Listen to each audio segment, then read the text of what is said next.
Blackstone presents The House of the Arrow by A.E.W. Mason. This book is read by Graham Scott. Chapter 1. Letters of Marque. Messrs. Frobisher and Hazlitt, the solicitors on the east side of Russell Square, counted amongst their clients a great many who had undertakings established in France, and the firm was very proud of this branch of its business. "It gives us a place in history," Mr. Jeremy Hazlitt used to say, "for it dates from the year 1806, when Mr. James Frobisher, then our very energetic senior partner, organized the escape of hundreds of British subjects who were detained in France by the edict of the first Napoleon. The firm received the thanks of His Majesty's government, and has been fortunate enough to retain the connection thus made. I look after that side of our affairs myself." Mr. Hazlitt's daily batch of letters, therefore, contained as a rule a fair number bearing the dark blue stamp of France upon their envelopes. On this morning of early April, however, there was only one. It was addressed in a spidery, uncontrolled hand with which Mr. Hazlitt was unfamiliar, but it bore the postmark of Dijon, and Mr. Hazlitt tore it open rather quickly. He had a client in Dijon, a widow, Mrs. Harlow, of whose health he had had bad reports. The letter was certainly written from her house, La Maison Grenelle, but not by her. He turned to the signature. "Woberski?" he said with a frown. "Boris Woberski?" And then, as he identified his correspondent, "Oh, yes, yes." He sat down in his chair and read. The first part of the letter was merely flowers and compliments, but halfway down the second page its object was made clear as glass. It was £500. Old Mr. Hazlitt smiled and read on, keeping up, whilst he read, a one-sided conversation with the writer. "I have a great necessity of that money," wrote Boris, "and—" "I am quite sure of that," said Mr. Hazlitt. "My beloved sister Jean-Marie," the letter continued. "Sister-in-law," Mr. Hazlitt corrected. "Cannot live for long in spite of all the care and attention I give to her," Boris Woberski went on. "She has left me, as no doubt you know, a large share of her fortune. Already, then, it is mine, yes? One may say so, and be favourably understood. We must look at the facts with the eyes. Expedite me, then, by the recommended post a little of what is mine, and agree my distinguished salutations." Hazlitt's smile became a broad grin. He had in one of his tin boxes a copy of the will of Jean-Marie Harlow, drawn up in due form by her French notary at Dijon, by which every farthing she possessed was bequeathed without condition to her husband's niece and adopted daughter, Betty Harlow. Jeremy Hazlitt almost destroyed that letter.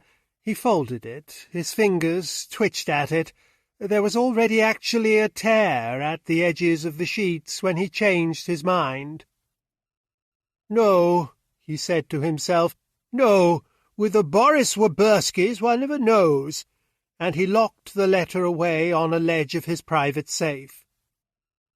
He was very glad that he had, when 3 weeks later he read in the obituary column of the Times the announcement of Mrs. Harlow's death, and received a big card with a very deep black border in the French style from Betty Harlow, inviting him to the funeral at Dijon. The invitation was merely formal. He could hardly have reached Dijon in time for the ceremony had he started off at that instant.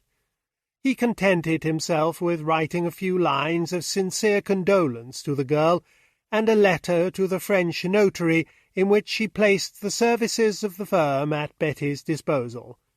Then he waited. "I shall hear again from little Boris," he said, and he heard within a week. The handwriting was more spidery and uncontrolled than ever. Hysteria and indignation had played havoc with Boberski's English. Also, he had doubled his demand. "It is outside belief," he wrote. "Nothing has she left to her so attentive brother. There is something here I do not much like.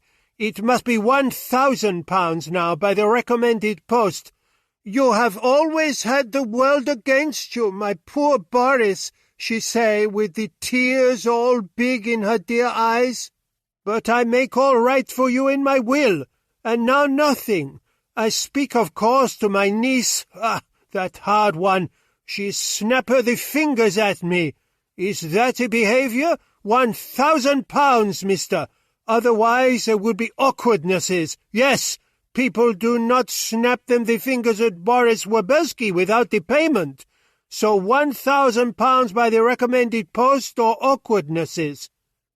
And this time Boris Woberski did not invite Mr. Hazlitt to agree any salutations, distinguished or otherwise, but simply signed his name with a straggling pen which shot all over the sheet.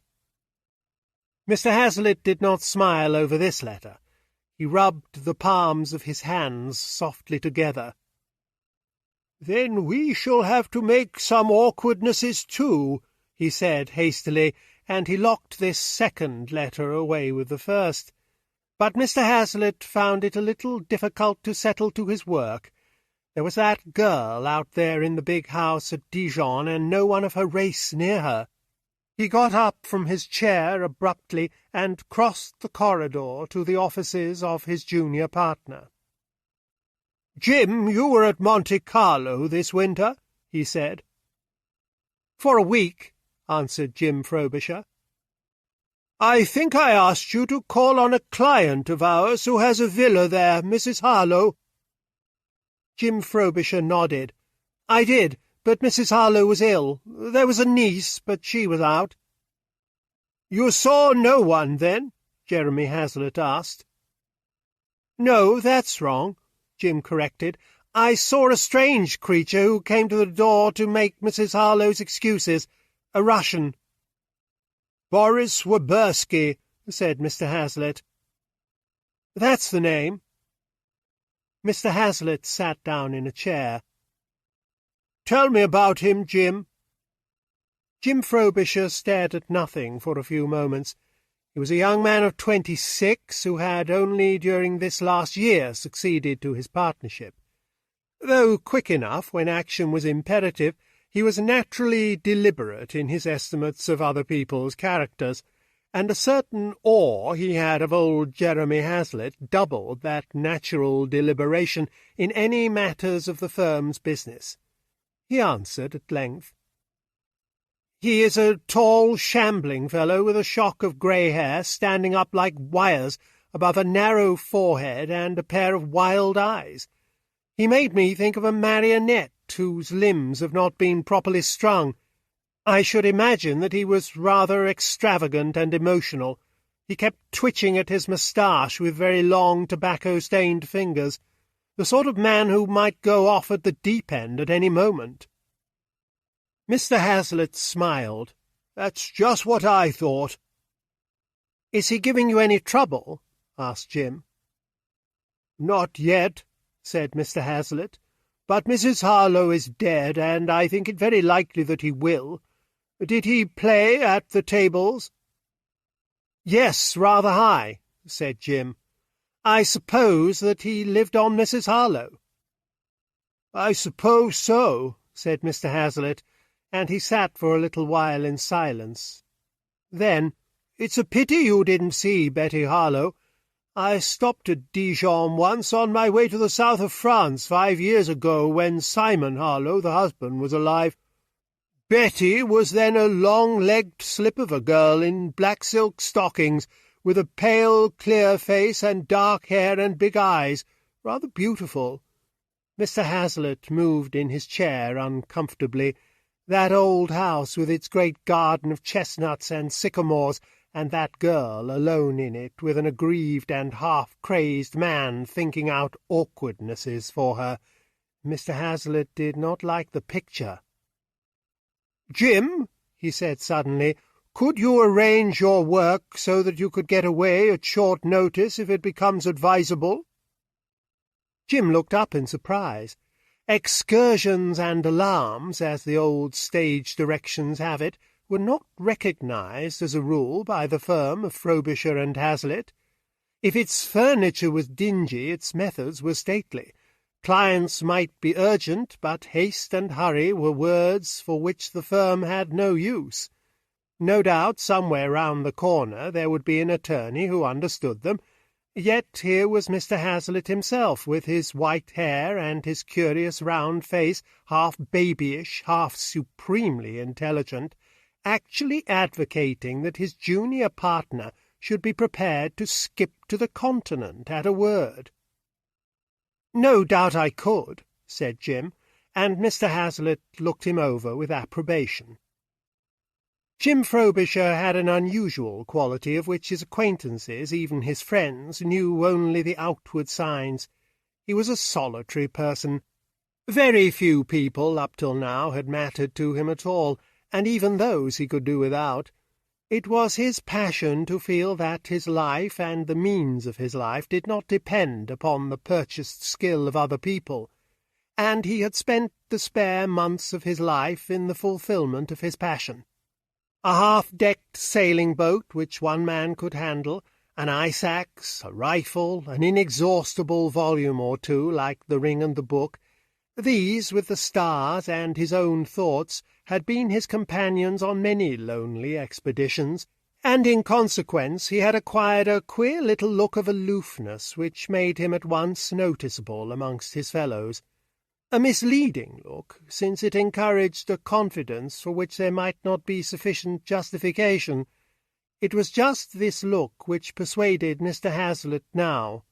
"This is the very man to deal with creatures like Boris Woberski," he thought, but he did not say so aloud.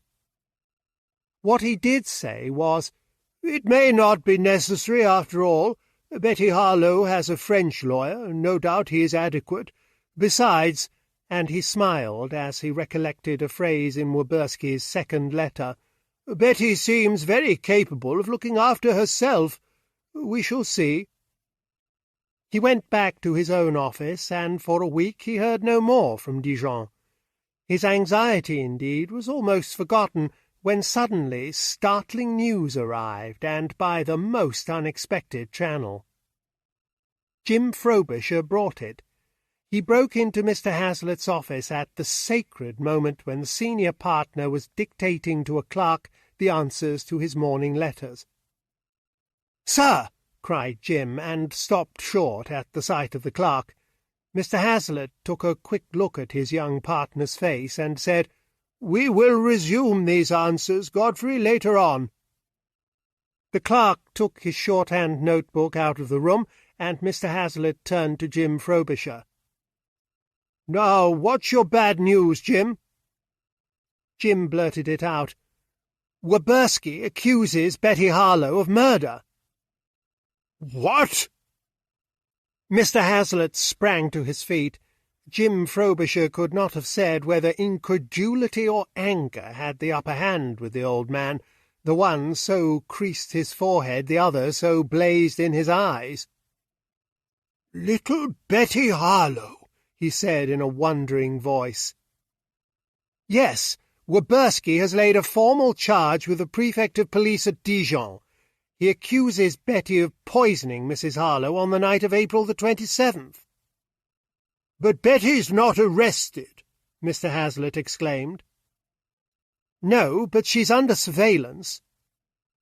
Mr. Hazlitt sat heavily down in his armchair at his table. Extravagant, uncontrolled, these were very mild epithets for Boris Woberski.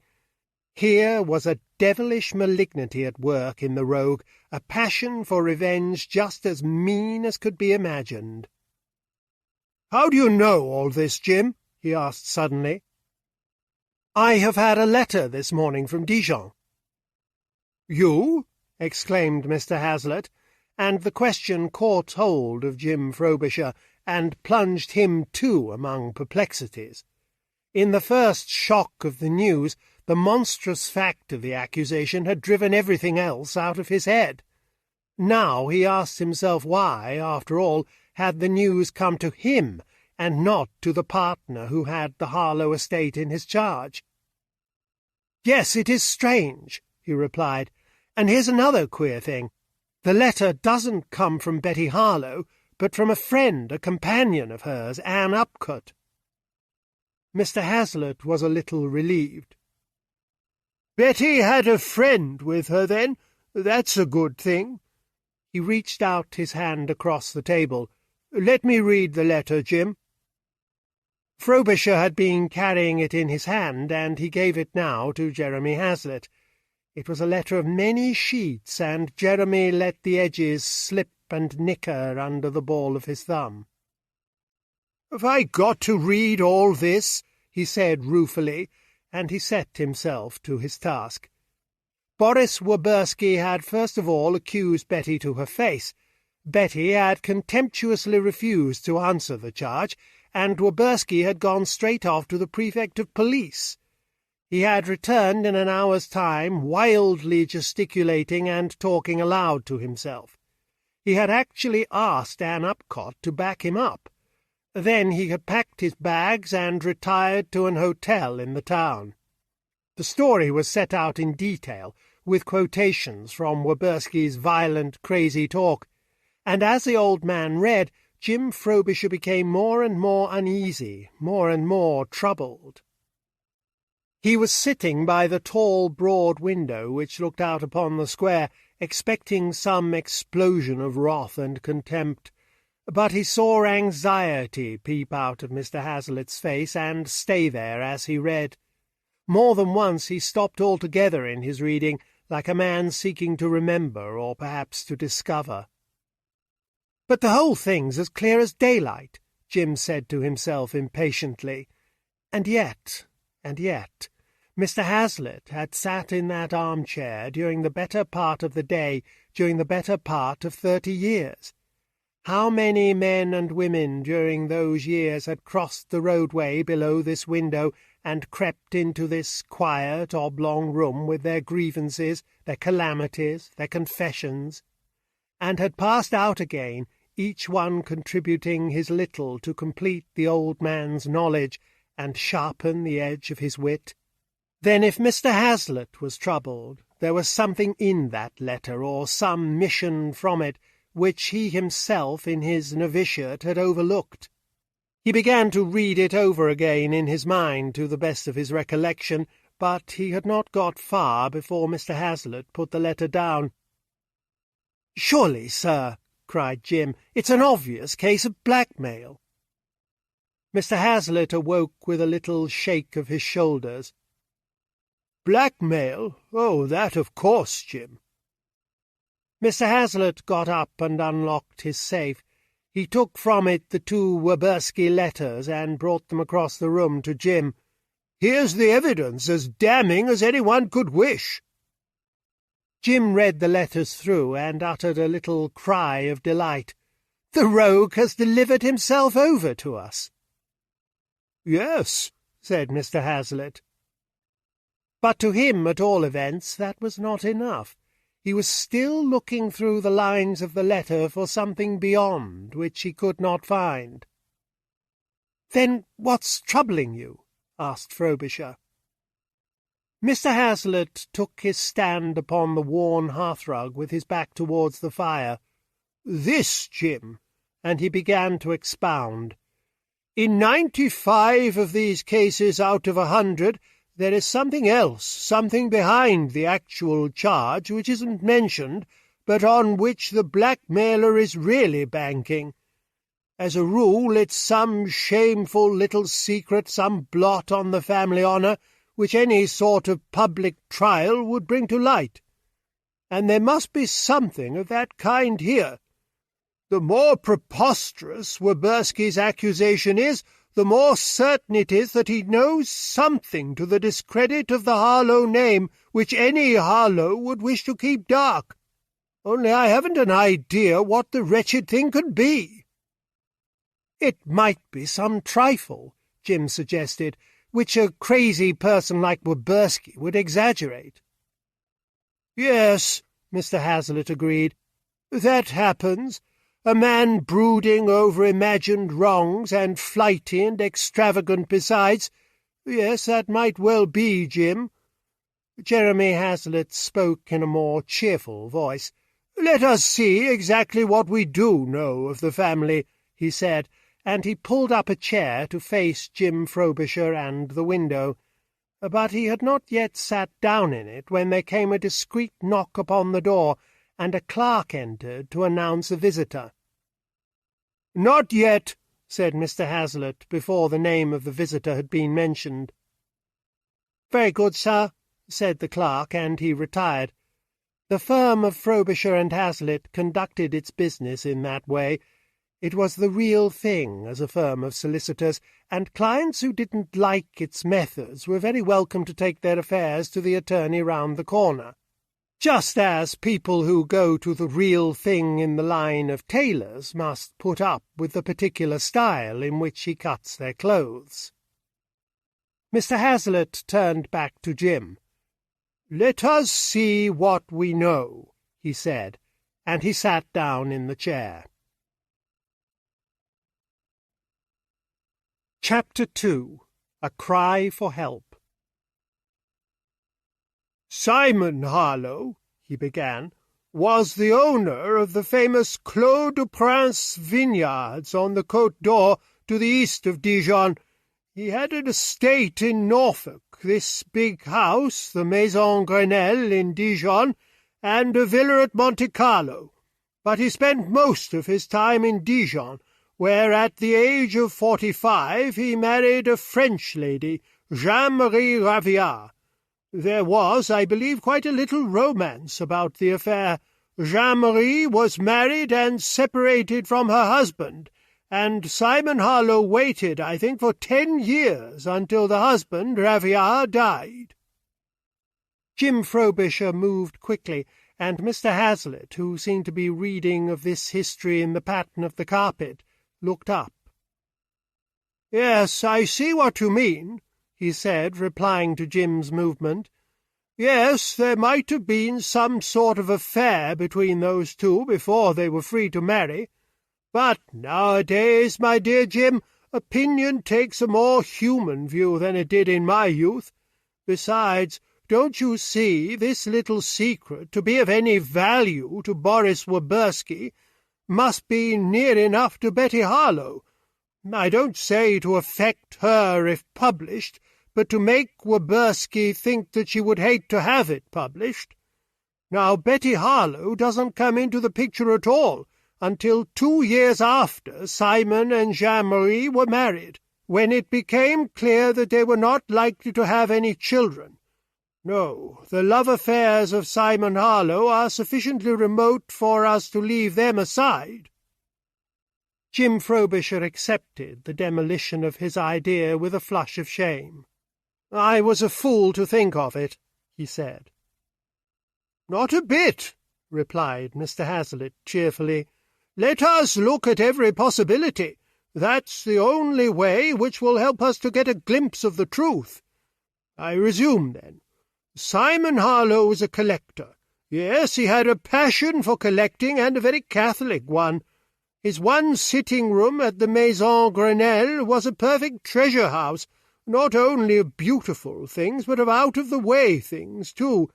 He liked to live amongst them, and do his work amongst them. His married life did not last long, for he died 5 years ago at the age of 51. Mr. Hazlitt's eyes once more searched for recollections amongst the convolutions of the carpet. "That's really about all I know of him. He was a pleasant fellow enough, but not very sociable. No, there's nothing to light a candle for us there, I'm afraid." Mr. Hazlitt turned his thoughts to the widow. "Jeanne-Marie Harlow," he said. "It's extraordinary how little I know about her, now I come to count it up. Natural, too, though, for she sold the Norfolk estate and has since passed her whole time between Monte Carlo and Dijon and, oh yes, a little summer-house on the Côte d'Or amongst her vineyards." "She was left rich, I suppose?" Frobisher asked. "Very well off, at all events," Mr. Hazlitt replied. "The Clos de Prince, Burgundy, has a fine reputation, but there's not a great deal of it." "Did she come to England ever?" "Never," said Mr. Hazlitt. "She was content, it seems, with Dijon, though to my mind the smaller provincial towns of France are dull enough to make one scream. However, she was used to it, and then her heart began to trouble her, and for the last 2 years she has been an invalid. There's nothing to help us there." And Mr. Hazlitt looked across to Jim for confirmation. "Nothing," said Jim. "Then we are only left the child Betty Harlow and, oh yes, your correspondent, your voluminous correspondent, Anne Upcott. Who is she, Jim? Where did she spring from? How does she find herself in the Maison Grenelle? Come, confess, young man." And Mr. Hazlitt archly looked at his junior partner.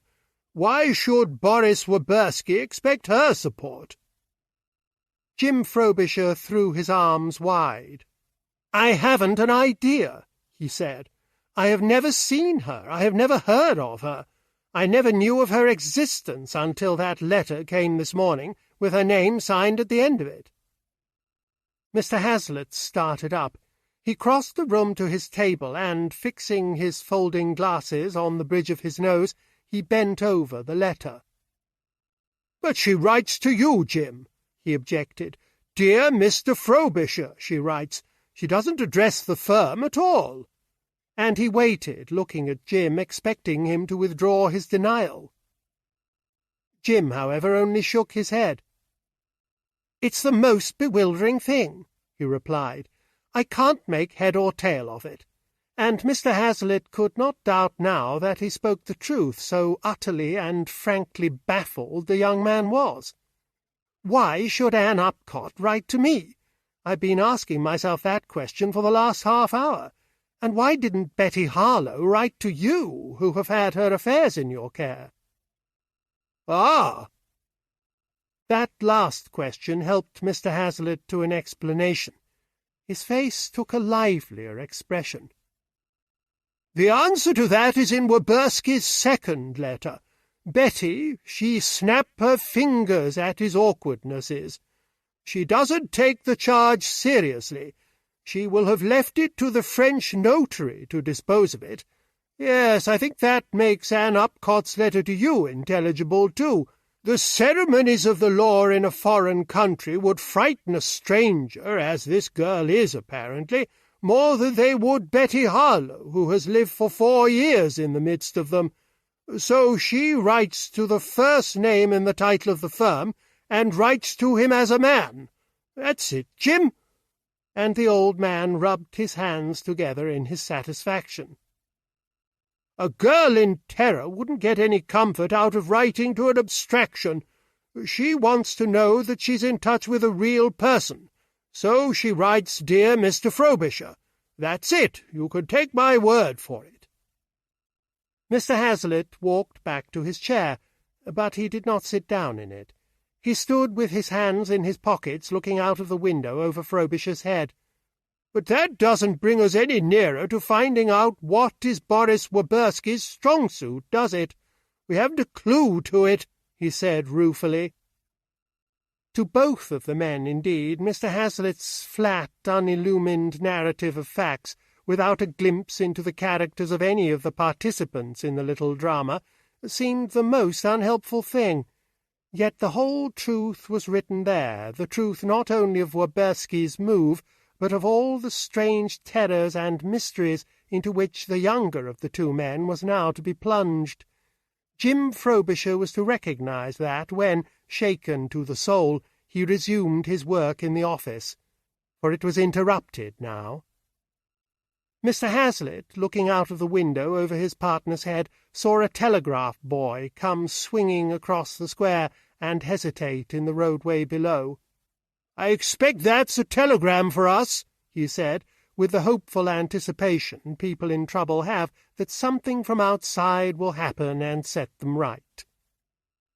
Jim turned round quickly.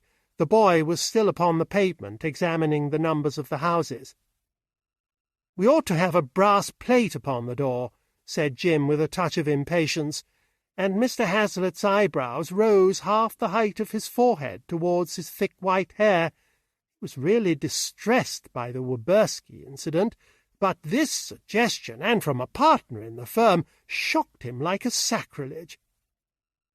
"My dear boy, what are you thinking of?" he expostulated. "I hope I'm not one of those obstinate old fogies who refuse to march with the times. We have had, as you know, a telephone instrument recently installed in the junior clerk's office. I believe that I myself proposed it. But a brass plate upon the door! My dear Jim, let us leave that to Harley Street and Southampton Row. But I see that telegram is for us." The tiny Mercury with the shako and red cord to his uniform made up his mind and disappeared into the hall below.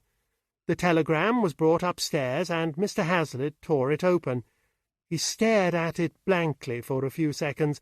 Then, without a word, but with a very anxious look in his eyes, he handed it to Jim Frobisher.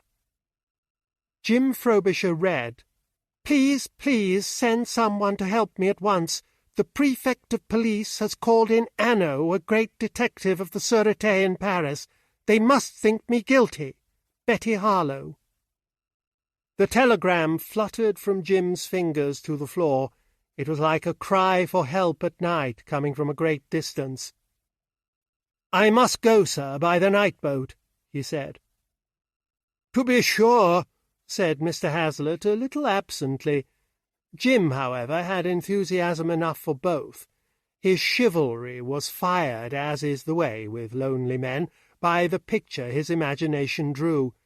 The little girl, Betty Harlow, what age was she? 21, not a day more.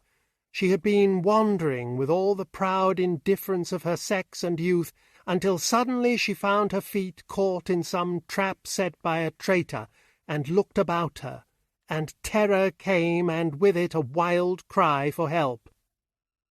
"Girls never notice danger signals," he said. "No, they walk blindly into the very heart of catastrophe."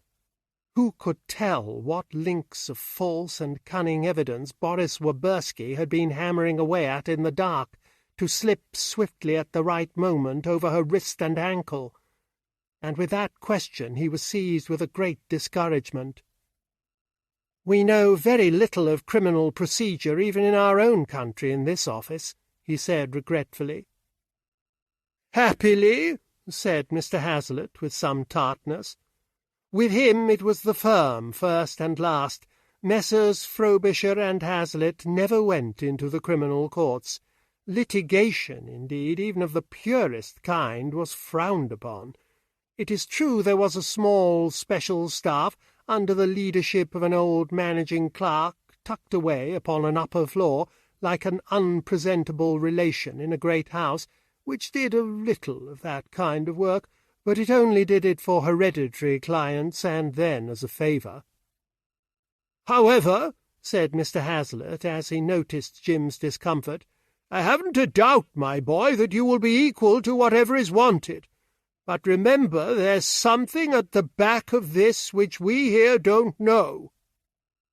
Jim shifted his position rather abruptly. This cry of the old man was becoming parrot-like, a phrase, a formula. Jim was thinking of the girl in Dijon, and hearing her piteous cry for help. She was not snapping her the fingers now.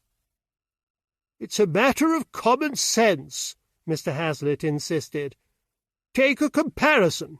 Bath, for instance, would never call in Scotland Yard over a case of this kind.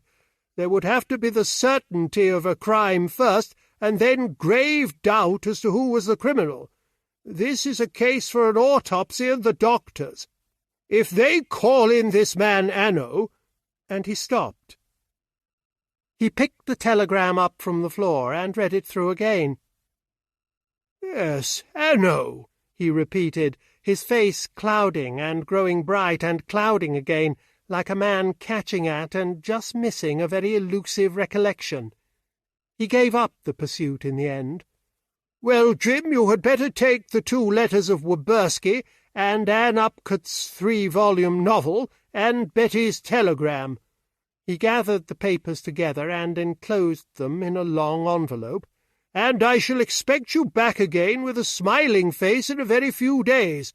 I should like to see our little Boris when he is asked to explain those letters." Mr. Hazlitt gave the envelope to Jim and rang his bell. "There is someone waiting to see me, I think," he said to the clerk who answered it. The clerk named a great landowner who had been kicking his heels during the last half-hour in an undusted waiting-room with a few mouldy old law books in a battered glass case to keep him company. "You can show him in now," said Mr. Hazlitt, as Jim retired to his own office, and when the great landowner entered he merely welcomed him with a reproach. "You didn't make an appointment, did you?" he said. But all through that interview, though his advice was just the precise, clear advice for which the firm was quietly famous, Mr. Hazlitt's mind was still playing hide-and-seek with a memory, catching glimpses of the fringes of its skirt as it gleamed and vanished. "Memory is a woman," he said to himself. "If I don't run after her, she will come of her own accord." But he was in the common case of men with women. He could not but run after her. Towards the end of the interview, however, his shoulders and head moved with a little jerk, and he wrote a word down on a slip of paper.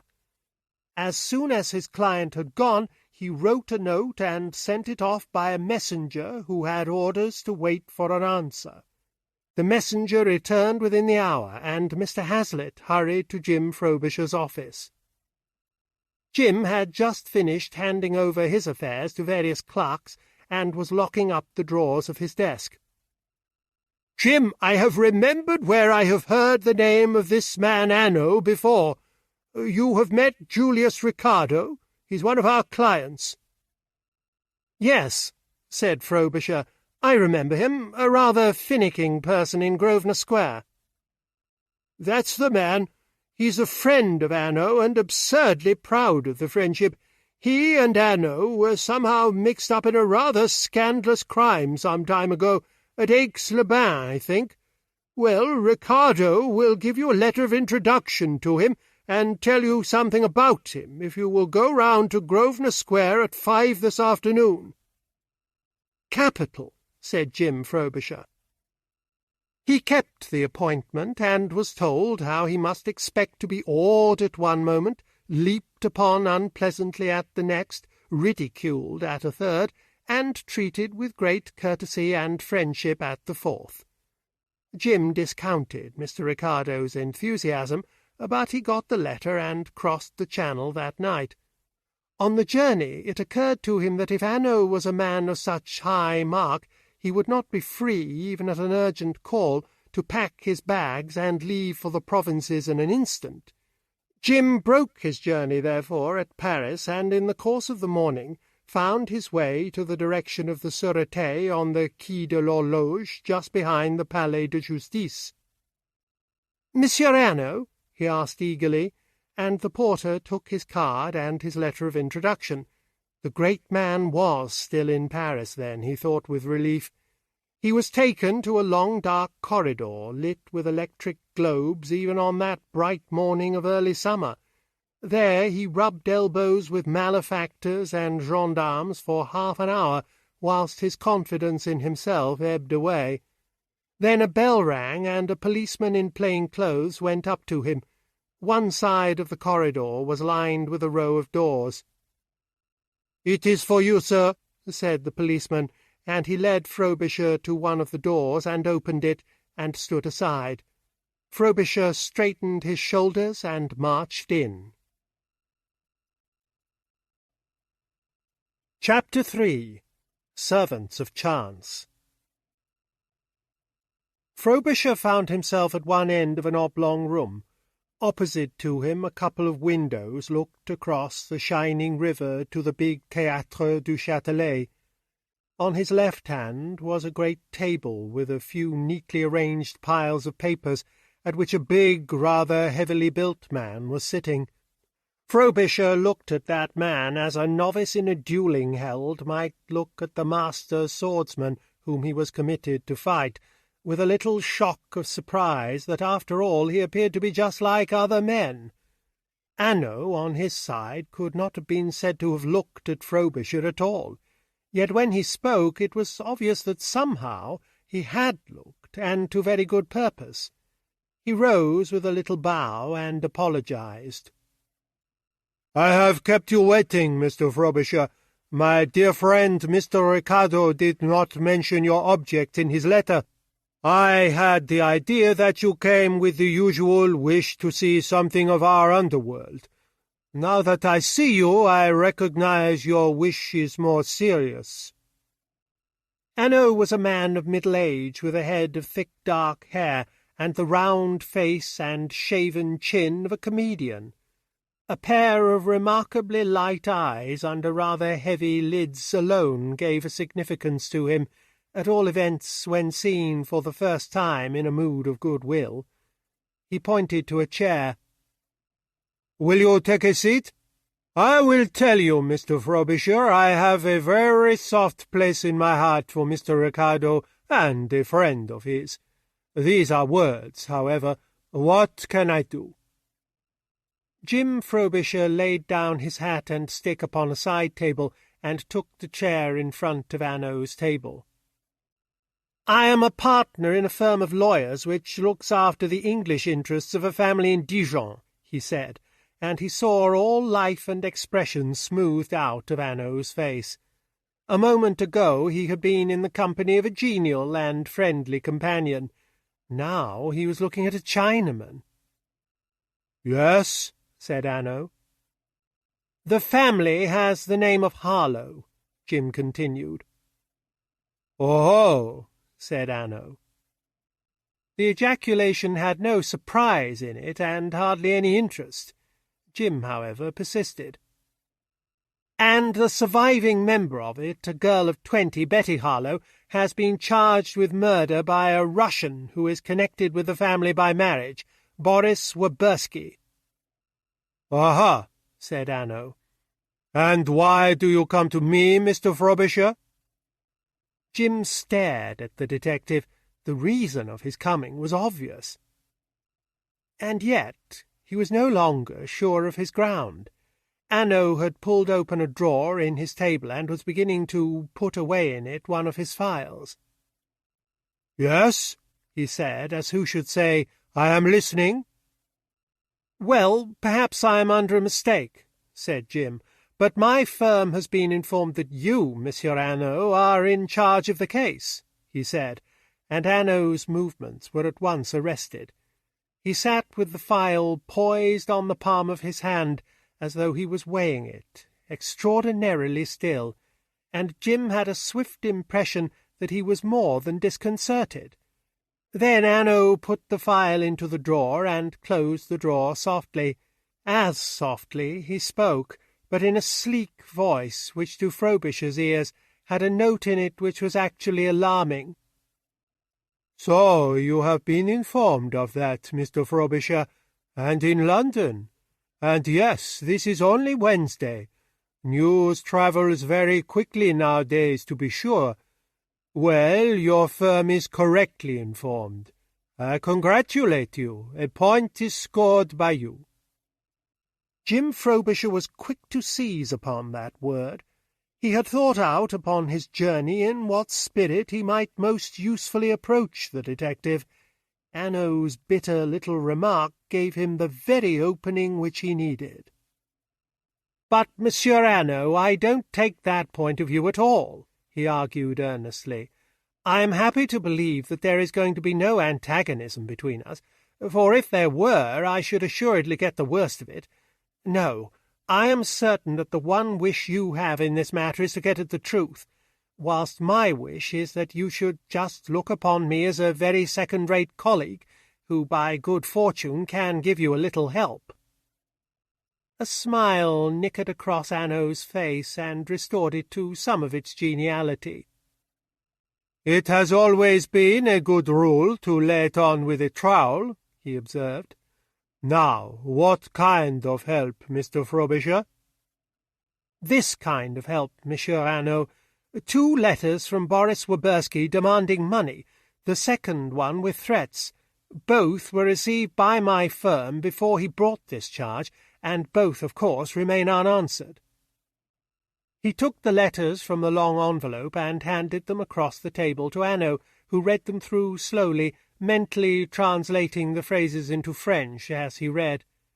Frobisher watched his face for some expression of relief or satisfaction, but to his utter disappointment no such change came, and it was with a deprecating and almost regretful air that Hanaud turned to him in the end. "Yes, no doubt these 2 letters have a certain importance, but we mustn't exaggerate it. The case is very difficult." "Difficult?" cried Jim in exasperation. He seemed to be hammering and hammering in vain against some thick wall of stupidity, yet this man in front of him wasn't stupid. "I can't understand it," he exclaimed. "Here's the clearest instance of blackmail that I can imagine." "Blackmail's an ugly word, Mr. Frobisher," Hanaud warned him. "And blackmail's an ugly thing," said Jim. "Come, Monsieur Hanaud, Boris Woberski lives in France. You will know something about him. You will have a dossier." Hanaud pounced upon the word with a little whoop of delight. His face broke into smiles. He shook a forefinger gleefully at his visitor. "Ah, a dossier. Yes, I was waiting for that word. The great legend of the dossiers. You have that charming belief too, Mr. Frobisher. France and her dossiers. Yes, if her coal mines fail her, she can always keep warm by burning her dossiers. The moment you land for the first time at Calais, boom, your dossier begins, eh? You travel to Paris, so. You dine at the Ritz Hotel, so. Afterwards you go where you ought not to go, so. And you go back late to the hotel, very uncomfortable, because you are quite sure that somewhere in this still night 6 little officials with black beards and green-shaded lamps are writing it all down in your dossier. But wait." He suddenly rose from his chair with his finger to his lips and his eyes opened wide. Never was a man so mysterious, so important in his mystery. He stole on tiptoe, with a lightness of step amazing in so bulky a man, to the door. Noiselessly and very slowly, with an alert, bright eye cocked at Frobisher like a bird's, he turned the handle. Then he jerked the door swiftly inwards towards him. It was the classic detection of the eavesdropper, seen in 100 comedies and farces, and carried out with so excellent a mimicry that Jim, even in this office of the Sûreté, almost expected to see a flustered chambermaid sprawl heavily forward on her knees. He saw nothing, however, but a grimy corridor lit with artificial light in which men were patiently waiting. Hanaud closed the door again with an air of intense relief. "The Prime Minister had not overheard us. We are safe," he hissed, and he crept back to Frobisher's side. He stooped and whispered in the ear of that bewildered man. "I can tell you about those dossiers.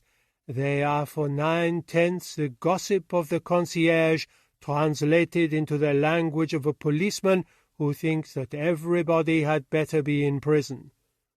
Thus the concierge says, 'This Mr. Frobisher, on Tuesday he came home at 1 in the morning, and on Thursday at 3 in fancy dress,' and in the policeman's report it becomes, 'Mr. Frobisher is of a loose and excessive life.'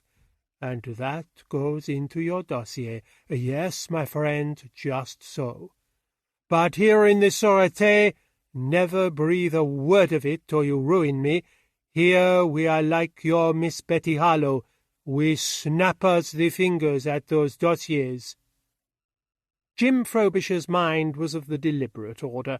To change from one mood to another required a progression of ideas. He hardly knew for the moment whether he was upon his head or his heels. A minute ago Hanaud had been the grave agent of justice. Without a hint he had leapt to buffoonery, and with a huge enjoyment.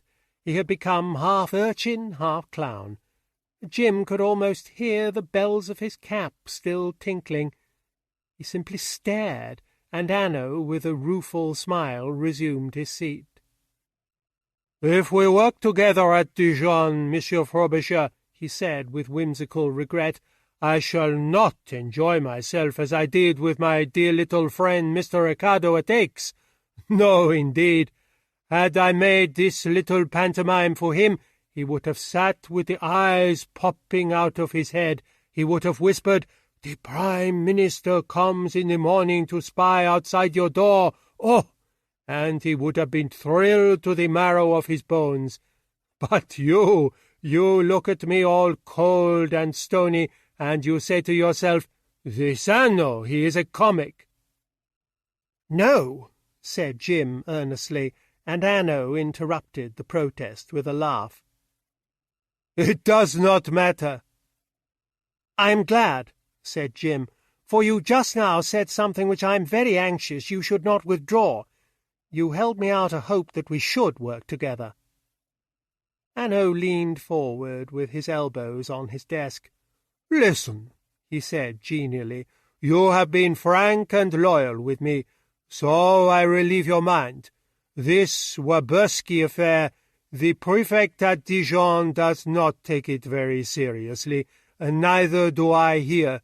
It is, of course, a charge of murder, and that has to be examined with care." "Of course." "And equally, of course, there is some little thing behind it," Hanaud continued, surprising Frobisher with the very words which Mr. Hazlitt had used the day before, though the one spoke in English and the other in French. "As a lawyer you will know that. Some little unpleasant fact which is best kept to ourselves. But it is a simple affair, and with these 2 letters you have brought me, simpler than ever. We shall ask Warburski to explain these letters and some other things too, if he can. He is a type, that Boris Warburski. The body of Madame Harlow will be exhumed today, and the evidence of the doctors taken, and afterwards, no doubt, the case will be dismissed, and you can deal with Warburski as you please." "And that little secret?" asked Jim. Hanaud shrugged his shoulders. "No doubt it will come to light. But what does that matter, if it only comes to light in the office of the examining magistrate, and does not pass beyond the door?" "Nothing at all," Jim agreed. "You will see. We are not so alarming after all, and your little client can put her pretty head upon the pillow without any fear that an injustice will be done to her." "Thank you, Monsieur Hanaud," Jim Frobisher cried warmly. He was conscious of so great a relief that he himself was surprised by it. He had been quite captured by his pity for that unknown girl in the big house, set upon by a crazy rascal, and with no champion but another girl of her own years. "Yes, this is good news to me." But he had hardly finished speaking before a doubt crept into his mind as to the sincerity of the man sitting opposite to him. Jim did not mean to be played and landed like a silly fish, however inexperienced he might be. He looked at Hanaud and wondered. Was this present geniality of his any less assumed than his other moods? Jim was unsettled in his estimate of the detective. One moment a judge, and rather implacable, now an urchin, now a friend. Which was travesty, and which truth? Luckily there was a test question which Mr. Hazlitt had put only yesterday as he looked out from the window across Russell Square. Jim now repeated it. "The affair is simple, you say?" "Of the simplest." "Then how comes it, Monsieur Hanaud, that the examining judge at Dijon still finds it necessary to call into his assistance one of the chiefs of the Sûreté in Paris?" The question was obviously expected, and no less obviously difficult to answer. Hanaud nodded his head once or twice. "Yes," he said, and again, "yes," like a man in doubt. He looked at Jim with appraising eyes. Then with a rush, "I shall tell you everything, and when I have told you, you will give me your word that you will not betray my confidence to anyone in this world. For this is serious." Jim could not doubt Hanaud's sincerity at this moment, nor his friendliness. They shone in the man like a strong flame. "I give you my word now," he said, and he reached out his hand across the table. Hanaud shook it. "I can talk to you freely, then," he answered, and he produced a little blue bundle of very black cigarettes. "You shall smoke." The two men lit their cigarettes, and through the blue cloud Hanaud explained. "I go really to Dijon on quite another matter. This Warburski affair, it is a pretense. The examining judge who calls me in, see, now you have a phrase for him," and Hanaud proudly dropped into English, more or less. "He excuse his face. Yes, that is your expressive idiom. He excuse his face, and you will see, my friend, that it needs a lot of excusing, that face of his, yes. Now listen, I get hot when I think of that examining judge." He wiped his forehead with his handkerchief and, setting his sentence in order, resumed in French. "The little towns, my friend, where life is not very gay, and people have the time to be interested in the affairs of their neighbours, have their own crimes, and perhaps the most pernicious of them all is the crime of anonymous letters. Suddenly, out of a clear sky, they will come like a pestilence, full of vile charges difficult to refute and, who knows, sometimes perhaps true. For a while these abominations flow into the letter-boxes, and not a word is said. If money is demanded, money is paid. If it is only sheer wickedness which drives that unknown pen, those who are lashed by it none the less hold their tongues. But each one begins to suspect his neighbour. The social life of the town is poisoned. A great canopy of terror hangs over it until the postman's knock, a thing so welcome in the sane life of every day, becomes a thing to shiver at, and in the end dreadful things happen." So grave and quiet was the tone which Hanaud used that Jim himself shivered, even in this room whence he could see the sunlight sparkling on the river and hear the pleasant murmur of the Paris streets. Above that murmur he heard the sharp knock of the postman upon the door. He saw a white face grow whiter still, and eyes grow haggard with despair. "Such a plague has descended upon Dijon," Hanaud continued. "For more than a year it has raged.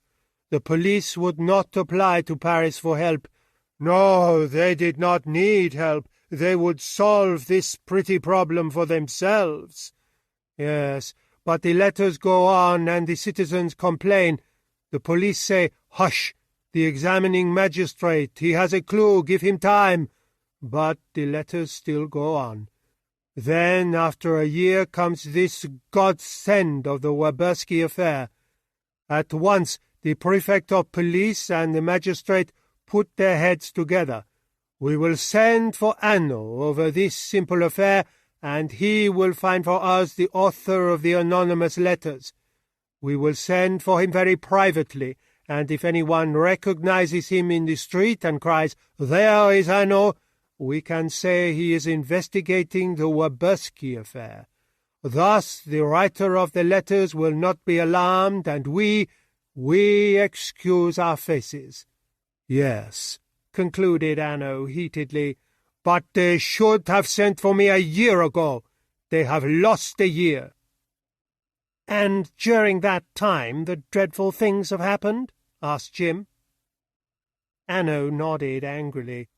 An old lonely man who lunches at the hotel and takes his coffee at the Grand Taverne and does no harm to anyone. He flings himself in front of the Mediterranean Express and is cut to pieces. A pair of lovers shoot themselves in the Forfait des Moissonnières. A young girl comes home from a ball. She says good night to her friends gaily on the doorstep of her house, and in the morning she is found hanging in her ball dress from a rivet in the wall of her bedroom, whilst in the hearth there are the burnt fragments of one of these letters. How many had she received, that poor girl, before this last one drove her to this madness? Ah, the magistrate, did I not tell you? He has need to excuse his face. Hanaud opened a drawer in his desk and took from it a green cover. See, here are 2 of those precious letters. And removing 2 typewritten sheets from the cover, he handed them to Frobisher. Yes, he added, as he saw the disgust on the reader's face, those do not make a nice sauce for your breakfast, do they? They are abominable, said Jim. I wouldn't have believed. He broke off with a little cry. One moment, Monsieur Hanaud. He bent his head again over the sheets of paper, comparing them, scrutinizing each sentence. No, there were only the 2 errors which he had noticed at once, but what errors they were! To anyone, at all events, with eyes to see and some luck in the matter of experience, why, they limited the area of search at once. "Monsieur Hanaud, I can give you some more help," he cried enthusiastically. He did not notice the broad grin of delight which suddenly transfigured the detective's face. "Help which may lead you very quickly to the writer of these letters." "You can!" Hanaud exclaimed. "Give it to me, my young friend. Do not keep me shaking in excitement, and do not tell me that you have discovered that the letters were typed upon a Corona machine, for that we know already." Jim Frobisher flushed scarlet. That is just what he had noticed with so much pride in his perspicuity. Where the text of a sentence required a capital D, there were instead the 2 noughts with the diagonal line separating them, which are the symbol of percent, and where there should have been a capital S lower down the page, there was the capital S with the transverse lines which stands for dollars. Jim was familiar with the Corona machine himself, and he had remembered that if one used by error the stop for figures instead of the stop for capital letters, those 2 mistakes would result. He realized now, with Hanaud's delighted face in front of him, Hanaud was the urchin now, that the Sûreté was certain not to have overlooked those 2 indications, even if the magistrate at Dijon had, and in a moment he began to laugh too. "Well, I fairly asked for it, didn't I?" he said as he handed the letter back. "I said a wise thing to you, monsieur, when I held it fortunate that we were not to be on opposite sides." Hanaud's face lost its urchin look. "Don't make too much of me, my friend, lest you be disappointed," he said in all seriousness. "We are the servants of chance, the very best of us. Our skill is to seize quickly the hem of her skirt when it flashes for the fraction of a second before our eyes." He replaced the 2 anonymous letters in the green cover and laid it again in the drawer. Then he gathered together the 2 letters which Boris Woberski had written and gave them back to Jim Frobisher. "You will want these to produce at Dijon. You will go there today?" "This afternoon." "Good," said Hanaud. "I shall take the night express." "I can wait for that," said Jim, but Hanaud shook his head. "It is better that we should not go together, nor stay at the same hotel. It will very quickly be known in Dijon that you are the English lawyer of Miss Hanaud, and those in your company will be marked men too. By the way, how were you informed in London that I, Hanaud, had been put in charge of this case?" "We had a telegram," replied Jim. "Yes, and from whom? I am curious." "From Miss Harlowe." For a moment Hanaud was for the second time in that interview quite disconcerted. Of that Jim Frobisher could have no doubt. He sat for so long a time, his cigarette half-way to his lips, a man turned into stone. Then he laughed rather bitterly, with his eyes alertly turned on Jim. "Do you know what I am doing, Monsieur Frobisher?" he asked. "I am putting to myself a riddle. Answer it if you can. What is the strongest passion in the world? Avarice, love, hatred? None of these things. It is the passion of one public official to take a great big club and hit his brother official on the back of the head. It is arranged that I shall go secretly to Dijon, so that I may have some little chance of success. Good. On Saturday it is so arranged, and already on Monday my colleagues have so spread the news that Miss Harlowe can telegraph it to you on Tuesday morning. But that is kind, eh? May I please see the telegram?" Frobisher took it from the long envelope and handed it to Hanaud, who received it with a curious eagerness and opened it out on the table in front of them. He read it very slowly, so slowly that Jim wondered whether he too heard through the lines of the telegram, as through the receiver of a telephone, the same piteous cry for help which he himself had heard. Indeed, when Hanaud raised his face, all the bitterness had gone from it.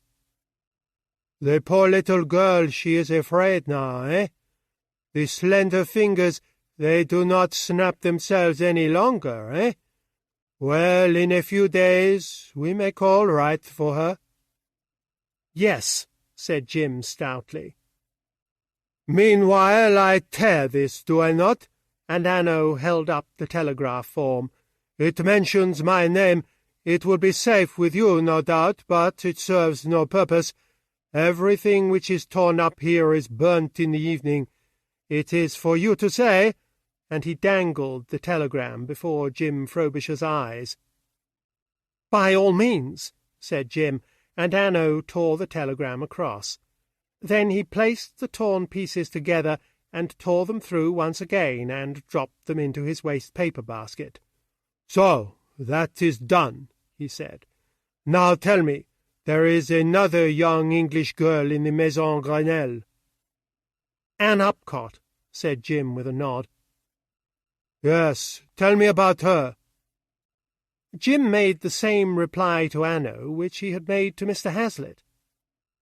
"I have never seen her in my life. I never heard of her until yesterday." But whereas Mr. Hazlitt had received the answer with amazement, Hanaud accepted it without comment. "Then we shall both make the acquaintance of that young lady at Dijon," he said with a smile, and he rose from his chair. Jim Frobisher had a feeling that the interview, which had begun badly and moved on to cordiality, was turning back upon itself and ending not too well. He was conscious of a subtle difference in Hanaud's manner, not a diminution in his friendliness, but Jim could find nothing but Hanaud's own phrase to define the change. He seemed to have caught the hem of the skirt of chance as it flickered for a second within his range of vision, but when it had flickered Jim could not even conjecture. He picked up his hat and stick. Hanaud was already at the door with his hand upon the knob. "Good-bye, Monsieur Frobisher, and I thank you sincerely for your visit." "I shall see you in Dijon," said Jim. "Surely," Hanaud agreed with a smile, "on many occasions, in the office perhaps of the examining magistrate, no doubt in the Maison Grenelle." But Jim was not satisfied.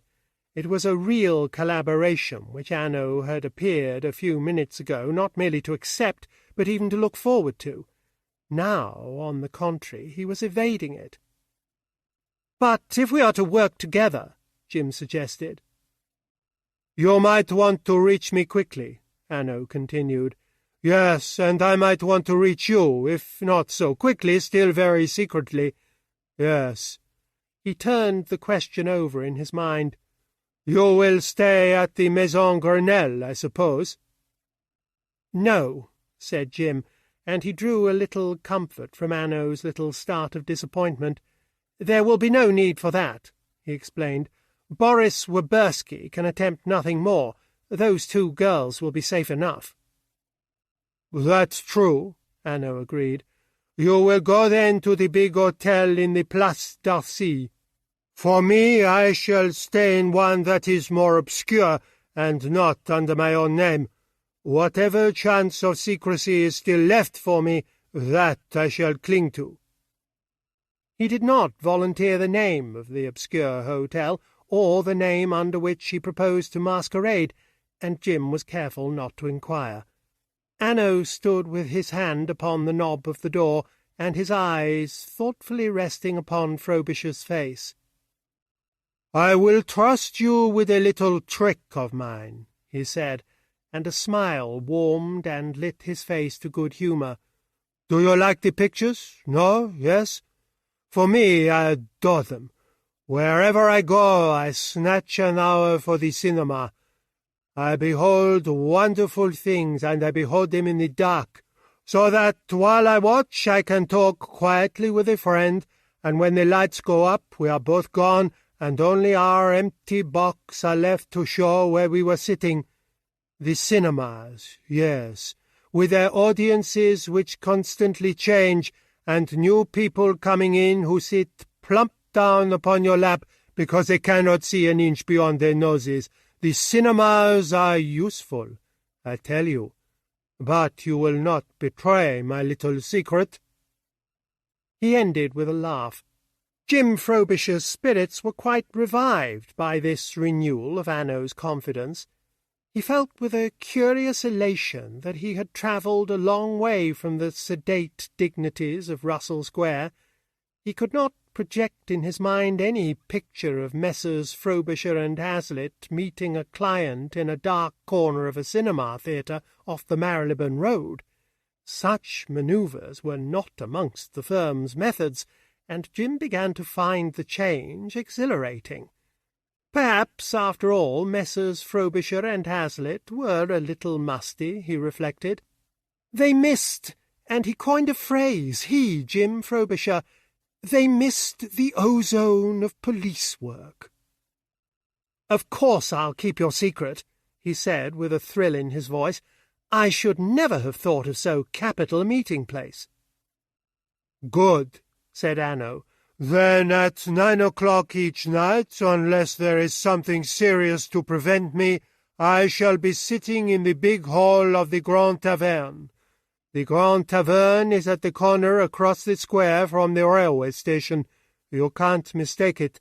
I shall be on the left-hand side of the hall and close up to the screen, and at the edge near the billiard-room. Don't look for me when the lights are raised, and if I am talking to anyone else, you will avoid me like poison. Is that understood?" "Quite," Jim returned. "And you have now 2 secrets of mine to keep." Hanaud's face lost its smile.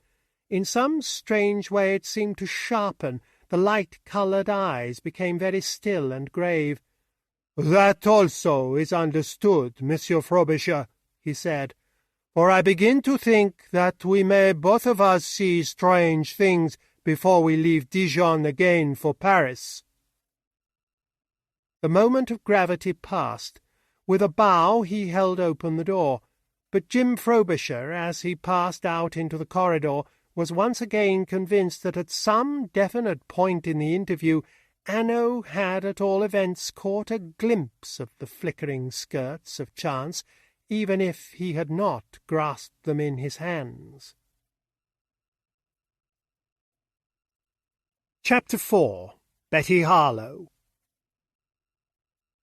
Jim Frobisher reached Dijon that night at an hour too late for any visit, but at 9:30 on the next morning he turned with a thrill of excitement into the little street of Charles Robert. This street was bordered upon one side, throughout its length, by a high garden wall, above which great sycamores and chestnut trees rustled friendlily in a stir of wind. Towards the farther mouth of the street the wall was broken, first by the end of a house with a florid observation window of the Renaissance period, which overhung the footway, and again a little farther on by a pair of elaborate tall iron gates. Before these gates Jim came to a standstill. He gazed into the courtyard of the Maison Grenelle, and as he gazed his excitement died away, and he felt a trifle ashamed of it. There seemed so little cause for excitement. It was a hot, quiet, cloudless morning. On the left-hand side of the court women servants were busy in front of a row of offices. At the end Jim caught glimpses of a chauffeur moving between a couple of cars in a garage, and heard him whistling gaily as he moved. On the right stretched the big house, its steep slate roof marked out gaily with huge diamond patterns of bright yellow, taking in the sunlight through all its open windows. The hall door under the horizontal glass fan stood open. One of the iron gates, too, was ajar. Even the sergeant de ville, in his white trousers, out in the small street here, seemed to be sheltering from the sun in the shadow of the high wall, rather than exercising any real vigilance. It was impossible to believe, with all this pleasant evidence of normal life, that any threat was on that house or upon any of its inhabitants. And indeed there is no threat, Jim reflected. I have Hanaud's word for it. He pushed the gate open and crossed to the front door. An old serving-man informed him that Mademoiselle Harlow did not receive, but he took Jim's card, nevertheless, and knocked upon a door on the right of the big square hall. As he knocked, he opened the door, and from his position in the hall Jim looked right through a library to a window at the end, and saw two figures silhouetted against the window, a man and a girl. The man was protesting, rather extravagantly, both in word and gesture, to Jim's Britannic mind, the girl laughing, a clear, ringing laugh, with just a touch of cruelty, at the man's protestations. Jim even caught a word or two of the protest, spoken in French, but with a curiously metallic accent. "I have been your slave too long," the man cried, and the girl became aware that the door was open and that the old man stood inside of it with a card upon a silver salver. She came quickly forward and took the card. Jim heard the cry of pleasure, and the girl came running out into the hall. "You!" she exclaimed, her eyes shining. "I had no right to expect you so soon. Oh, thank you!" And she gave him both her hands. Jim did not need her words to recognize in her the little girl of Mr. Hazlitt's description. Little in actual height Betty Harlow certainly was not, but she was such a slender trifle of a girl that the epithet seemed in place. Her hair was dark brown in colour, with a hint of copper where the light caught it, parted on one side and very neatly dressed about her small head. The broad forehead and oval face were of a clear pallor, and made vivid the fresh scarlet of her lips, and the large pupils of her grey eyes gave to her a look which was at once haunting and wistful. As she held out her hands in a warm gratitude and seized his, she seemed to him a creature of delicate flame and fragile as fair china. She looked him over with one swift, comprehensive glance, and breathed a little sigh of relief. "I shall give you all my troubles to carry from now on," she said with a smile. "To be sure, that's what I'm here for," he answered, "but don't take me for anything very choice and particular."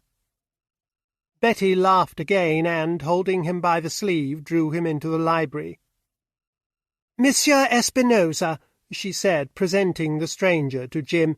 "He is from Cataluna, but he spends so much of his life in Dijon that we claim him as a citizen." The Catalan bowed and showed a fine set of strong white teeth. "Yes, I have the honour to represent a great Spanish firm of wine-growers. We buy the wines here to mix with our better brands, and we sell wine here to mix with their cheaper ones." "You mustn't give your trade secrets away to me," Jim replied shortly. He disliked Espinosa on sight, as they say, and he was at no very great pains to conceal his dislike. Espinosa was altogether too brilliant a personage. He was a big, broad-shouldered man with black shining hair and black shining eyes, a florid complexion, a curled moustache, and gleaming rings upon his fingers.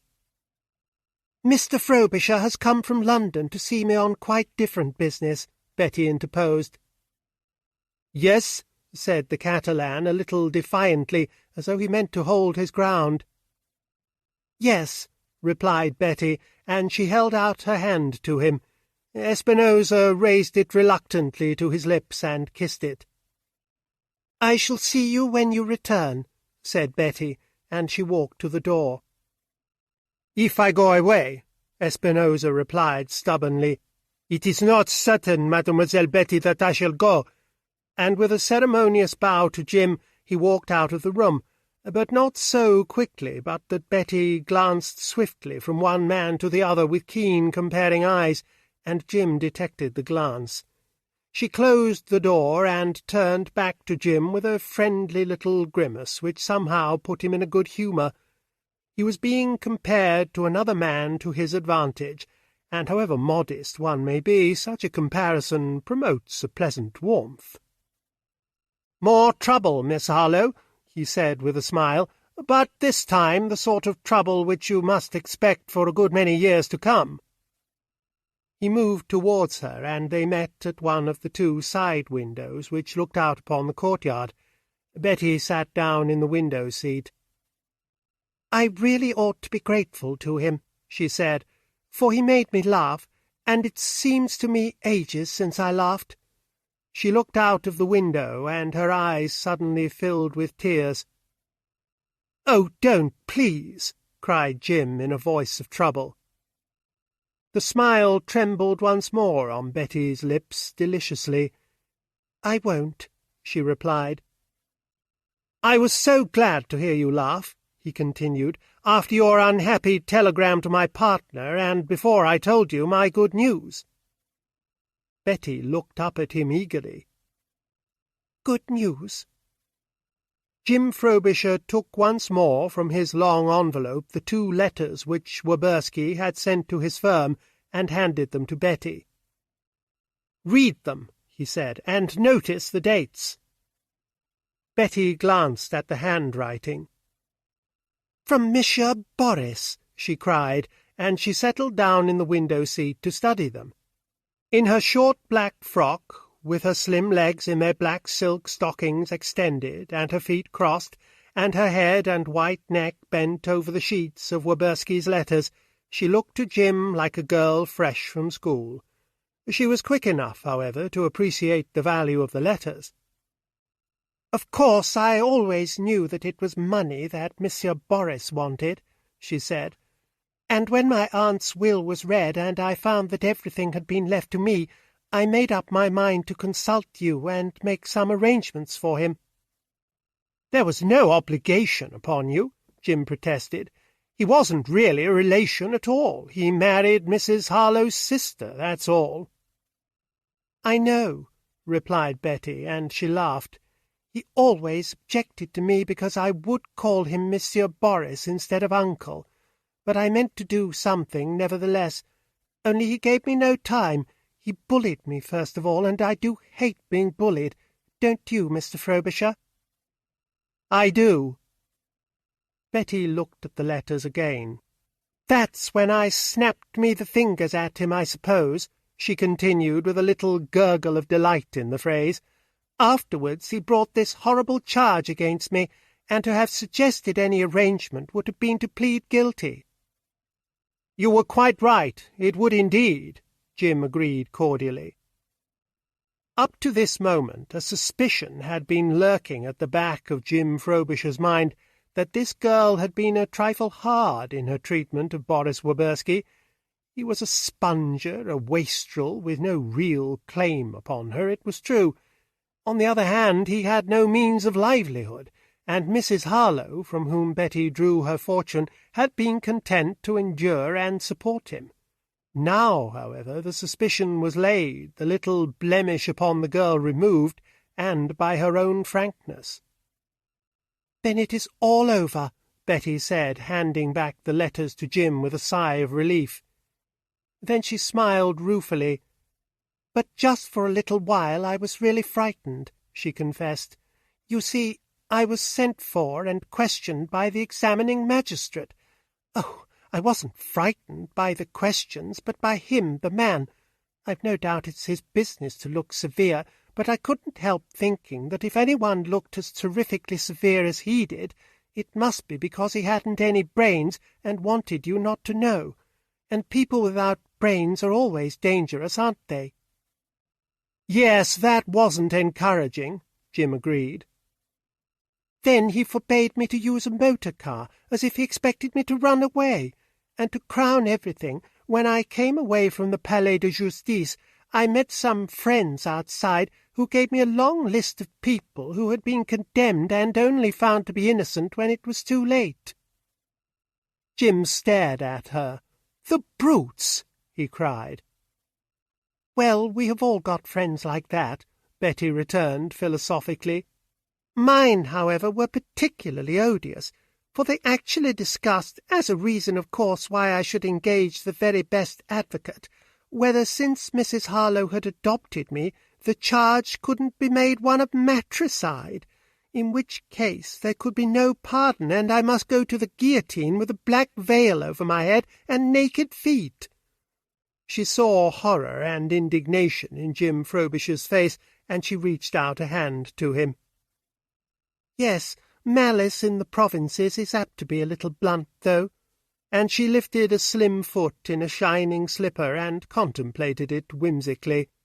"I don't imagine that, given the circumstances, I should be bothering my head much as to whether I was wearing my best shoes and stockings or none at all." "I never heard of so abominable a suggestion," cried Jim.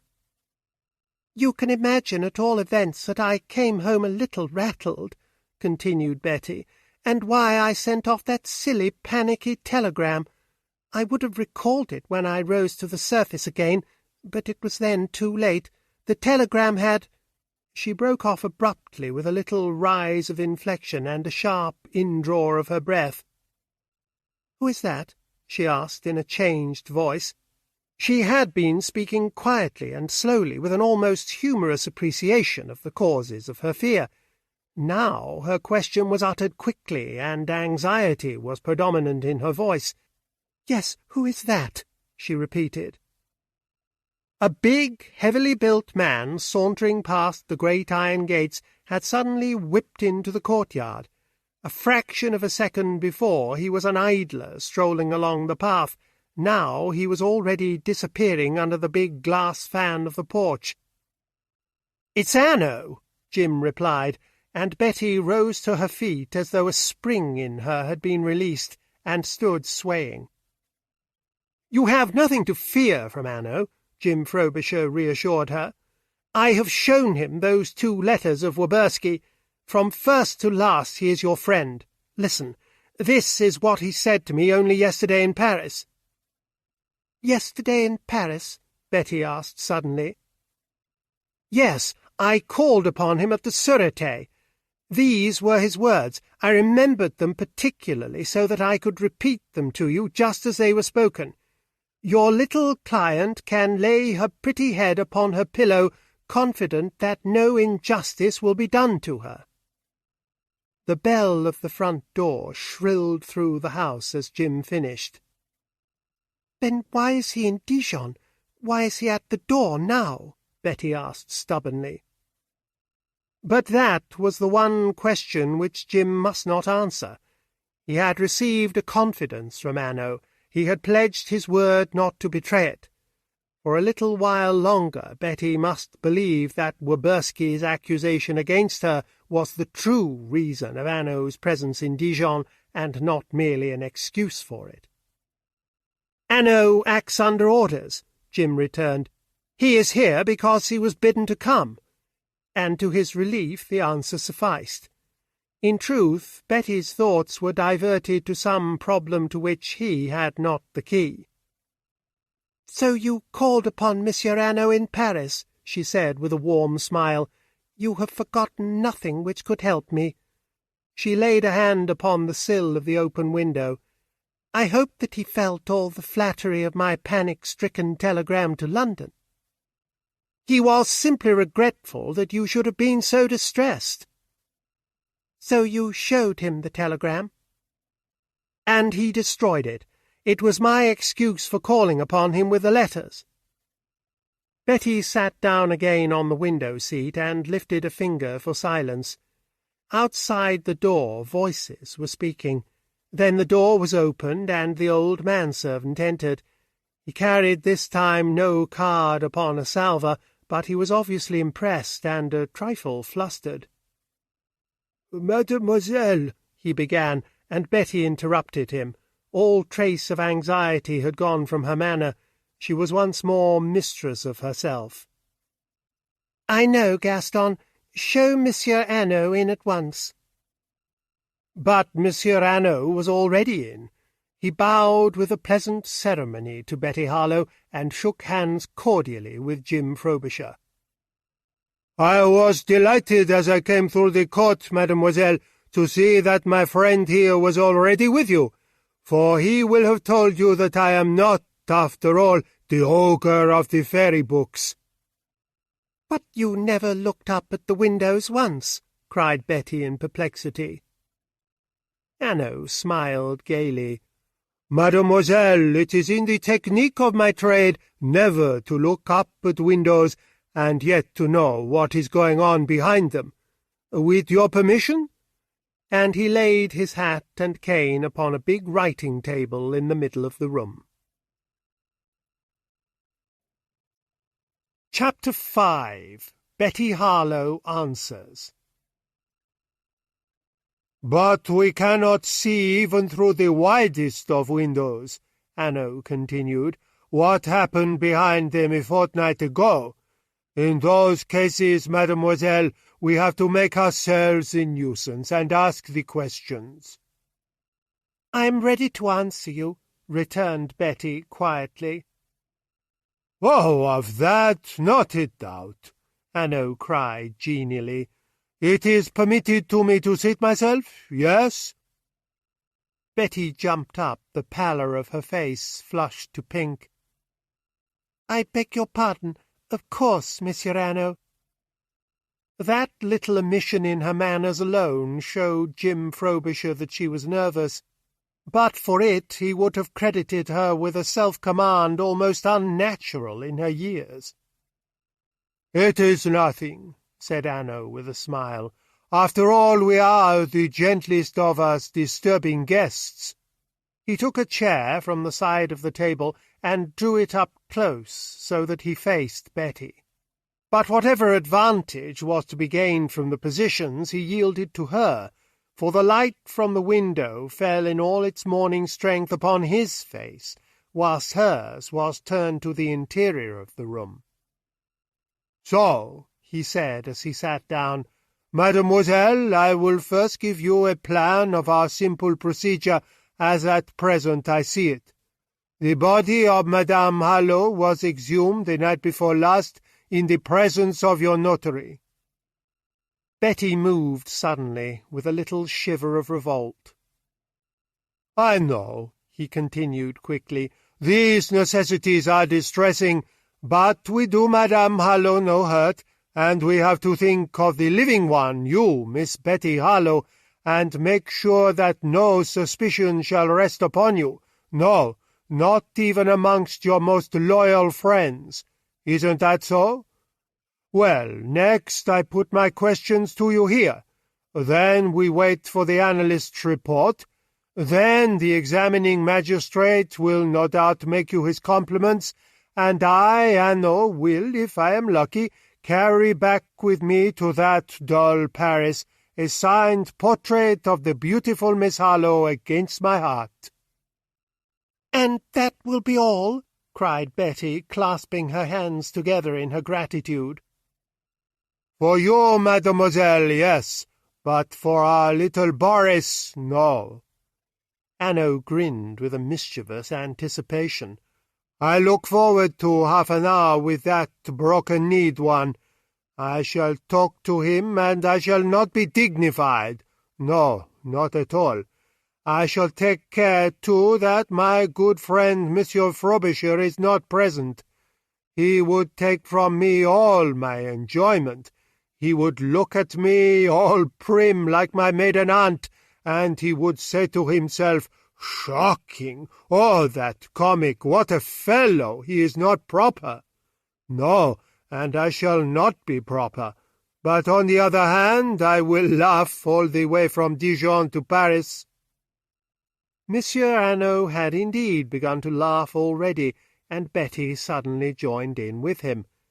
Hers was a clear, ringing laugh of enjoyment, and Jim fancied himself once more in the hall, hearing that laughter come pealing through the open door.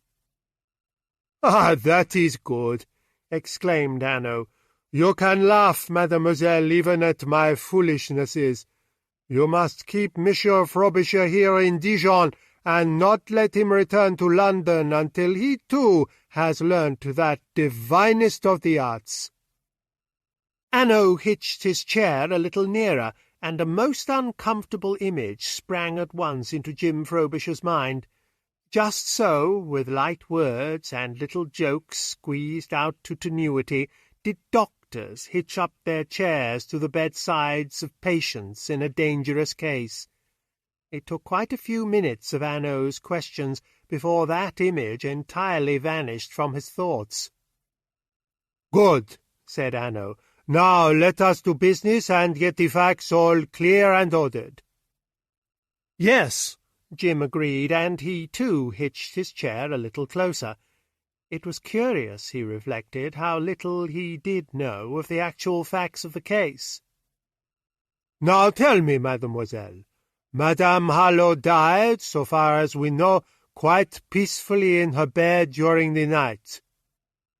"Yes," replied Betty. "During the night of April the 27th? "Yes." "She slept alone in her room that night?" "Yes, monsieur." "That was her rule?" "Yes." "I understand Madame Harlowe's heart had given her trouble for some time." "She had been an invalid for 3 years." "And there was a trained nurse always in the house?" "Yes." Hanaud nodded. "Now tell me, mademoiselle, where did this nurse sleep? Next door to madame?" "No, a bedroom had been fitted up for her on the same floor, but at the end of the passage." "And how far away was this bedroom?" "There were 2 rooms separating it from my aunt's." "Large rooms?" "Yes," Betty explained. "These rooms are on the ground floor, and are what you would call reception rooms. But since Madame's heart made the stairs dangerous for her, some of them were fitted up especially for her use." "Yes, I see," said Hanaud. "2 big reception rooms between, eh? And the walls of the house are thick. It is not difficult to see that it was not built in these days. I ask you this, mademoiselle. Would a cry from Madame Harlowe at night, when all the house was silent, be heard in the nurse's room?" "I am very sure that it would not," Betty returned. "But there was a bell by Madame's bed which rang in the nurse's room. She had hardly to lift her arm to press the button." "Ah," said Hanaud, "a bell specially fitted up?" "Yes." and the button within reach of the fingers. Yes, that is all very well if one does not faint, mademoiselle, but suppose one does, then the bell is not very useful. Was there no room nearer which could have been set aside for the nurse?" "There was one next to my aunt's room, Monsieur Hanaud, with a communicating door." Hanaud was puzzled and sat back in his chair. Jim Frobisher thought the time had come for him to interpose. He had been growing more and more restless as the catechism progressed. He could not see any reason why Betty, however readily and easily she answered, should be needlessly pestered.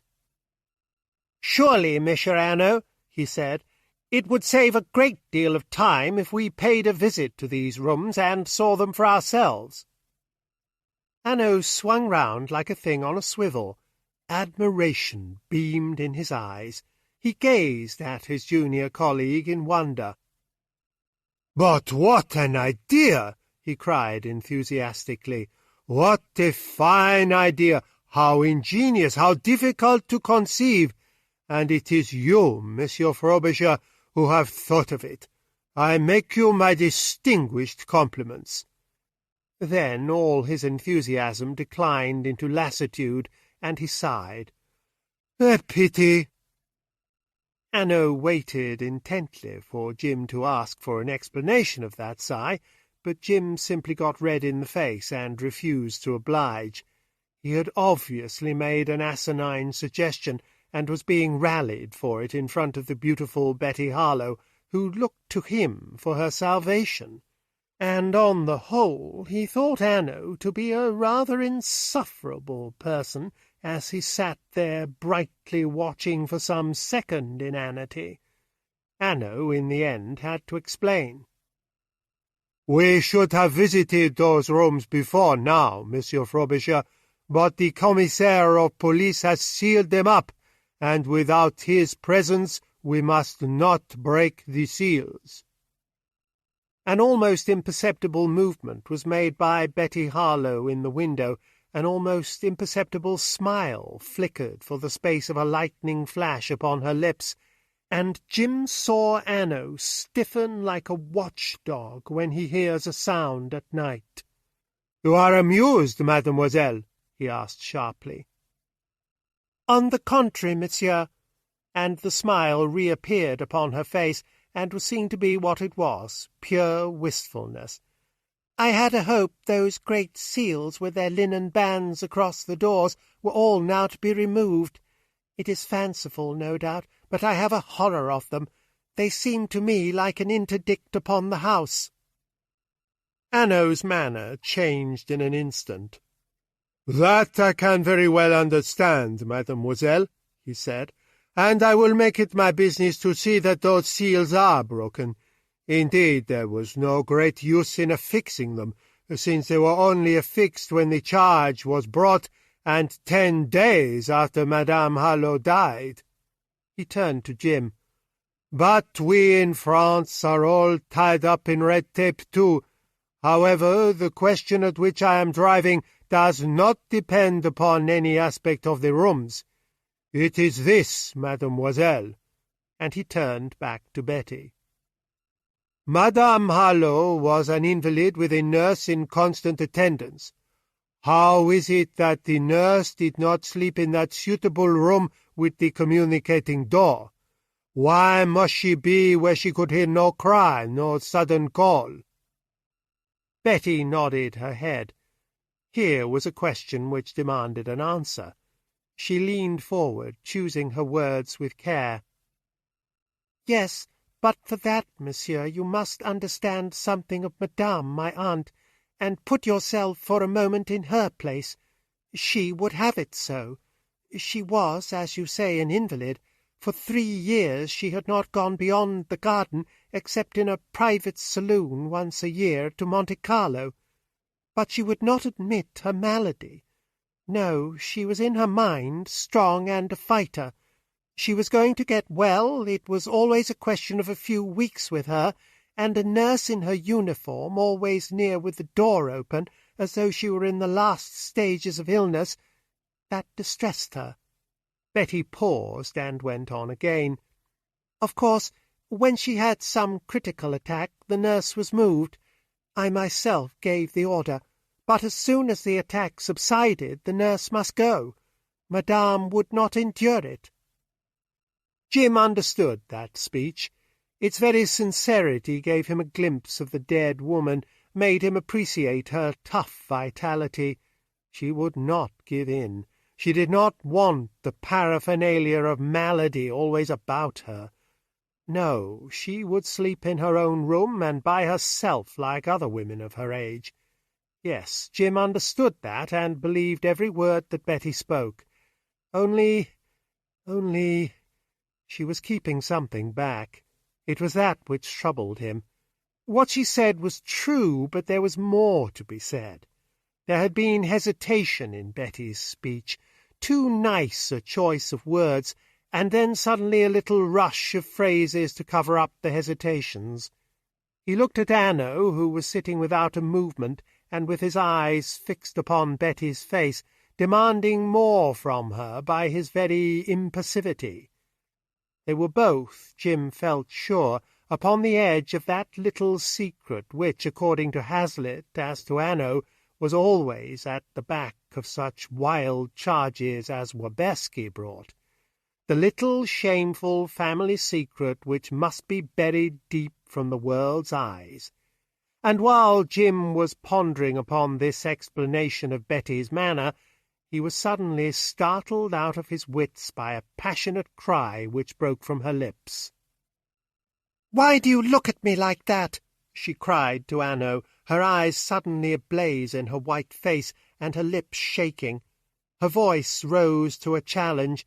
"Do you disbelieve me, Monsieur Hanaud?"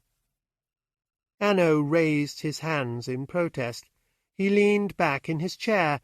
The vigilance of his eyes, of his whole attitude, was relaxed. "I beg your pardon, mademoiselle," he said with a good deal of self-reproach. "I do not disbelieve you. I was listening with both my ears to what you said, so that I might never again have to trouble you with my questions. But I should have remembered, what I forgot, that for a number of days you have been living under a heavy strain.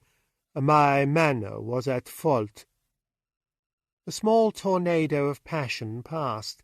Betty sank back in the corner of the window-seat, her head resting against the side of the sash, and her face a little upturned. "You are really very considerate, Monsieur Hanaud," she returned.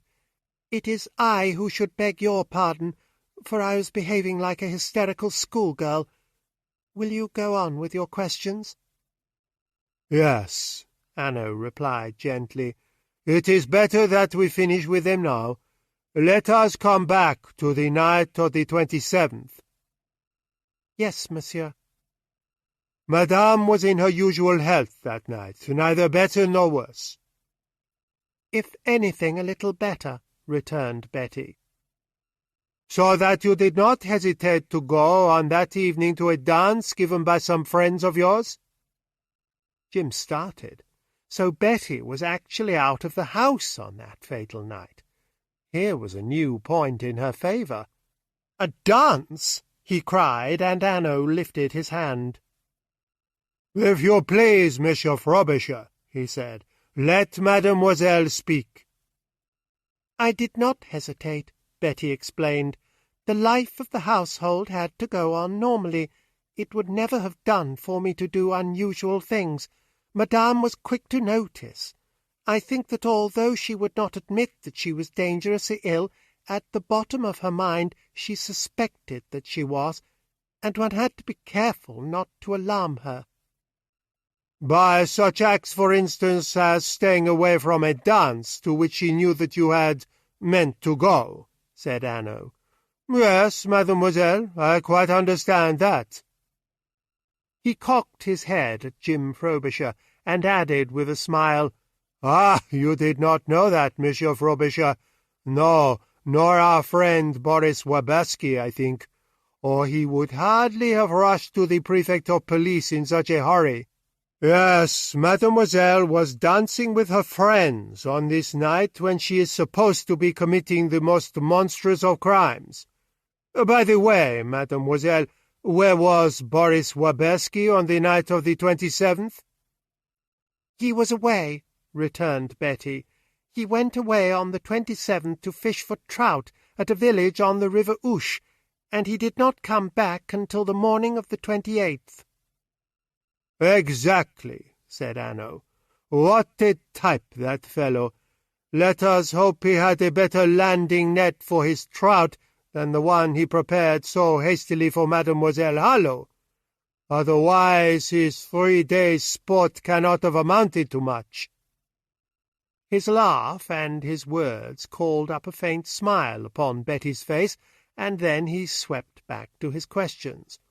So you went to a dance, mademoiselle. Where? At the house of Monsieur de Pouillac on the Boulevard Thiers. And at what hour did you go? I left this house at 5 minutes to 9. You are sure of the hour? Quite, said Betty. Did you see Madame Hallot before you went? Yes, Betty answered. I went to her room just before I left. She took her dinner in bed, as she often did. I was wearing for the dance a new frock which I had bought this winter at Monte Carlo, and I went to her room to show her how I looked in it. Was Madame alone? No, the nurse was with her. And upon that Hanaud smiled with a great appearance of cunning. I knew that, mademoiselle, he declared with a friendly grin. See, I set a little trap for you, for I have here the evidence of the nurse herself, Jean Baudin. He took from his pocket a sheet of paper upon which a paragraph was typed. Yes, the examining magistrate sent for her and took her statement. I didn't know that, said Betty. Jeanne left us the day of the funeral and went home. I have not seen her since. She nodded at Hanaud once or twice with a little smile of appreciation. I would not like to be a person with a secret to hide from you, Monsieur Hanaud, she said admiringly. I do not think that I should be able to hide it for long. Hanaud expanded under the flattery like a novice, and, to Jim Frobisher's thinking, rather like a very vulgar novice. You are wise, mademoiselle, he exclaimed, for, after all, I am Hanaud. There is only one. And he thumped his chest and beamed delightedly. Heavens, these are politenesses. Let us get on. This is what the nurse declared. And he read aloud from his sheet of paper. Mademoiselle came to the bedroom so that Madame might admire her in her new frock of silver tissue and her silver slippers. Mademoiselle arranged the pillows and saw that Madame had her favorite books and her drink beside the bed. Then she wished her good night, and with her pretty frock rustling and gleaming, she tripped out of the room. As soon as the door was closed, Madame said to me—" And Hanaud broke off abruptly. "But that does not matter," he said in a hurry. Suddenly and sharply Betty leaned forward. "Does it not, monsieur?" she asked, her eyes fixed upon his face, and the blood mounting slowly into her pale cheeks. "No," said Hanaud, and he began to fold the sheet of paper. "What does the nurse report that Madame said to her about me as soon as the door was closed?" Betty asked, measuring out her words with a slow insistence. "Come, monsieur, I have a right to know." And she held out her hand for the paper. "You shall judge for yourself that it was of no importance," said Hanaud. "Listen." And once more he read, "Madame said to me, looking at her clock, 'It is well that mademoiselle has gone early, for Dijon is not Paris, and unless you go in time there are no partners for you to dance with.' It was then 10 minutes to 9. With a smile, Hanaud gave the paper into Betty's hand, and she bent her head over it swiftly, as though she doubted whether what he had recited was really written on that sheet, as if she rather trembled to think what Mrs. Harlowe had said of her after she had gone from the room. She took only a second or two to glance over the page, but when she handed it back to him, her manner was quite changed. "Thank you," she said, with a note of bitterness, and her deep eyes gleamed with resentment. Jim understood the change and sympathized with it. Hanaud had spoken of setting a trap when he had set none, for there was no conceivable reason why she should hesitate to admit that she had seen Mrs. Harlowe in the presence of the nurse and wished her good night before she went to the party. But he had set a real trap a minute afterwards, and into that Betty had straightway stumbled. He had tricked her into admitting a dread that Mrs. Harlowe might have spoken of her in disparagement or even in horror after she had left the bedroom. "You must know, Monsieur Hanaud," she explained very coldly, "that women are not always very generous to one another, and sometimes have not the imagination, how shall I put it, to visualize the possible consequences of things they may say with merely the intention to hurt and do a little harm. Jean Baudin and I were, so far as I ever knew, good friends, but one is never sure, and when you folded up her statement in a hurry, I was naturally very anxious to hear the rest of it." "Yes, I agree," Jim intervened. "It did look as if the nurse might have added something malevolent which could neither be proved nor disproved." "It was a misunderstanding, mademoiselle," Hanaud replied in a voice of apology. "We will take care that there shall not be any other." He looked over the nurse's statement again. "It is said here that you saw that Madame had her favourite books and her drink beside the bed. That is true." "Yes, monsieur." "What was that drink?" "A glass of lemonade." "It was placed on a table, I suppose, ready for her every night?" "Every night." "And there was no narcotic dissolved in it?" "None," Betty replied. "If Mrs. Harlowe was restless, the nurse would give an opium pill and very occasionally a slight injection of morphia." "But that was not done on this night?" "Not to my knowledge. If it was done, it was done after my departure." "Very well," said Hanaud, and he folded the paper and put it away in his pocket. "That is finished with. We have you now out of the house at 5 minutes to 9 in the evening, and Madame in her bed with her health no worse than usual." "Yes." "Good." Hanaud changed his attitude. "Now let us go over your evening, mademoiselle. I take it that you stayed at the house of Monsieur de Pauillac until you returned home?" "Yes." "You remember with whom you danced?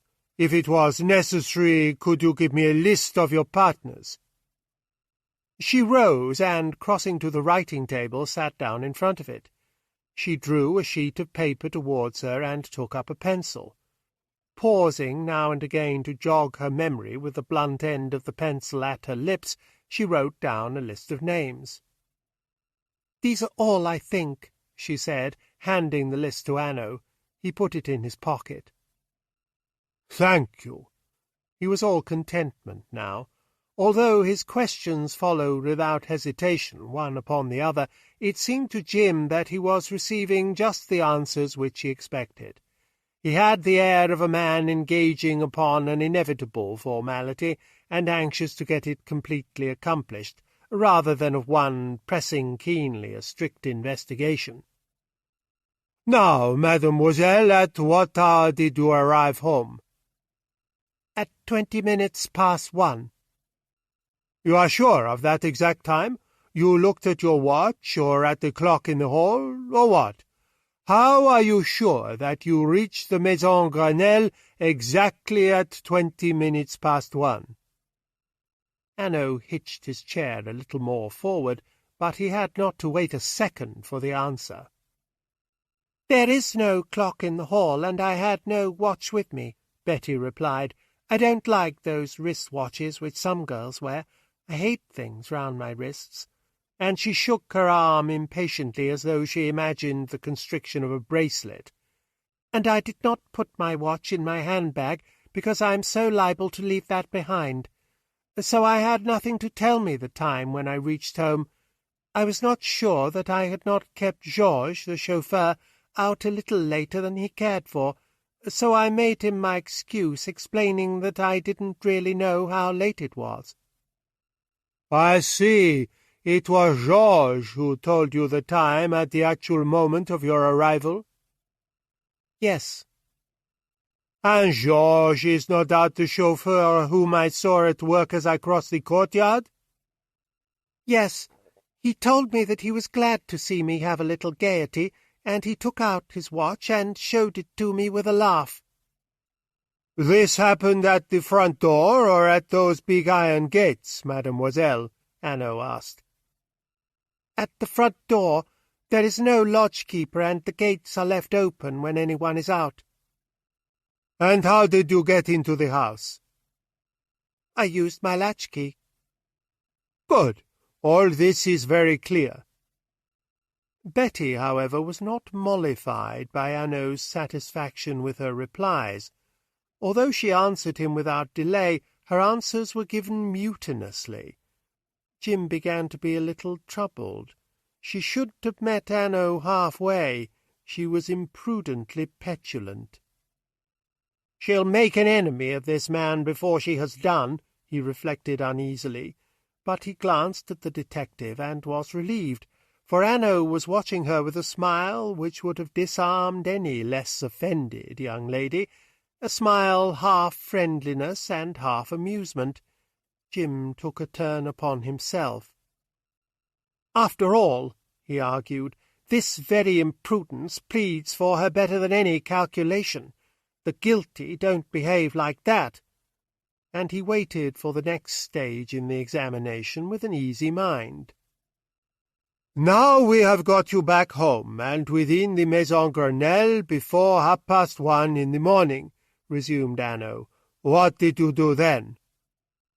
"I went straight upstairs to my bedroom," said Betty. "Was your maid waiting up for you, mademoiselle?" "No. I had told her that I should be late and that I could undress myself." "You are considerate, mademoiselle. No wonder that your servants were pleased that you should have a little gaiety." Even that advance did not appease the offended girl. "Yes?" she asked, with a sort of silky sweetness which was more hostile than any acid rejoinder, but it did not stir Hanaud to any resentment. "When, then, did you first hear of Madame Hanaud's death?" he asked. "The next morning my maid Francine came running into my room at 7 o'clock. The nurse, Jean, had just discovered it. I slipped on my dressing-gown and ran downstairs. As soon as I saw that it was true, I rang up the 2 doctors who were in the habit of attending here." "Did you notice the glass of lemonade?" "Yes, it was empty." "Your maid is still with you?" "Yes, Francine Rollard. She is at your disposal." Hanaud shrugged his shoulders and smiled doubtfully. "That, if it is necessary at all, can come later. We have the story of your movements now from you, mademoiselle, and that is what is important." He rose from his chair. "I have been, I am afraid, a very troublesome person, mademoiselle Hanaud," he said with a bow, "but it is very necessary for your own sake that no obscurity should be left for the world's suspicions to play with, and we are very close to the end of this ordeal." Jim had nursed a hope the moment Hanaud rose that this wearing interview had already ended. Betty, for her part, was indifferent. "That is for you to say, monsieur," she said implacably. "Just 2 points, then, and I think, upon reflection, you will understand that I have asked you no question which is unfair." Betty bowed. "Your 2 points, monsieur." "First, then, you inherit, I believe, the whole fortune of Madame?" "Yes." "Did you expect to inherit it all? Did you know of her will?" "No. I expected that a good deal of the money would be left to Monsieur Boris, but I don't remember that she ever told me so. I expected it because Monsieur Boris so continually repeated that it was so." "No doubt," said Hanaud lightly. "As to yourself, was Madame generous to you during her life?" The hard look disappeared from Betty's face. It softened to sorrow and regret. "Very," she answered in a low voice. "I had £1,000 a year as a regular allowance, and £1,000 goes a long way in Dijon. Besides, if I wanted more, I had only to ask for it." Betty's voice broke in a sob suddenly, and Hanaud turned away with a delicacy for which Jim was not prepared. He began to look at the books upon the shelves, that she might have time to control her sorrow, taking down one here, one there, and speaking of them in a casual tone. "It is easy to see that this was the library of Monsieur Simon Hanaud," he said, and was suddenly brought to a stop, for the door was thrown open, and a girl broke into the room. "Betty," she began, and stood staring from one to another of Betty's visitors. "And this is Monsieur Hanaud," said Betty with a careless wave of her hand, and Anne went white as a sheet. Anne! Then this girl was Anne Upcott, thought Jim Frobisher, the girl who had written to him, the girl, all acquaintanceship with whom he had twice denied, and he had sat side by side with her, he had even spoken to her. She swept across the room to him. "So you have come," she cried, "but I knew that you would." Jim was conscious of a mist of shining yellow hair, a pair of sapphire eyes, and of a face impertinently lovely and most delicate in its colour. "Of course I have come," he said feebly, and Hanaud looked on with a smile. He had an eye on Betty Harlow, and the smile said, as clearly as words could say, "That young man is going to have a deal of trouble before he gets out of Dijon." Chapter 6. Jim Changes His Lodging. The library was a big oblong room with 2 tall windows looking into the court, and the observation window thrown out at the end over the footway of the street. A door in the inner wall close to this window led to a room behind, and a big open fireplace faced the windows on the court. For the rest, the walls were lined with high bookshelves filled with books, except for a vacant space here and there where a volume had been removed. Hanaud put back in its place the book which he had been holding in his hand. "One can easily see that this is the library of Simon Hanaud, the collector," he said. "I have always thought that if one only had the time to study and compare the books which a man buys and reads, one would more surely get the truth of him than in any other way. But, alas, one never has the time." He turned towards Jim Frobisher regretfully. "Come and stand with me, Monsieur Frobisher, for even a glance at the backs of them tells one something." Jim took his place by Hanaud's side.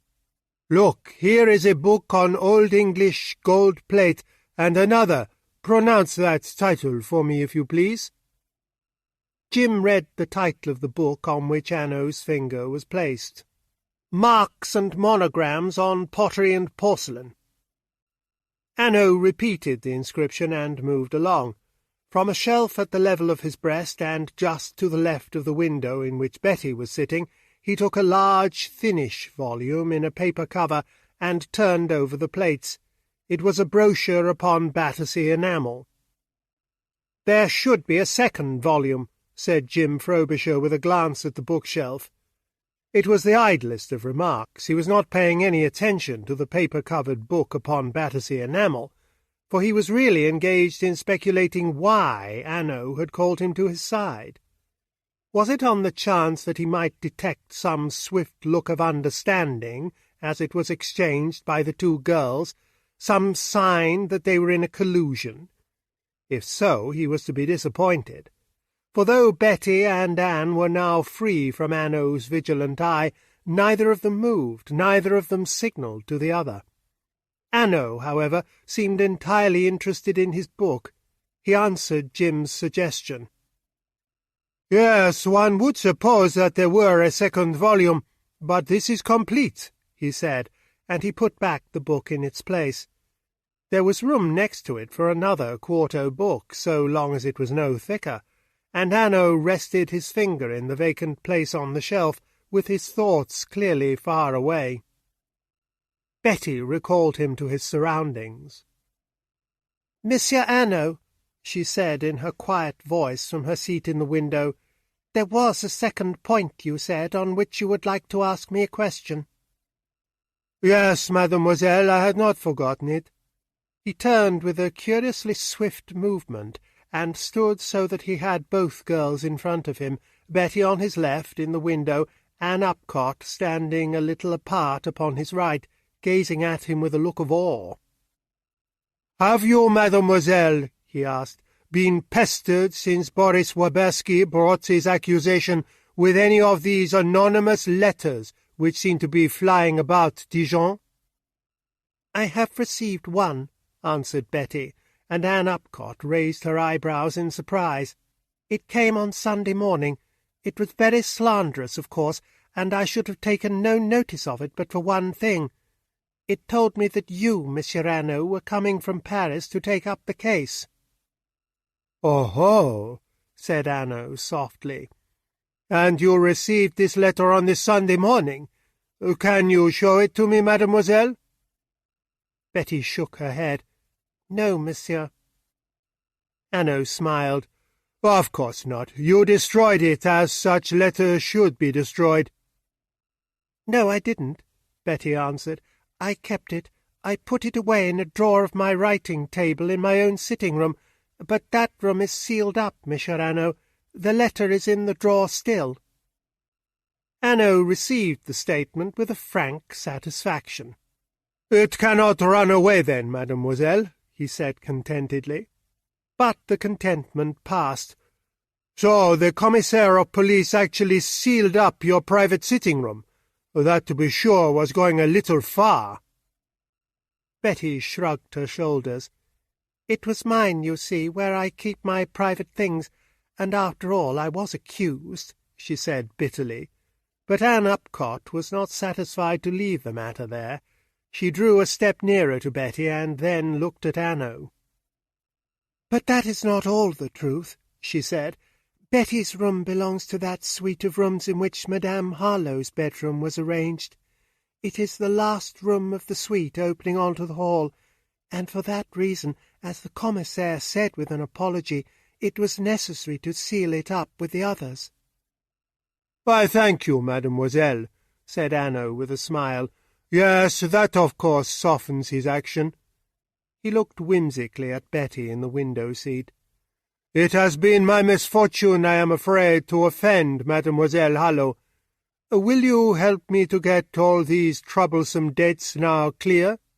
Madame Hallot was buried, I understand, on the Saturday morning 12 days ago." "Yes, monsieur," said Anne Upcott. "And after the funeral, on your return to this house, the notary opened and read the will?" "Yes, monsieur."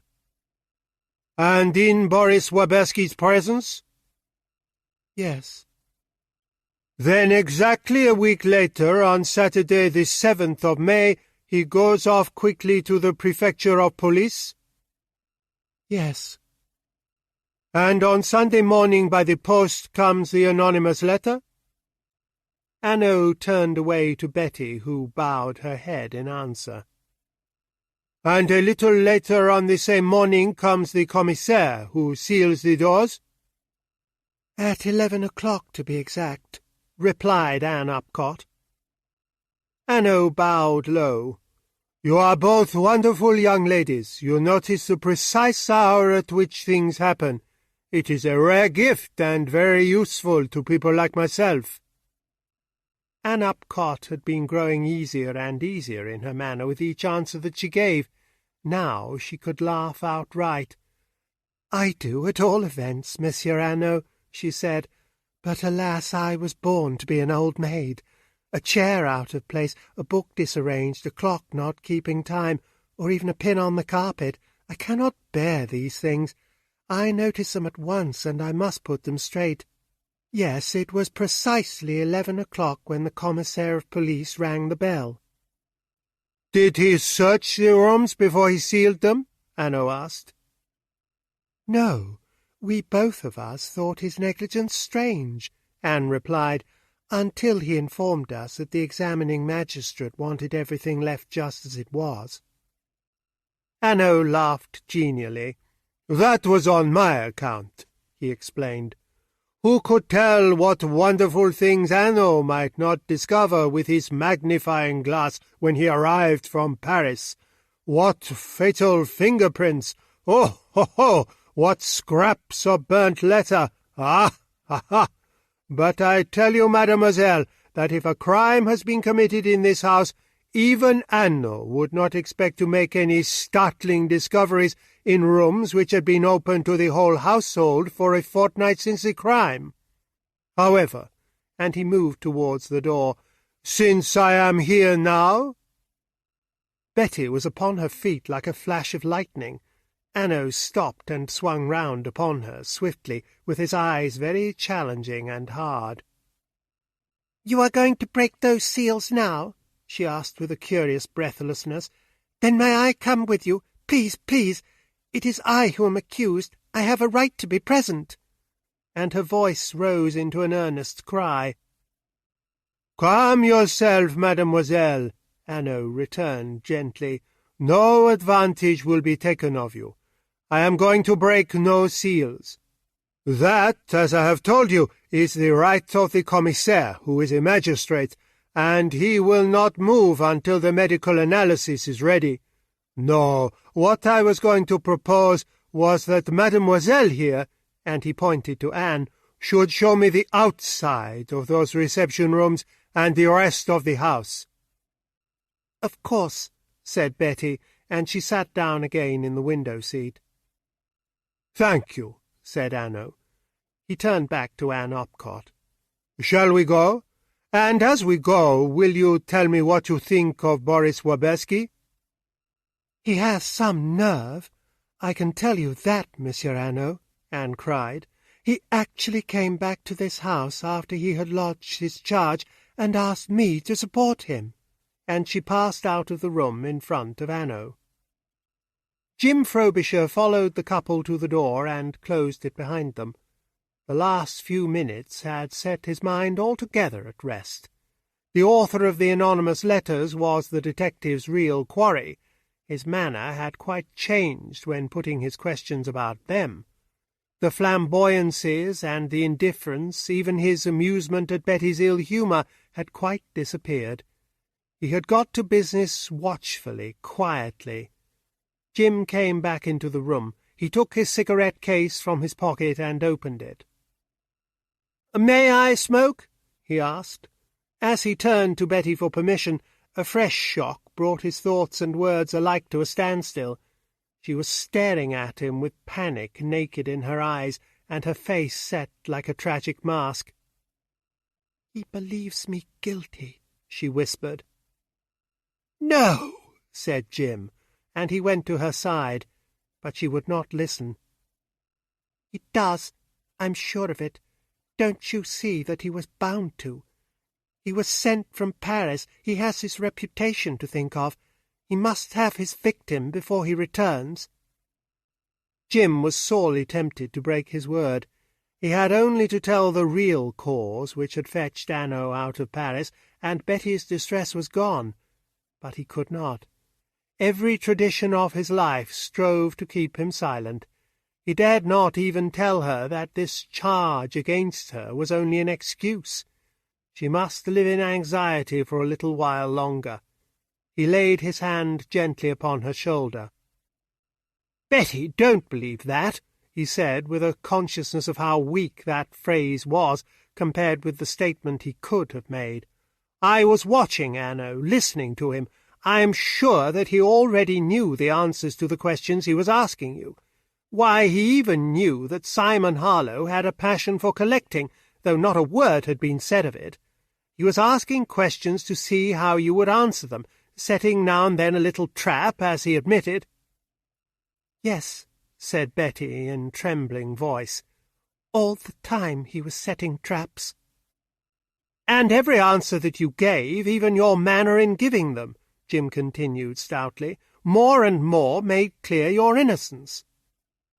"To him?" asked Betty. "Yes, to him. I'm sure of it." Betty Harlowe caught at his arm and held it in both her hands. She leaned her head against it. Through the sleeve of his coat he felt the velvet of her cheek. "Thank you," she whispered. "Thank you, Jim." And as she pronounced the name, she smiled. She was thanking him not so much for the stout confidence of his words as for the comfort which the touch of him gave to her. "Very likely I am making too much of little things," she went on. "Very likely I am ungenerous, too, to Monsieur Hanaud.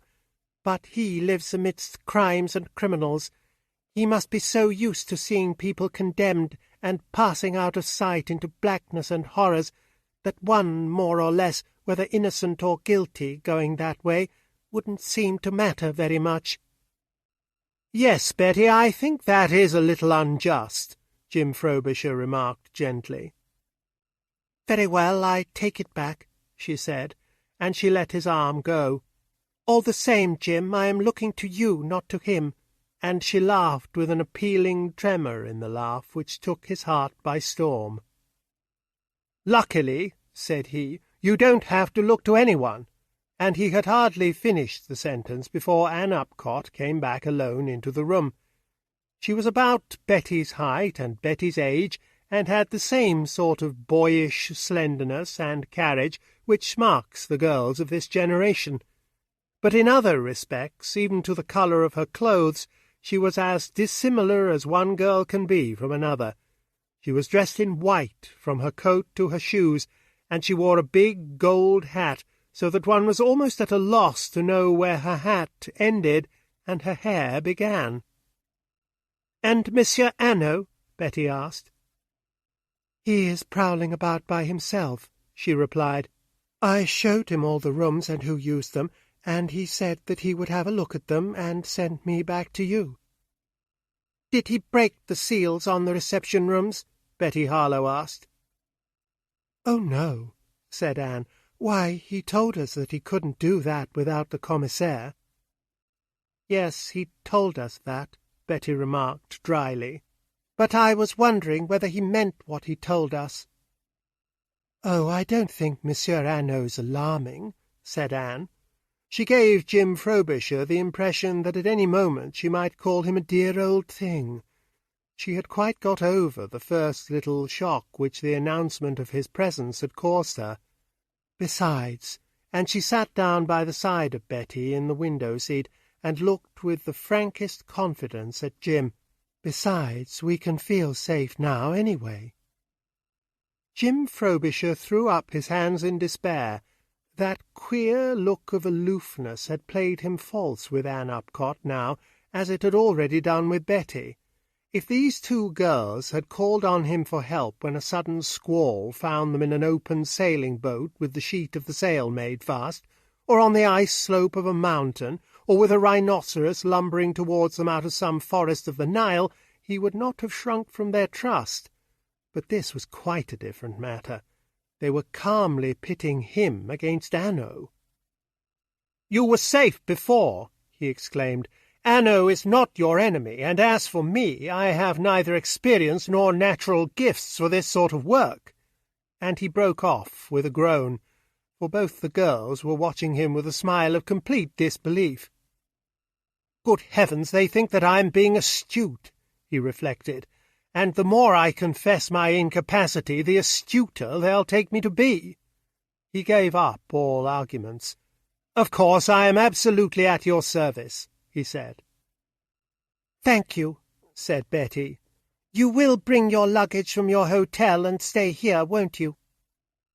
Jim was tempted to accept that invitation, but on the one hand he might wish to see Hanaud at the Grand Taverne, or Hanaud might wish to see him, and secrecy was to be the condition of such meetings. It was better that he should keep his freedom of movement complete. "I won't put you to so much trouble, Betty," he replied. "There's no reason in the world that I should. A call over the telephone, and in 5 minutes I am at your side." Betty Harlow seemed in doubt to press her invitation or not. "It looks a little inhospitable in me," she began, and the door opened and Hanaud entered the room. "I left my hat and stick here," he said. He picked them up and bowed to the girls. "You have seen everything, Monsieur Hanaud?" Betty asked. "Everything, mademoiselle. I shall not trouble you again until the report of the analysis is in my hands. I wish you a good morning." Betty slipped off the window-seat and accompanied him out into the hall. It appeared to Jim Frobisher that she was seeking to make some amends for her ill-humour, and when he heard her voice he thought to detect in it some note of apology. "I shall be very glad if you will let me know the sense of that report as soon as possible," she pleaded. "You, better than anyone, will understand that this is a difficult hour for me." "I understand very well, mademoiselle," Hanaud answered gravely. "I will see to it that the hour is not prolonged." Jim, watching them through the doorway as they stood together in the sunlit hall, felt ever so slight a touch upon his arm. He wheeled about quickly. Anne Upcott was at his side, with all the liveliness and even the delicate colour gone from her face, and a wild and desperate appeal in her eyes. "You will come and stay here? Oh, please," she whispered. "I have just refused," he answered. "You heard me." "I know," she went on, the words stumbling over one another from her lips. "But take back your refusal. Do. Oh, I'm frightened out of my wits. I don't understand anything. I'm terrified." And she clasped her hands together in supplication. Jim had never seen fear so stark, no, not even in Betty's eyes a few minutes ago. It robbed her exquisite face of all its beauty, and made it in a second haggard and old. But before he could answer, a stick clattered loudly upon the pavement of the hall, and startled them both like the crack of a pistol. Jim looked through the doorway. Hanaud was stooping to pick up his cane. Betty made a dive for it, but Hanaud already had it in his hands. "Why, thank you, mademoiselle, but I can still touch my toes. Every morning I do it 5 times in my pyjamas."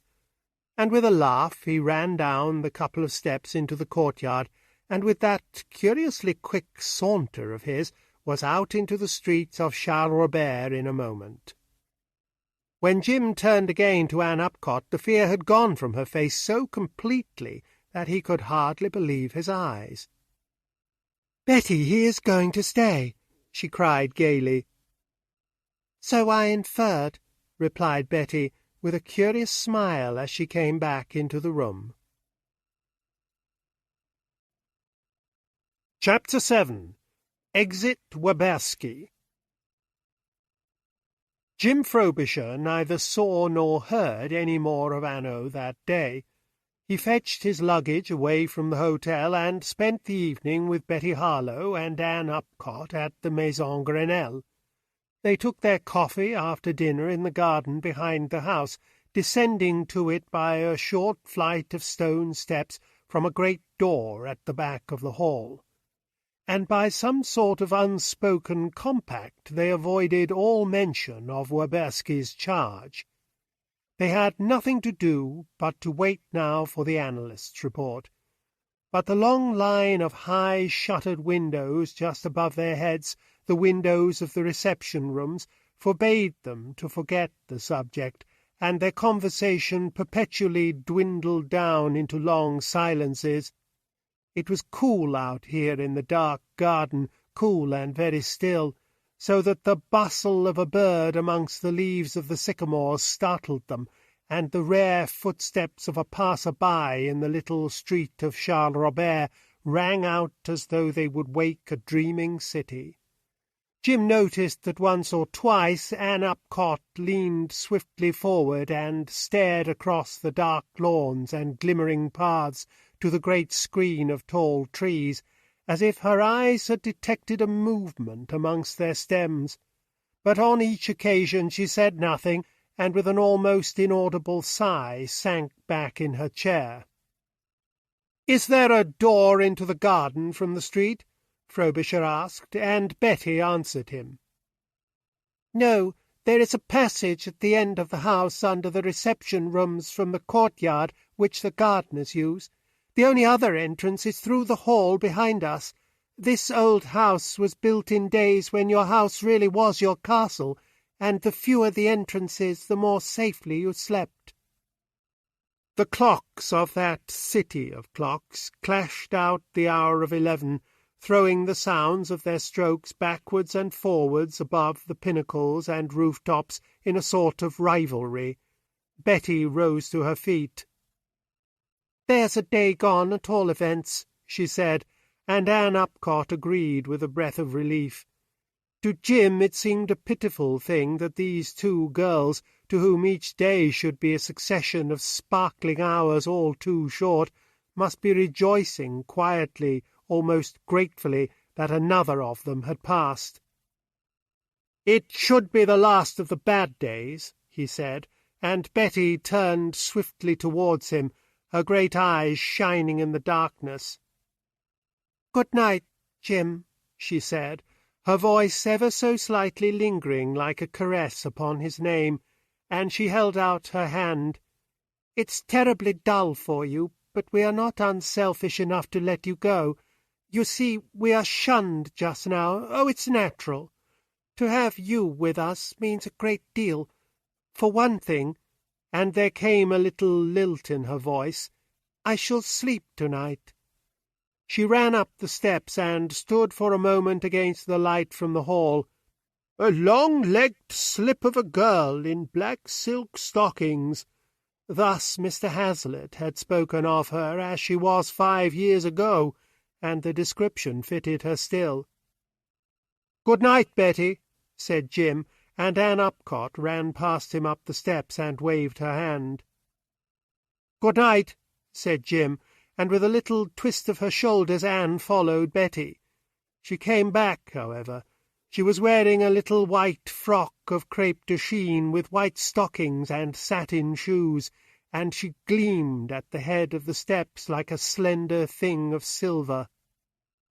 "You'll bolt the door when you come in, won't you?" she pleaded, with a curious anxiety considering the height of the strong walls about the garden. "I will," said Jim, and he wondered why in all this business Anne Upcott stood out as a note of fear. It was high time indeed that the long line of windows was thrown open and the interdict raised from the house and its inmates. Jim Frobisher paced the quiet garden in the darkness with a prayer at his heart that that time would come tomorrow. In Betty's room, above the reception-rooms, the light was still burning behind the latticed shutters of the windows, in spite of her confidence that she would sleep.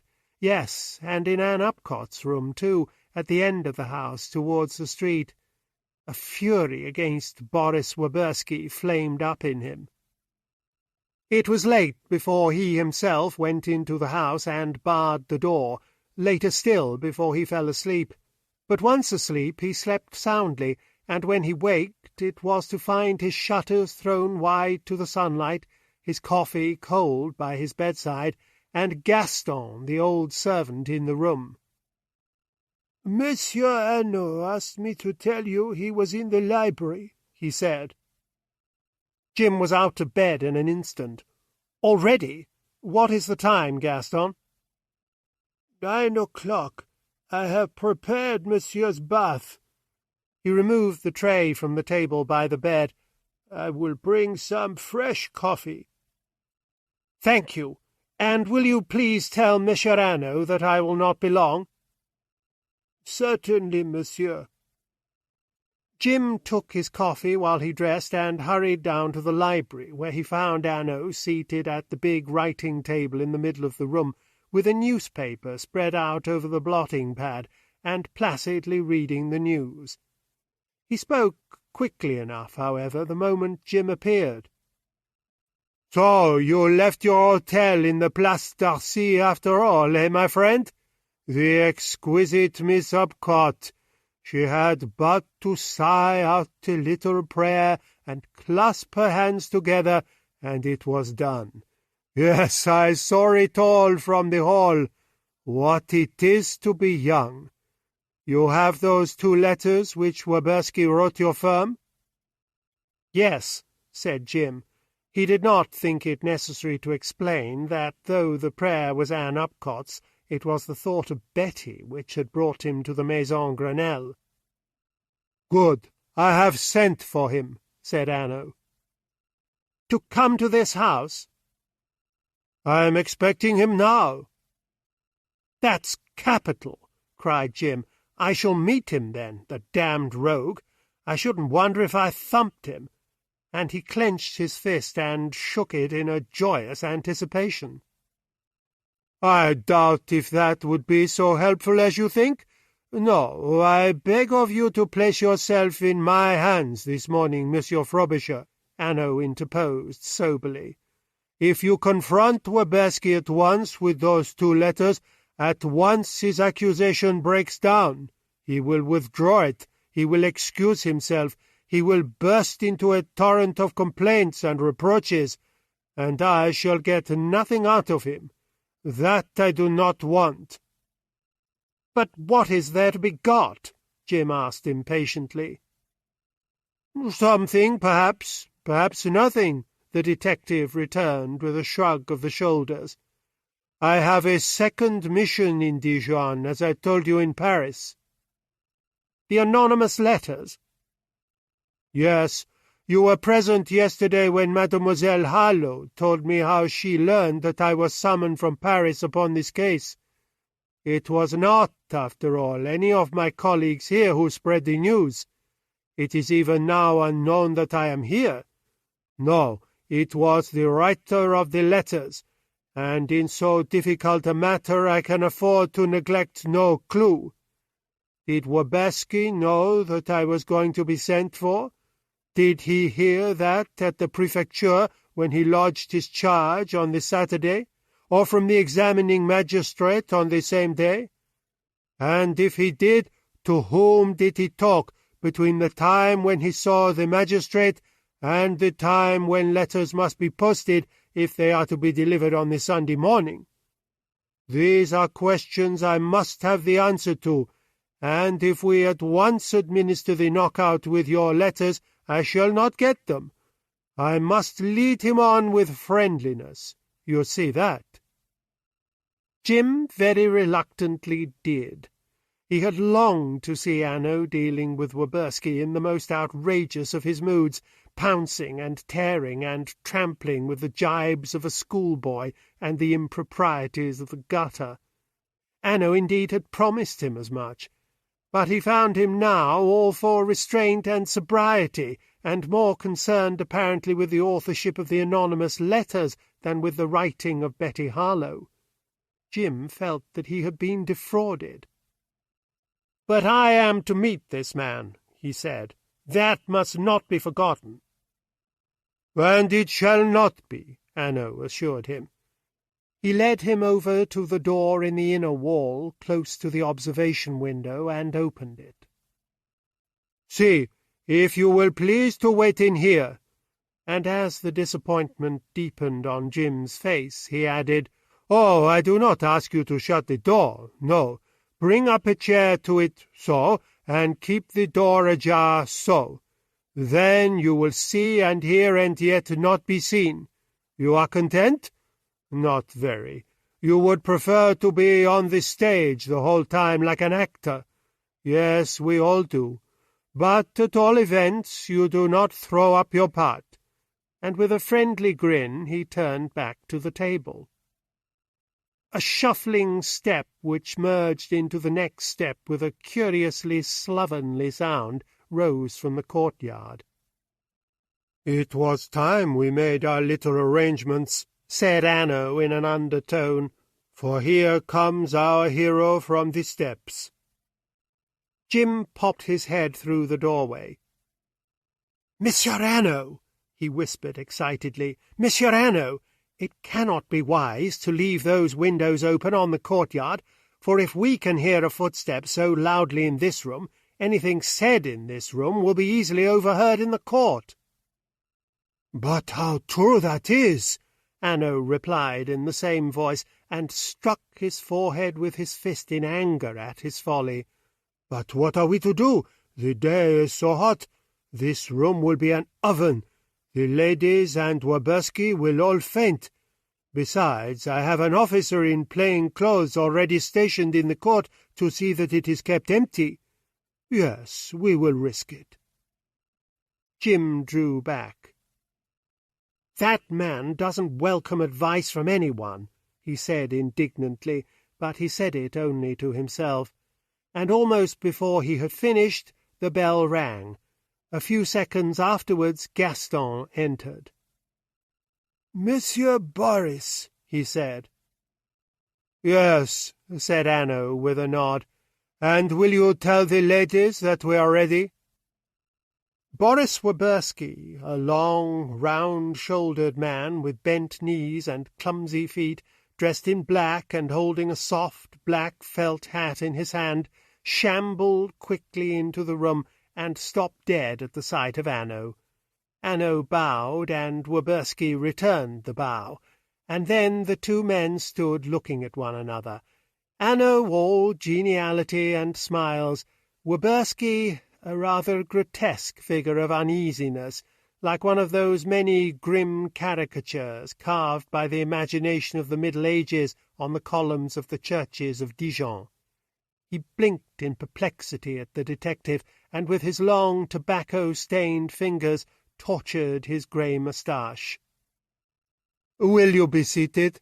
said Hanaud politely. "I think that the ladies will not keep us waiting." He pointed towards a chair in front of the writing-table, but on his left hand and opposite to the door. "I don't understand," said Warburski doubtfully. "I received a message. I understood that the examining magistrate had sent for me." "I am his agent," said Hanaud. "I am—" and he stopped. "Yes?" Boris Warburski stared. "I said nothing." "I beg your pardon. I am Hanaud." He shot the name out quickly, but he was answered by no start nor by any sign of recognition. "Hanaud?" Warburski shook his head. "That, no doubt, should be sufficient to enlighten me," he said with a smile, "but it is better to be frank. It doesn't." "Hanaud of the Sûreté of Paris." And upon Warburski's face there came slowly a look of utter consternation. "Oh," he said, and again, "Oh," with a lamentable look towards the door, as if he was in two minds whether to make a bolt for it. Hanaud pointed again to the chair, and Warburski murmured, "Yes, to be sure," and made a little run to it and sank down. Jim Frobisher, watching from his secret place, was certain of one thing. Boris Warburski had not written the anonymous letters to Betty, nor had he contributed the information about Hanaud to the writer. He might well have been thought to have been acting ignorance of Hanaud's name up to the moment when Hanaud explained who Hanaud was, but no longer. His consternation then was too genuine. "You will understand, of course, that an accusation so serious as the one you have brought against Mademoiselle Hanaud demands the closest inquiry Hanaud continued without any trace of irony, "and the examining magistrate in charge of the case honoured us in Paris with a request for help." "Yes, it is very difficult," replied Boris Woberski, twisting about as if he was a martyr on red-hot plates. But the difficulty was Woberski's, as Jim, with that distressed man in full view, was now able to appreciate. Woberski had rushed to the prefecture when no answer came from Messrs. Frobisher and Hazlitt to his letter of threats, and had brought his charge in a spirit of disappointment and rancour, with a hope, no doubt, that some offer of cash would be made to him, and that he could withdraw it. Now he found the trained detective service of France upon his heels, asking for his proofs and evidence. This was more than he had bargained for.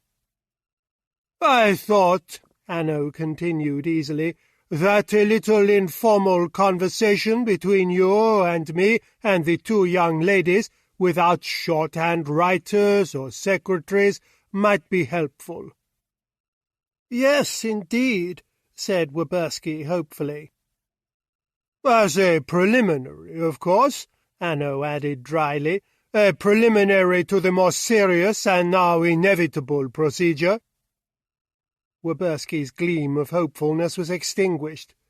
"To be sure," he murmured, plucking at his lean throat nervously, "cases must proceed." "That is what they are there for," said Hanaud sententiously, and the door of the library was pushed open. Betty came into the room with Anne Upcott immediately behind her. "You sent for me," she began to Hanaud, and then she saw Boris Woberski. Her little head went up with a jerk, her eyes smouldered. "Monsieur Boris," she said, and again she spoke to Hanaud. "Come to take possession, I suppose." Then she looked round the room for Jim Frobisher, and exclaimed in a sudden dismay, "But I understood that—" and Hanaud was just in time to stop her from mentioning any name. "All in good time, mademoiselle," he said quickly. "Let us take things in their order." Betty took her old place in the window-seat. Anne Upcott shut the door and sat down in a chair a little apart from the others. Hanaud folded up his newspaper and laid it aside. On the big blotting-pad, which was now revealed, lay one of those green files which Jim Frobisher had noticed in the office of the Sûreté. Hanaud opened it and took up the top paper. He turned briskly to Woberski. "Monsieur, you state that on the night of the 27th of April, this girl here, Betty Hanaud, did wilfully give to her adoptive mother and benefactor Jean-Marie Hanaud an overdose of a narcotic by which her death was brought about." "Yes," said Woberski with an air of boldness, "I declare that."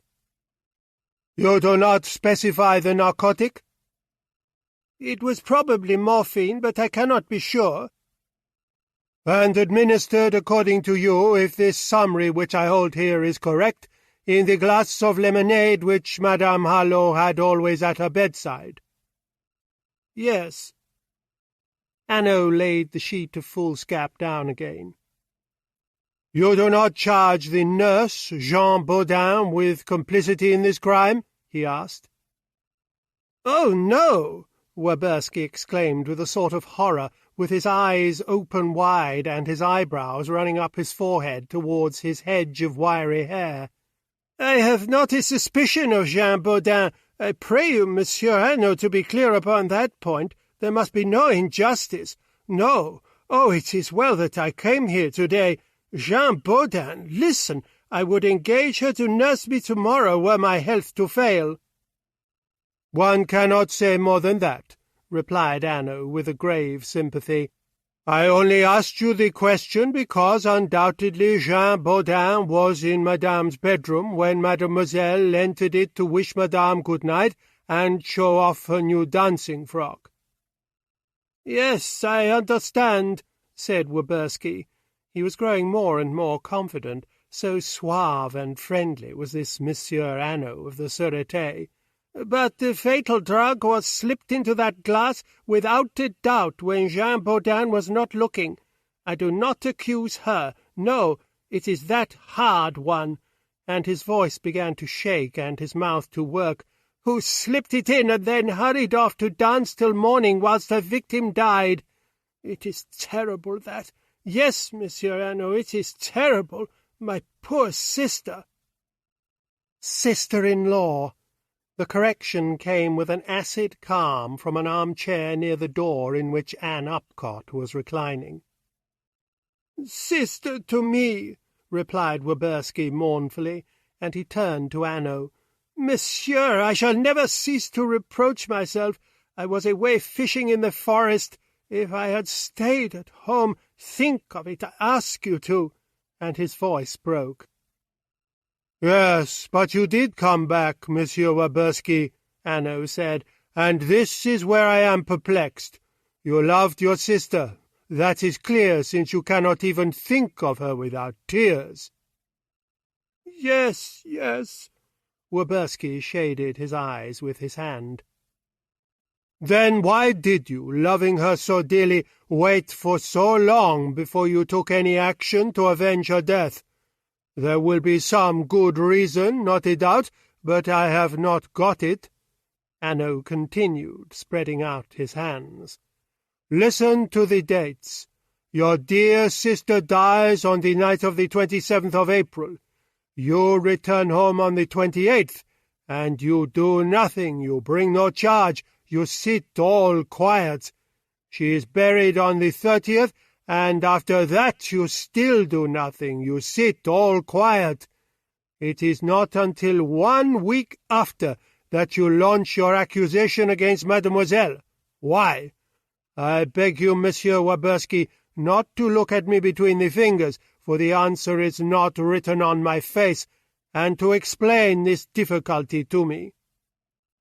The request was made in the same pleasant, friendly voice which Hanaud had used so far, and without any change of intonation, but Woberski snatched his hand away from his forehead and sat up with a flush on his face. "I answer you at once," he exclaimed. "From the first I knew it here," and he thumped his heart with his fist, "that murder had been committed, but as yet I did not know it here," and he patted his forehead, "in my head, so I think, and I think, and I think. I see reasons and motives, they build themselves up. A young girl of beauty and style, but of a strange and secret character, thirsting in her heart for colour and laughter and enjoyment, and the power which her beauty offers her if she will but grasp it, and yet while thirsting very able to conceal all sign of thirst. That is the picture I give you of that hard one, Betty Harlow." For the first time since the interview had commenced, Betty herself showed some interest in it. Up till now she had sat without a movement, a figure of disdain in an ice-house of pride. Now she flashed into life. She leaned forward, her elbow on her crossed knee, her chin propped in her hand, her eyes on Woberski, and a smile of amusement at this analysis of herself giving life to her face. Jim Frobisher, on the other hand, behind his door, felt that he was listening to blasphemies. Why did Hanaud endure it? There was information, he had said, which he wanted to get from Boris Woberski. The point on which he wanted information was settled long ago, at the very beginning of this informal session. It was as clear as daylight that Woberski had nothing to do with Betty's anonymous letter. Why, then, should Hanaud give this mountebank of a fellow a free opportunity to slander Betty Harlow? Why should he question and question as if there were solid weight in the accusation? Why, in a word, didn't he fling open this door, allow Frobisher to produce the blackmailing letters to Mr. Hazlitt, and then stand aside while Boris Woberski was put into that condition in which he would call upon the services of Jean Bodin? Jim, indeed, was furiously annoyed with Monsieur Hanaud. He explained to himself that he was disappointed. Meanwhile, Boris Woberski, after a little nervous check when Betty had leaned forward, continued his description. "For such a one, Dijon would be tiresome. It is true there was each year a month or so at Monte Carlo, just enough to give one a hint of what might be, like a cigarette to a man who wants to smoke. And then back to Dijon. Ah, monsieur, not the Dijon of the Dukes of Burgundy, not even the Dijon of the Parliament of the States, but the Dijon of today, an ordinary, dull, provincial town of France, which keeps nothing of its former gaieties and glory, but some old rare buildings and a little spirit of mockery. Imagine, then, monsieur, this hard one, with a fortune and freedom within her grasp, if only she has the boldness on some night when Monsieur Boris is out of the way to seize them. Nor is that all, for there is an invalid in the house to whom attentions are owed, yes, and must be given." Woberski, in a flight of excitement, checked himself and half-closed his eyes with a little cunning nod. For the invalid was not so easy. No, even that dear one had her failings. Oh, yes, and we will not forget them when the moment comes for the extenuating pleas. No, indeed. And he flung his arm out nobly. "I myself will be the first to urge them to the judge of the assizes when the verdict is given." Betty Harlow leaned back once more, indifferent. From an armchair near the door a little gurgle of laughter broke from the lips of Anne Upcott. Even Hanaud smiled. "Yes, yes," he said, "but we have not got quite as far as the Court of Assizes, Monsieur Woberski. We are still at the point where you know it in your heart, but not in your head."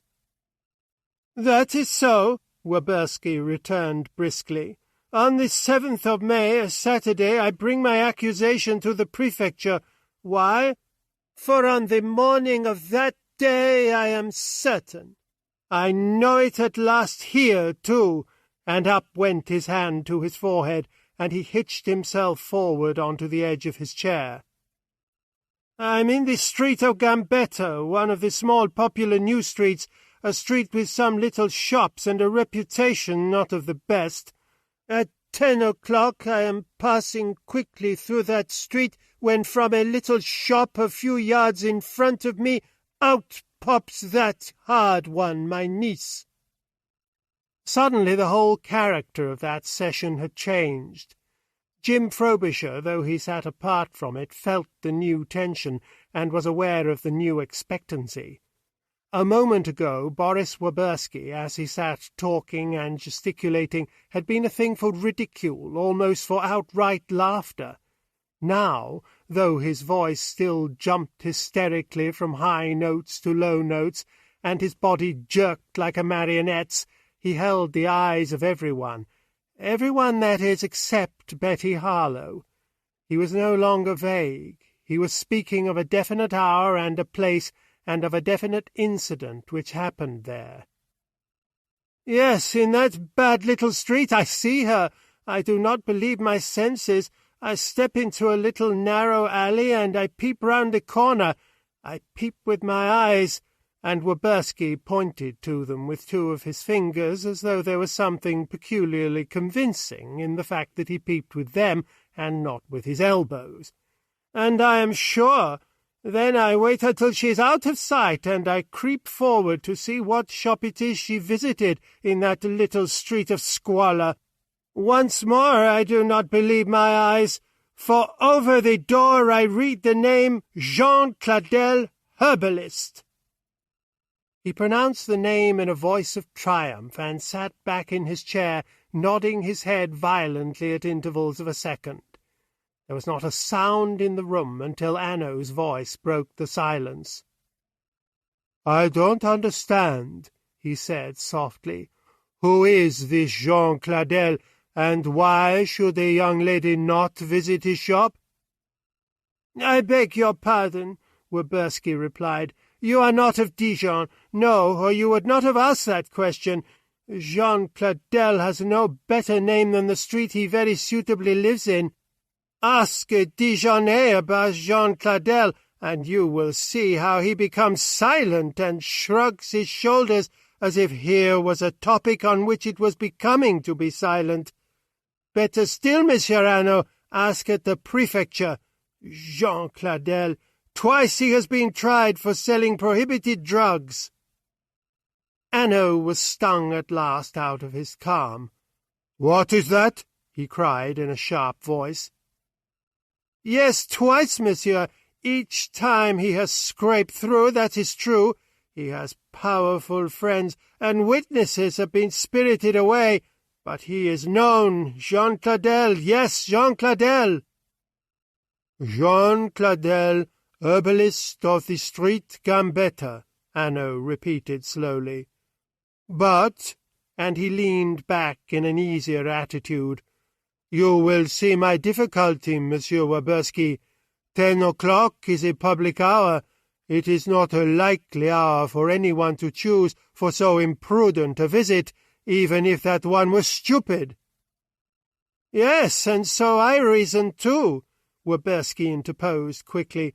"As I told you, I could not believe my eyes, but I made sure. Oh, there was no doubt, Monsieur Hanaud, and I thought to myself this: crimes are discovered because criminals, even the acutest, do sooner or later some foolish thing. Isn't it so? Sometimes they are too careful. They make their proofs too perfect for an imperfect world. Sometimes they are too careless or are driven by necessity to a rash thing. But somehow a mistake is made and justice wins the game." Hanaud smiled. "Aha! A student of crime, monsieur." He turned to Betty, and it struck upon Jim Frobisher with a curious discomfort that this was the first time Hanaud had looked directly at Betty since the interview had begun. "And what do you say to this story, mademoiselle?" "It is a lie," she answered quietly. "You did not visit Jean Cladel in the street of Gambetta at 10 o'clock on the morning of the 7th of May?" "I did not, monsieur." Warburski smiled and twisted his moustache. Of course, we could not expect mademoiselle to admit it. One fights for one's skin, eh?" "But after all," Hanaud interrupted, with enough savagery in his voice to check all Warburski's complacency, "let us not forget that on the 7th of May Madame Hanaud had been dead for 10 days. Why should mademoiselle still be going to the shop of Jean Cladel?" "To pay," said Warburski. "Oh, no doubt Jean Cladel's wares are expensive and have to be paid for more than once, monsieur." "By wares you mean poison," said Hanaud. "Let us be explicit." "Yes." "Poison which was used to murder Madame Hanaud." "I say so," Warburski declared, folding his arms across his breast. "Very well," said Hanaud. He took from his green file a second paper written over in a fine hand and emphasized by an official stamp. "Then what will you say, monsieur, if I tell you that the body of Madame Hanaud has been exhumed?" Hanaud continued, and Warburski's face lost what little colour it had. He stared at Hanaud, his jaw working up and down nervously, and he did not say a word. "And what will you say if I tell you," Hanaud continued, "that no more morphia was discovered in it than one sleeping dose would explain, and no trace at all of any other poison?" In a complete silence, Warburski took his handkerchief from his pocket and dabbed his forehead. The game was up. He had hoped to make his terms, but his bluff was called. He had not one atom of faith in his own accusation. There was but one course for him to take, and that was to withdraw his charge and plead that his affection for his sister-in-law had led him into a gross mistake. But Boris Warburski was never the man for that. He had that extra share of cunning which shipwrecks always the minor rogue. He was unwise enough to imagine that Hanaud might be bluffing too. He drew his chair a little nearer to the table. He tittered and nodded at Hanaud confidentially. "You say if I tell you," he said smoothly. "Yes, but you do not tell me, Monsieur Hanaud. No, not at all. On the contrary, what you say is this: 'My friend Warburski, here is a difficult matter which, if exposed, means a great scandal, and of which the issue is doubtful. There is no good in stirring the mud.'" "Oh, I say that?" Hanaud asked, smiling pleasantly. Warburski felt sure of his ground now. "Yes, and more than that, you say, 'You have been badly treated, my friend Warburski, and if you will now have a little talk with that hard one, your niece—' And his chair slid back against the bookcase, and he sat gaping stupidly like a man who has been shot. Hanaud had sprung to his feet. He stood towering above the table, his face suddenly dark with passion. "Oh, I say all that, do I?" he thundered. "I came all the way from Paris to Dijon to preside over a little bargain in a murder case? I, Hanaud? Oh, ho, ho! I'll teach you a lesson for that. Read this." And bending forward, he thrust out the paper with the official seal. "It is a report of the analysts. Take it, I tell you, and read it." Warburski reached out a trembling arm, afraid to venture nearer. Even when he had the paper in his hands, they shook so he could not read it. But since he had never believed in his charge, that did not matter. "Yes," he muttered, "no doubt I have made a mistake." Hanaud caught the word up. "Mistake? Ah, there's a fine word. I'll show you what sort of a mistake you have made. Draw up your chair to this table in front of me, so, and take a pen, so, and a sheet of paper, so, and now you write for me a letter." "Yes, yes," Warburski agreed. All the bravado had gone from his bearing, all the insinuating slyness. He was in a quiver from head to foot. "I will write that I am sorry." "That is not necessary," roared Hanaud. "I will see to it that you are sorry. No, you write for me what I dictate to you, and in English.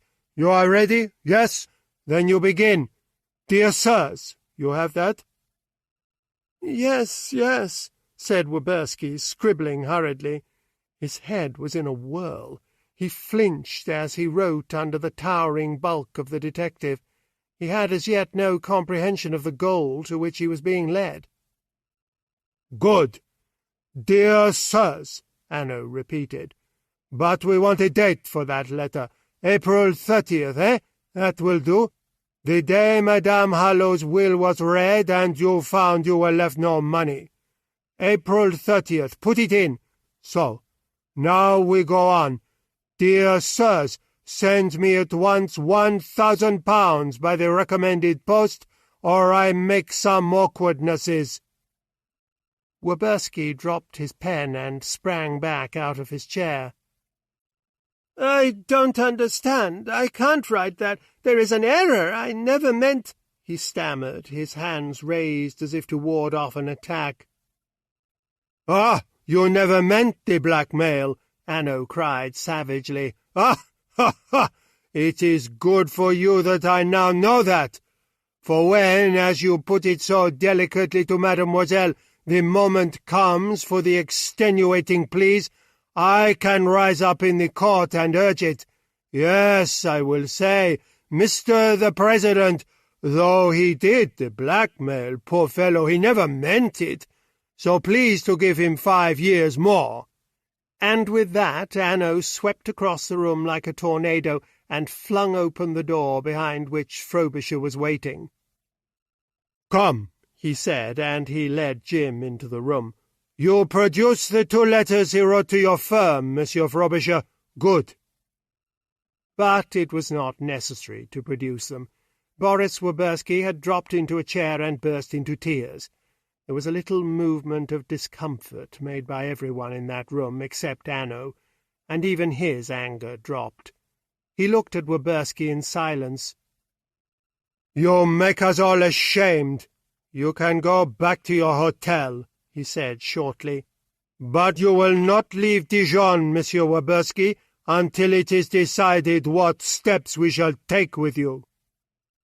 Werbersky rose to his feet and stumbled blindly to the door. "I make my apologies," he stammered. "It is all a mistake. I am very poor. I meant no harm." And without looking at anyone, he got himself out of the room. "That type! He, at all events, cannot any more think that Dijon is dull," said Hanaud, and once more he adventured on the dangerous seas of the English language. "Do you know what my friend Mr. Ricardo would have said? No? I tell you, he would have said, 'That fellow, my God, what a sauce!'" Those left in the room, Betty, Anne Upcott, and Jim Frobisher, were in a mood to welcome any excuse for laughter. The interdict upon the house was raised, the charge against Betty proved of no account, the whole bad affair was at an end. Or so it seemed. But Hanaud went quickly to the door and closed it, and when he turned back there was no laughter at all upon his face. "Now that man has gone," he said gravely, "I have something to tell you three which is very serious. I believe that, though Werbersky does not know it, Madame Hanaud was murdered by poison in this house on the night of April the 27th. The statement was received in a dreadful silence. Jim Frobisher stood like a man whom some calamity has stunned.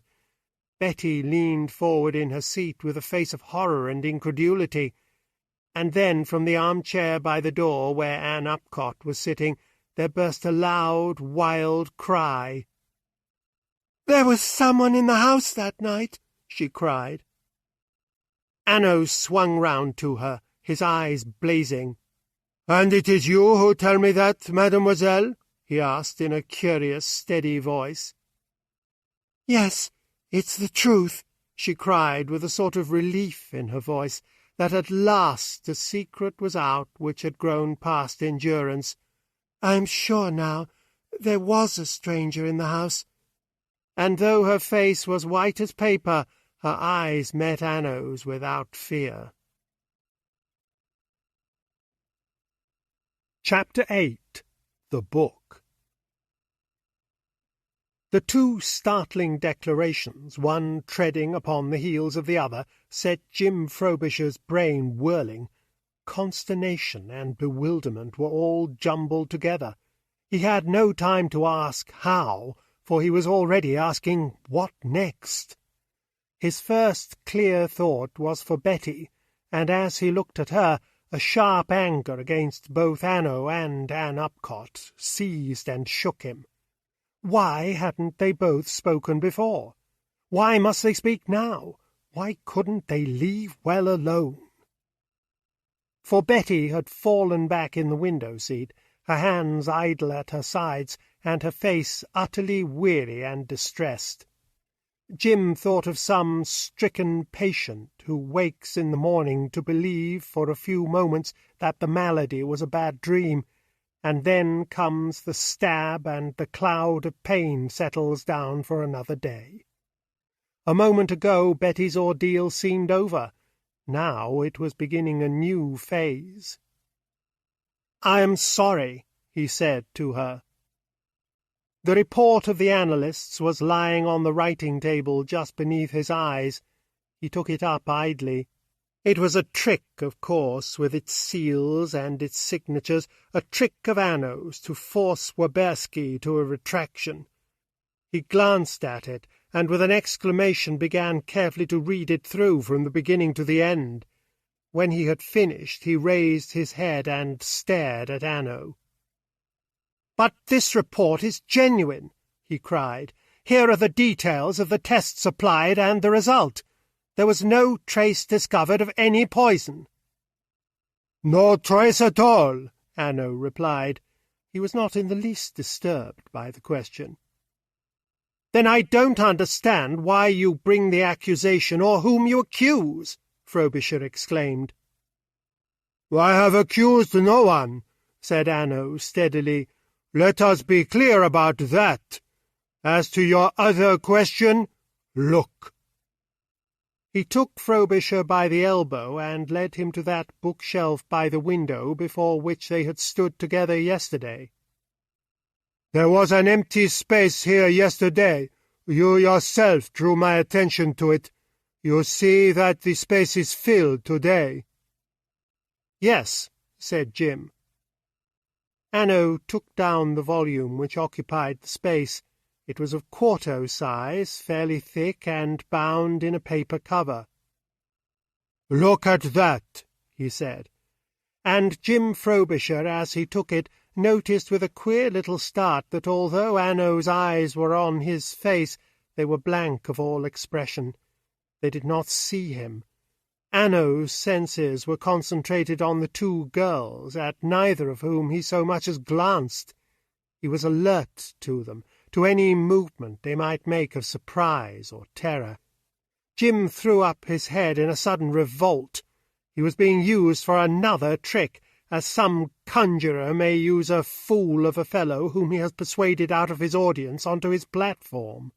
Jim looked at the cover of the book and cried with enough violence to recall Hanaud's attention. "I see nothing here to the point. It is a treatise printed by some learned society in Edinburgh." "It is, and if you will look again, you will see that it was written by a professor of medicine in that university.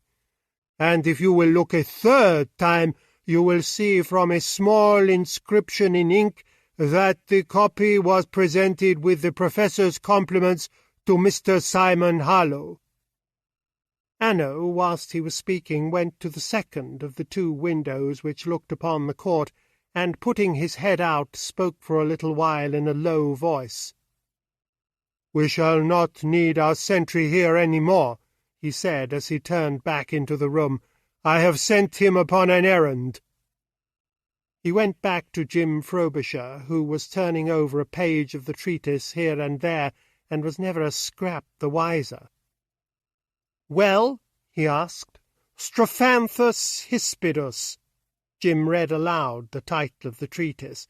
"I can't make head or tail of it." "Let me try," said Hanaud, and he took the book out of Frobisher's hands. "I will show you all how I spent the half-hour whilst I was waiting for you this morning." He sat down at the writing-table, placed the treatise on the blotting-pad in front of him, and laid it open at a coloured plate. "This is the fruit of the plant Strophanthus hispidus when it is ripening," he said. The plate showed two long, tapering follicles joined together at their stems, and then separating like a pair of compasses set at an acute angle. The backs of these follicles were rounded, dark in colour, and speckled. The inner surfaces, however, were flat, and the curious feature of them was that, from longitudinal crevices, a number of silky white feathers protruded. "Each of these feathers," Hanaud continued, and he looked up to find that Anne Upcott had drawn close to the table, and that Betty Harlow herself was leaning forward with a look of curiosity upon her face. "Each of these feathers is attached by a fine stalk to an elliptical pod, which is the seed, and when the fruit is quite ripe, and these follicles have opened so that they make a straight line, the feathers are released, and the wind spreads the seed. It is wonderful, eh? See." Hanaud turned the pages until he came to another plate. Here a feather was represented in complete detachment from the follicle. It was outspread like a fan, and was extraordinarily pretty and delicate in its texture, and from it, by a stem as fine as a hair, the seed hung like a jewel. "What would you say of it, mademoiselle?" Hanaud asked, looking up into the face of Anne Upcott with a smile. An ornament wrought for a fine lady by a dainty artist, eh?" And he turned the book round so that she, on the opposite side of the table, might the better admire the engraving. Betty Harlow, it seemed, was now mastered by her curiosity. Jim Frobisher, gazing down over Hanaud's shoulder at the plate, and wondering uneasily whither he was being led, saw a shadow fall across the book, and there was Betty standing by the side of her friend, with the palms of her hands upon the edge of the table, and her face bent over the book. "One could wish it was an ornament, this seed of the Strophanthus hispidus," Hanaud continued with a shake of the head. "But alas, it is not so harmless." He turned the book round again to himself, and once more turned the pages. The smile had disappeared altogether from his face. He stopped at a third plate, and this third plate showed a row of crudely fashioned arrows with barbed heads. Hanaud glanced up over his shoulder at Jim. "Do you understand now the importance of this book, Monsieur Frobisher?" he asked. "No? The seeds of this plant make the famous arrow poison of Africa, the deadliest of all the poisons, since there is no antidote for it." His voice grew sombre. "The wickedest of all the poisons, since it leaves no trace." Jim Frobisher was startled. "Is that true?" he cried. "Yes," said Hanaud, and Betty suddenly leaned forward and pointed to the bottom of the plate. "There is a mark there below the hilt of that arrow," she said curiously. "Yes, and a tiny note in ink." For a moment a little gift of vision was vouchsafed to Jim Frobisher, born, no doubt, of his perplexities and trouble. A curtain was rung up in his brain. He saw no more than what was before him, the pretty group about the table in the gold of the May morning, but it was all made grim and terrible, and the gold had withered to a light that was grey and deathly and cold as the grave. There were the two girls in the grace of their beauty and their youth, daintily tended, fastidiously dressed, bending their shining curls over that plate of the poison arrows like pupils at a lecture, and the man delivering the lecture, so close to them, with speech so gentle, was implacably on the trail of murder, and maybe even now looked upon one of these two girls as his quarry, was even now perhaps planning to set her in the dock of an assize court, and send her out afterwards, carried, screaming and sobbing with terror, in the first grey of the morning, to the hideous red engine erected during the night before the prison gates. Jim saw Hanaud the genial and friendly, as in some flawed mirror, twisted into a sinister and terrifying figure. How could he sit so close with them at the table, talk to them, point them out this and that diagram in the plates, he being human and knowing what he purposed? Jim broke in upon the lecture with a cry of exasperation. "But this isn't a poison. This is a book about a poison. The book can't kill." At once Hanaud replied to him. "Can't it?" he cried sharply. "Listen to what Mademoiselle said a minute ago. Below the hilt of this arrow marked figure F, the professor has written a tiny note." This particular arrow was a little different from the others in the shape of its shaft. Just below the triangular iron head the shaft expanded. It was as though the head had been fitted with a bulb, as one sees sometimes wooden pen-holders, fine enough and tapering at the upper end, and quite thick just above the nib. "See page 37, said Hanaud, reading the professor's note, and he turned back the pages. "Page 37. Here we are."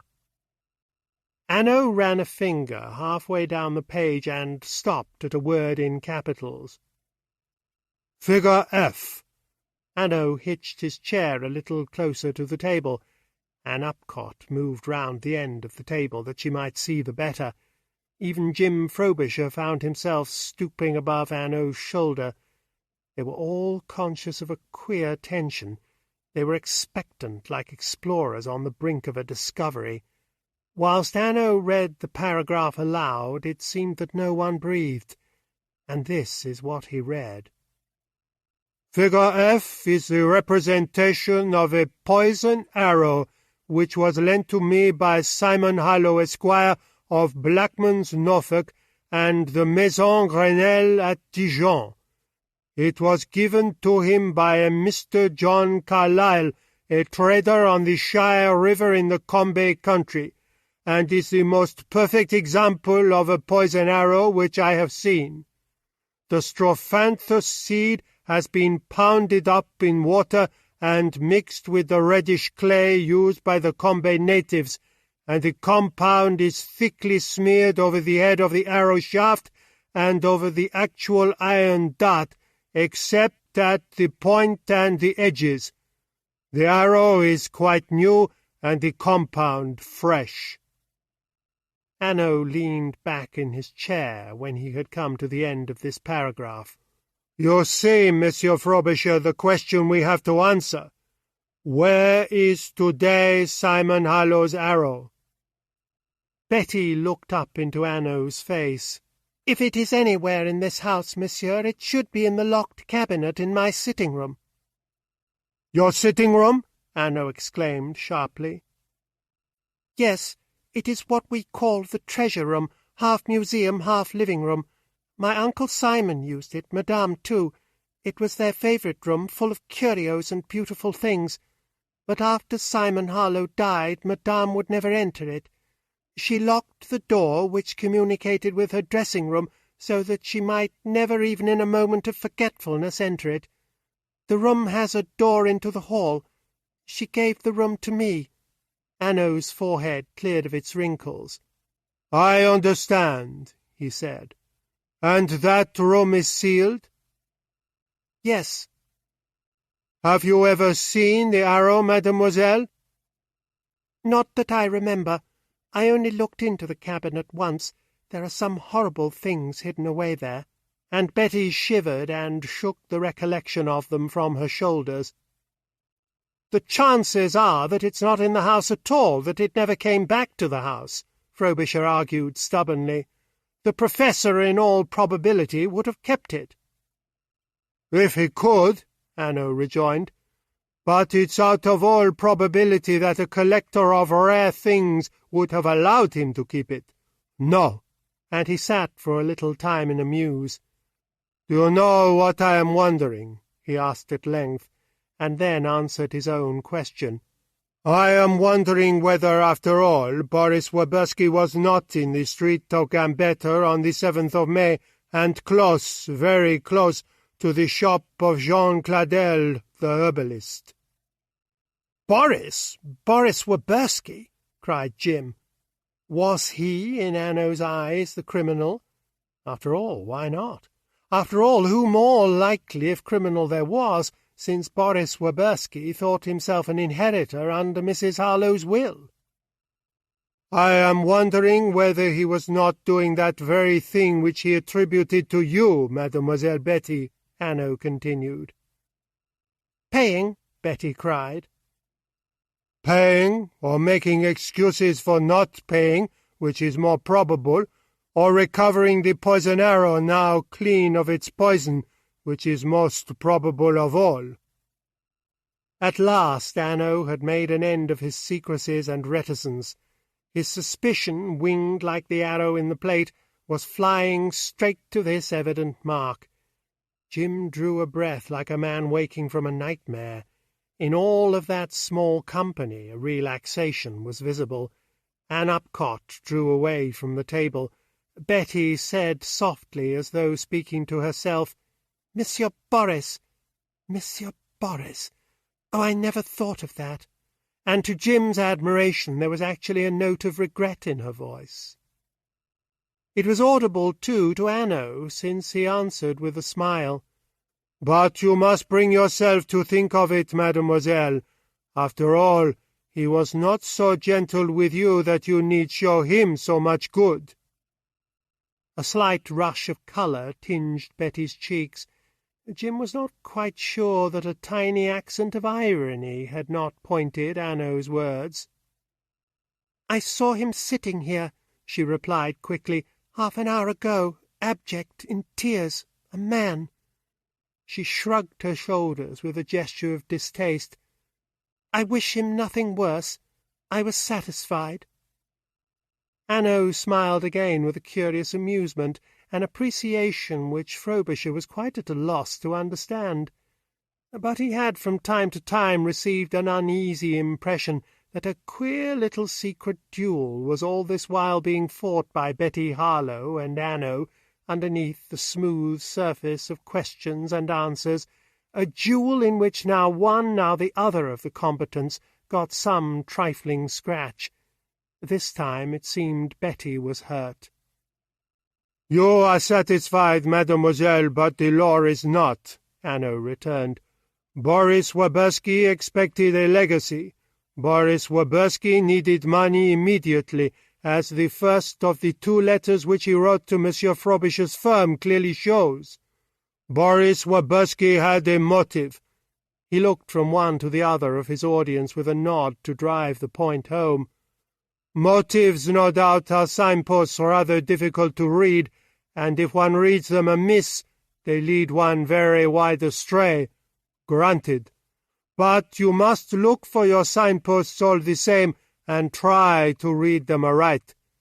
Listen again to the professor of medicine in the University of Edinburgh. He is as precise as a man can be." Hanaud's eyes fell again upon the description of figure F in the treatise still open upon the table in front of him. "The arrow was the best specimen of a poison arrow which he had ever come across. The poison paste was thickly and smoothly spread over the arrowhead and some inches of the shaft. The arrow was unused and the poison fresh, and these poisons retain their energy for many, many years. I tell you that if this book and this arrow were handed over to Jean Cladel, herbalist, Jean Cladel could with ease make a solution in alcohol which, injected from a hypodermic needle, would cause death within 15 minutes and leave not one trace." "Within 15 minutes?" Betty asked incredulously, and from the armchair against the wall, where Anne Upcott had once more seated herself, there broke a startled exclamation. "Oh!" she cried, but no one took any notice of her at all. Both Jim and Betty had their eyes fixed upon Hanaud, and he was altogether occupied in driving his argument home. "Within 15 minutes? How do you know?" cried Jim. "It is written here in the book." "And where would Jean Cladel have learnt to handle the paste with safety, how to prepare the solution?" Jim went on. "Here, here, here!" answered Hanaud, tapping with his knuckles upon the treatise. "It is all written out here, experiment after experiment made upon living animals, and the action of the poison measured and registered by minutes.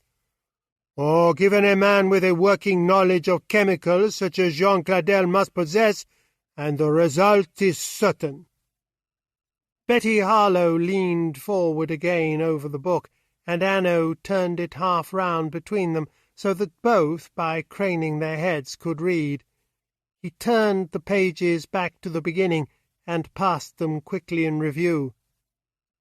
"See, mademoiselle, the timetables. Strophanthus constricts the muscles of the heart like digitalis, only much more violently, much more swiftly. See the contractions of the heart noted down minute after minute until the moment of death, and all, here is the irony, so that by means of these experiments the poison may be transformed into a medicine, and the weapon of death become an agent of life, as in good hands it has happened." Hanaud leaned back and contemplated Betty Harlow between his half-closed eyes. "That is wonderful, mademoiselle. What do you think?" Betty slowly closed the book. "I think, Monsieur Hanaud," she said, "it is no less wonderful that you should have studied this book so thoroughly during the half-hour you waited for us here this morning." It was Hanaud's turn to change colour. The blood mounted into his face. He was for a second or two quite disconcerted. Jim once more had a glimpse of the secret jewel, and rejoiced that this time it was Hanaud, the great Hanaud, who was scratched. "The study of poisons is particularly my work," he answered shortly. "Even at the Sûreté we have to specialize nowadays." And he turned rather quickly towards Frobisher. "You are thoughtful, monsieur?" Jim was following out his own train of thought. "Yes," he answered. Then he spoke to Betty. "Boris Swiderski had a latchkey, I suppose?" "Yes," she replied. "He took it away with him?" "I think so." "When are the iron gates locked?" "It is the last thing Gaston does before he goes to bed." Jim's satisfaction increased with every answer he received. "You see, Monsieur Hanaud," he cried, "all this while we have been leaving out a question of importance. Who put this book back upon its shelf, and when? Yesterday at noon the space was empty. This morning it is filled. Who filled it? Last night we sat in the garden after dinner behind the house. What could have been easier than for Swiderski to slip in with his latchkey at some moment when the court was empty, replace the book, and slip out again unnoticed? Why—" A gesture of Betty's brought him to a halt. "Unnoticed? Impossible," she said bitterly. "The police have a sergeant de ville at our gates night and day." Hanaud shook his head. "He is there no longer. After you were good enough to answer me so frankly yesterday morning the questions it was my duty to put to you, I had him removed at once." "Why, that's true!" Jim exclaimed joyfully. He remembered now that when he had driven up with his luggage from the hotel in the afternoon, the street of Charles Robert had been quite empty. Betty Harlow stood taken aback by her surprise. Then a smile made her face friendly. Her eyes danced to the smile, and she dipped to the detective a little mock curtsy, but her voice was warm with gratitude. "I thank you, monsieur. I did not notice yesterday that the man had been removed, or I should have thanked you before. Indeed, I was not looking for so much consideration at your hands. As I told my friend Jim, I believed that you went away thinking me guilty." Hanaud raised a hand in protest. To Jim it was the flourish of the sword with which the duellist saluted at the end of the bout. The little secret combat between these two was over. Hanaud, by removing the sergeant from before the gates, had given a sign surely not only to Betty, but to all Dijon, that he found nothing to justify any surveillance of her goings out and comings in, or any limitations upon her freedom. "Then you see," Jim insisted. He was still worrying at his solution of the case, like a dog with a bone. "You see Swiderski had the road clear for him last night." Betty, however, would not have it. She shook her head vigorously. "I won't believe that Monsieur Boris is guilty of so horrible a murder. More," and she turned her great eyes pleadingly upon Hanaud, "I don't believe that any murder was committed here at all.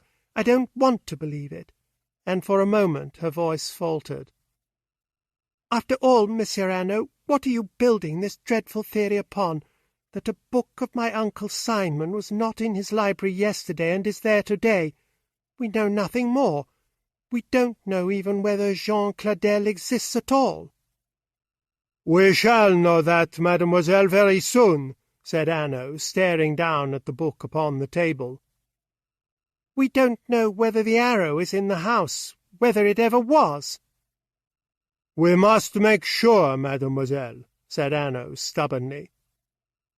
"And even if you had it now, here, with the poison clinging in shreds to the shaft, you still couldn't be sure that the rest of it had been used.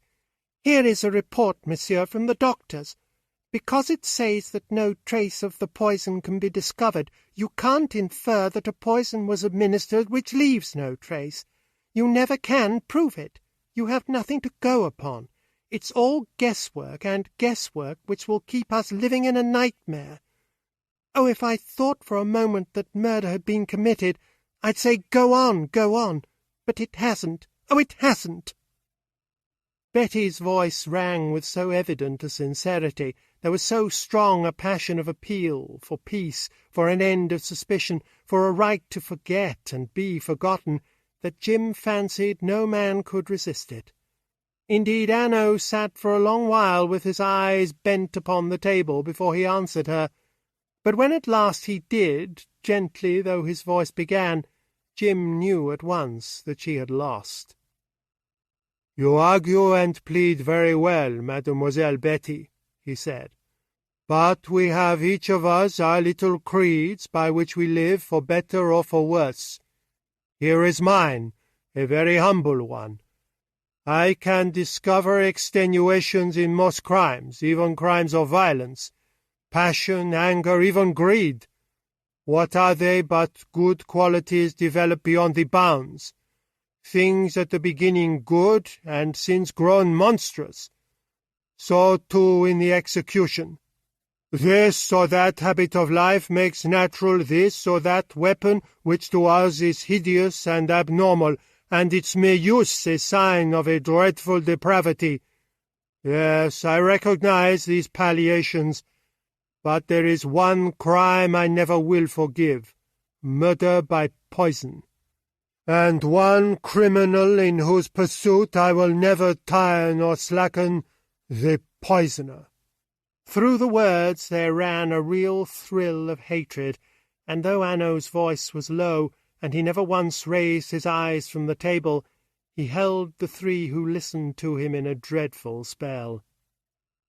"Cowardly and secret, the poisoner has his little world at his mercy, and a fine sort of mercy he shows, to be sure," he continued bitterly. "His hideous work is so easy. It just becomes a vice, like drink, no more than that, to the poisoner, but with 1,000 times the pleasure drink can give, like the practice of some abominable art. I tell you the truth now. Show me one victim today, and the poisoner scot-free, and I'll show you another victim before the year's out. Make no mistake, make no mistake." His voice rang out and died away, but the words seemed still to vibrate in the air of that room, to strike the walls and rebound from them, and still be audible. Jim Frobisher, for all his slow imagination, felt that had a poisoner been present and heard them, some cry of guilt must have rent the silence and betrayed him. His heart stopped in its beats, listening for a cry, though his reason told him there was no mouth in that room from which the cry could come. Hanaud looked up at Betty when he had finished. He begged her pardon with a little flutter of his hands and a regretful smile. "You must take me, therefore, as God made me, mademoiselle, and not blame me more than you can help for the distress I still must cause you. There was never a case more difficult. Therefore never one about which one way or the other I must be more sure." Before Betty could reply, there came a knock upon the door. "Come in!" Hanaud cried out, and a small, dark, alert man in plain clothes entered the room. "This is Nicolas Moreau, who was keeping watch in the courtyard. I sent him some while ago upon an errand," he explained, and turned again to Moreau. "Well, Nicolas?" Nicolas stood at attention, with his hands at the seams of his trousers, in spite of his plain clothes, and he recited rather than spoke in a perfectly expressionless official voice. "In accordance with instructions, I went to the shop of Jean Cladel.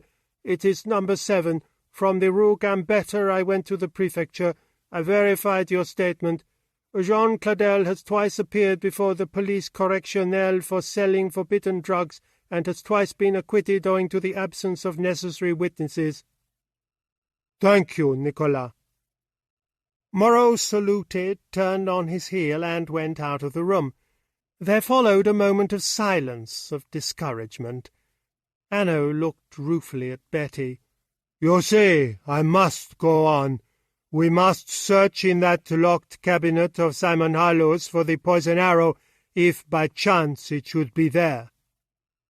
"The room is sealed," Frobisher reminded him.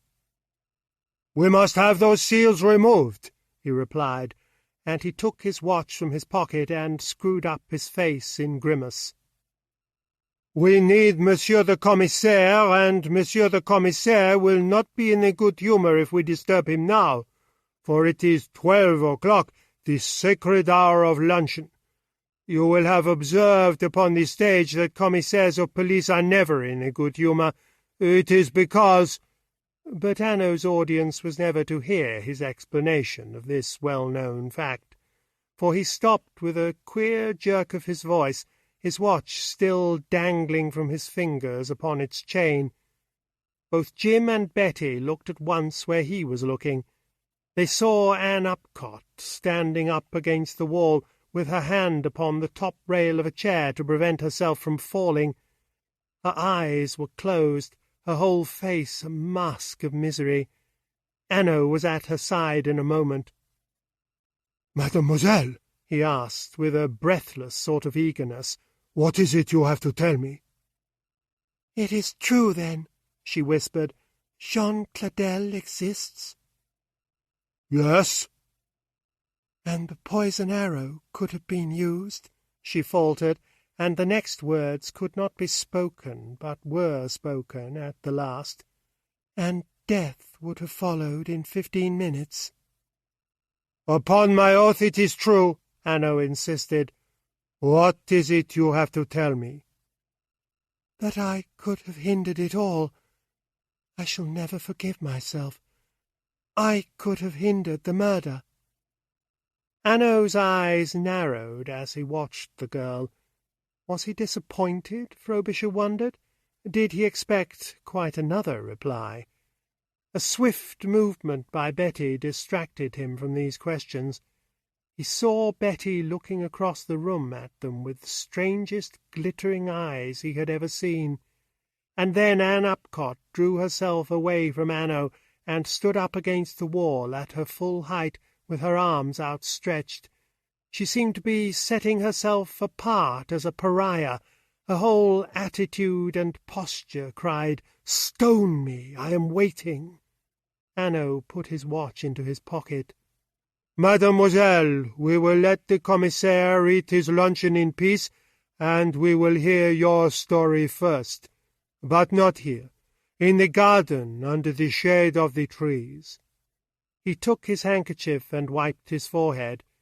"Indeed, I too feel the heat. This room is as hot as an oven." When Jim Frobisher looked back in after time upon the incidents of that morning, nothing stood out so vividly in his memories, no, not even the book of arrows and its plates, not Hanaud's statement of his creed, as the picture of him twirling his watch at the end of his chain, whilst it sparkled in the sunlight, and he wondered whether he should break in now upon the commissaire of police, or let him eat his luncheon in quiet. So much that was then unsuspected by them all hung upon the exact sequence of events. Chapter 9.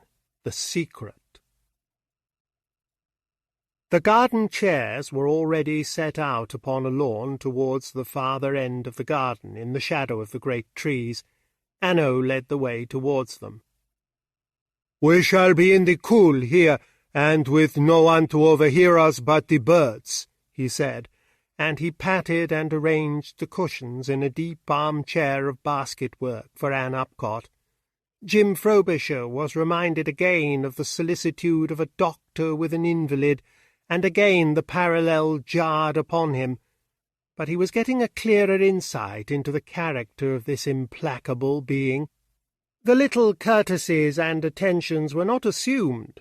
They were natural, but they would not hinder him for a moment in his pursuit. He would arrange the cushions with the swift, deft hands of a nurse. Yes, but he would slip the handcuffs on the wrists of his invalid a moment afterwards, no less deftly and swiftly, if thus his duty prompted him. "There," he said. "Now, mademoiselle, you are comfortable. For me, if I am permitted, I shall smoke." He turned round to ask for permission of Betty, who with Jim had followed into the garden behind him. "Of course," she answered, and coming forward she sat down in another of the chairs. Hanaud pulled out of a pocket a bright blue bundle of thin black cigarettes and lit one. Then he sat in a chair close to the two girls. Jim Frobisher stood behind Hanaud. The lawn was dappled with sunlight and cool shadows. The blackbird and the thrush were calling from bough and bush. The garden was riotous with roses, and the air sweet with their perfume. It was a strange setting for the eerie story which Anne Upcott had to tell of her adventures in the darkness and silence of a night. But the very contrast seemed to make the story still more vivid. "I did not go to Monsieur de Pouillac's ball on the night of April the 27th, she began, and Jim started so that Hanaud raised his hand to prevent him interrupting. He had not given a thought to where Anne Upcott had been upon that night. To Hanaud, however, the statement brought no surprise. "You were not well?" he asked. "It wasn't that," Anne replied, "but Betty and I had, I won't say a rule, but a sort of working arrangement which I think had been in practice ever since I came to the Maison Grenelle. We didn't encroach upon each other's independence." The two girls had recognized from their first coming together that privacy was the very salt of companionship. Each had a sanctuary in her own sitting-room. "I don't think Betty has ever been in mine. I only once or twice in hers," said Anne. "We had each our own friends. We didn't pester each other with questions as to where we had been and with whom. In a word, we weren't all the time shadows upon each other's heels." "A wise rule, mademoiselle," Hanaud agreed cordially. "A good many households are split from roof to cellar by the absence of just such a rule. The de Pouillacs, then, were Mademoiselle Betty's friends." "Yes. As soon as Betty had gone," Anne resumed, "I told Gaston that he might turn off the lights and go to bed whenever he liked, and I went upstairs to my own sitting-room, which is next to my bedroom. You can see the windows from here. There." They were in a group facing the back of the long house across the garden. To the right of the hall stretched the line of shuttered windows, with Betty's bedroom just above. Anne pointed to the wing on the left of the hall and towards the road. "I see. You are above the library, mademoiselle," said Hanaud. "Yes, I had a letter to write," Anne continued, and suddenly faltered. She had come upon some obstacle in the telling of her story which she had forgotten when she had uttered her cry in the library. She gasped. "Oh," she murmured, and again, "Oh," in a low voice. She glanced anxiously at Betty, but she got no help from her at all. Betty was leaning forward with her elbows upon her knees and her eyes on the grass at her feet, and apparently miles away in thought. "Yes, mademoiselle," Hanaud asked smoothly. "It was an important letter," Anne went on again, choosing her words warily, much as yesterday at one moment in her interrogatory Betty herself had done, concealing something too, just as Betty had done. "I had promised faithfully to write it, but the address was downstairs in Betty's room. It was the address of a doctor." And having said that, it seemed that she had cleared her obstacle, for she went on in a more easy and natural tone. "You know what it is, Monsieur Hanaud. I had been playing tennis all the afternoon. I was pleasantly tired. There was a letter to be written with a good deal of care, and the address was all the way downstairs. I said to myself that I would think out the terms of my letter first." And here Jim Frobisher, who had been shifting impatiently from one foot to the other, broke in upon the narrative. "But what was this letter about, and to what doctor?" he asked. Hanaud swung round almost angrily. "Oh, please," he cried. "These things will all come to light of themselves in their due order if we leave them alone and keep them in our memories. Let Mademoiselle tell her story in her own way." And he was back at Anne Upcott again in a flash. "Yes, Mademoiselle, you determined to think out the tenor of your letter." A hint of a smile glimmered upon the girl's face for a second. "But it was an excuse, really, an excuse to sit down in my big armchair, stretch out my legs, and do nothing at all. You can guess what happened."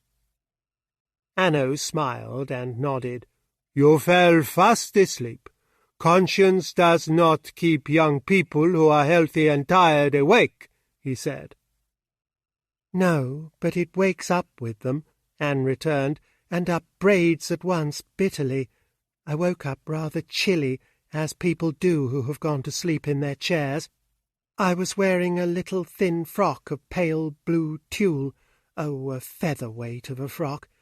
Yes, I was cold, and my conscience was saying, 'Oh, big lazy one, and your letter, where is it?'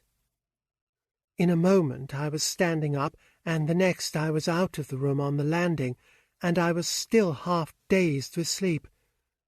I closed my door behind me. It was just chance that I did it. The lights were all out on the staircase and in the hall below.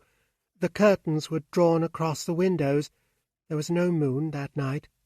I was in a darkness so complete that I could not see the glimmer of my hand when I raised it close before my face." Hanaud let the end of his cigarette drop at his feet. Betty had raised her face and was staring at Anne with her mouth parted. For all of them, the garden had disappeared with its sunlight and its roses and its singing birds. They were upon that staircase with Anne Upcott in the black night. The swift changes of colour in her cheeks and of expression in her eyes, the nervous vividness of her, compelled them to follow with her. "Yes, mademoiselle," said Hanaud quietly. "The darkness didn't matter to me," she went on, with an amazement at her own fearlessness, now that she knew the after-history of that evening. "I'm afraid now. I wasn't then." And Jim remembered how the night before in the garden her eyes had shifted from this dark spot to that in search of an intruder. Certainly she was afraid now. Her hands were clenched tight upon the arms of her chair, her lips shook. "I knew every tread of the stairs. My hand was on the balustrade. There was no sound. It never occurred to me that anyone was awake except myself. I did not even turn on the light in the hall by the switch at the bottom of the stairs. I knew that there was a switch just inside the door of Betty's room, and that was enough. I think, too, that I didn't want to rouse anybody. At the foot of the stairs, I turned right like a soldier. Exactly opposite to me, across the hall, was the door of Betty's room. I crossed the hall with my hands out in front of me, and Betty, as though she herself were crossing the hall, suddenly thrust both her hands out in front of her. "Yes, one would have to do that," she said slowly. "In the dark, with nothing but space in front of one. Yes." And then she smiled as she saw that Hanaud's eyes were watching her curiously. "Don't you think so, Monsieur Hanaud?" "No doubt," said he. "But let us not interrupt, mademoiselle." "I touched the wall first," Anne resumed, "just at the angle of the corridor and the hall." "The corridor with the windows onto the courtyard on the one side and the doors of the receptions on the other?" Hanaud asked. "Yes." "Were the curtains drawn across all those windows too, mademoiselle?" "Yes. There was not a glimmer of light anywhere.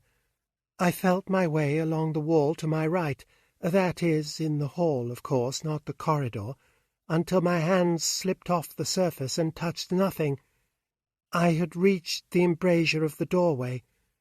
I felt for the doorknob, turned it, and entered the room. The light switch was in the wall at the side of the door, close to my left hand. I snapped it down. I think that I was still half asleep when I turned the light on in the treasure room, as we called it. But the next moment I was wide awake. Oh, I have never been more wide awake in my life. My fingers, indeed, were hardly off the switch after turning the light on, before they were back again, turning the light off. But this time I eased the switch up very carefully, so that there should be no snap. No, not the tiniest sound to betray me.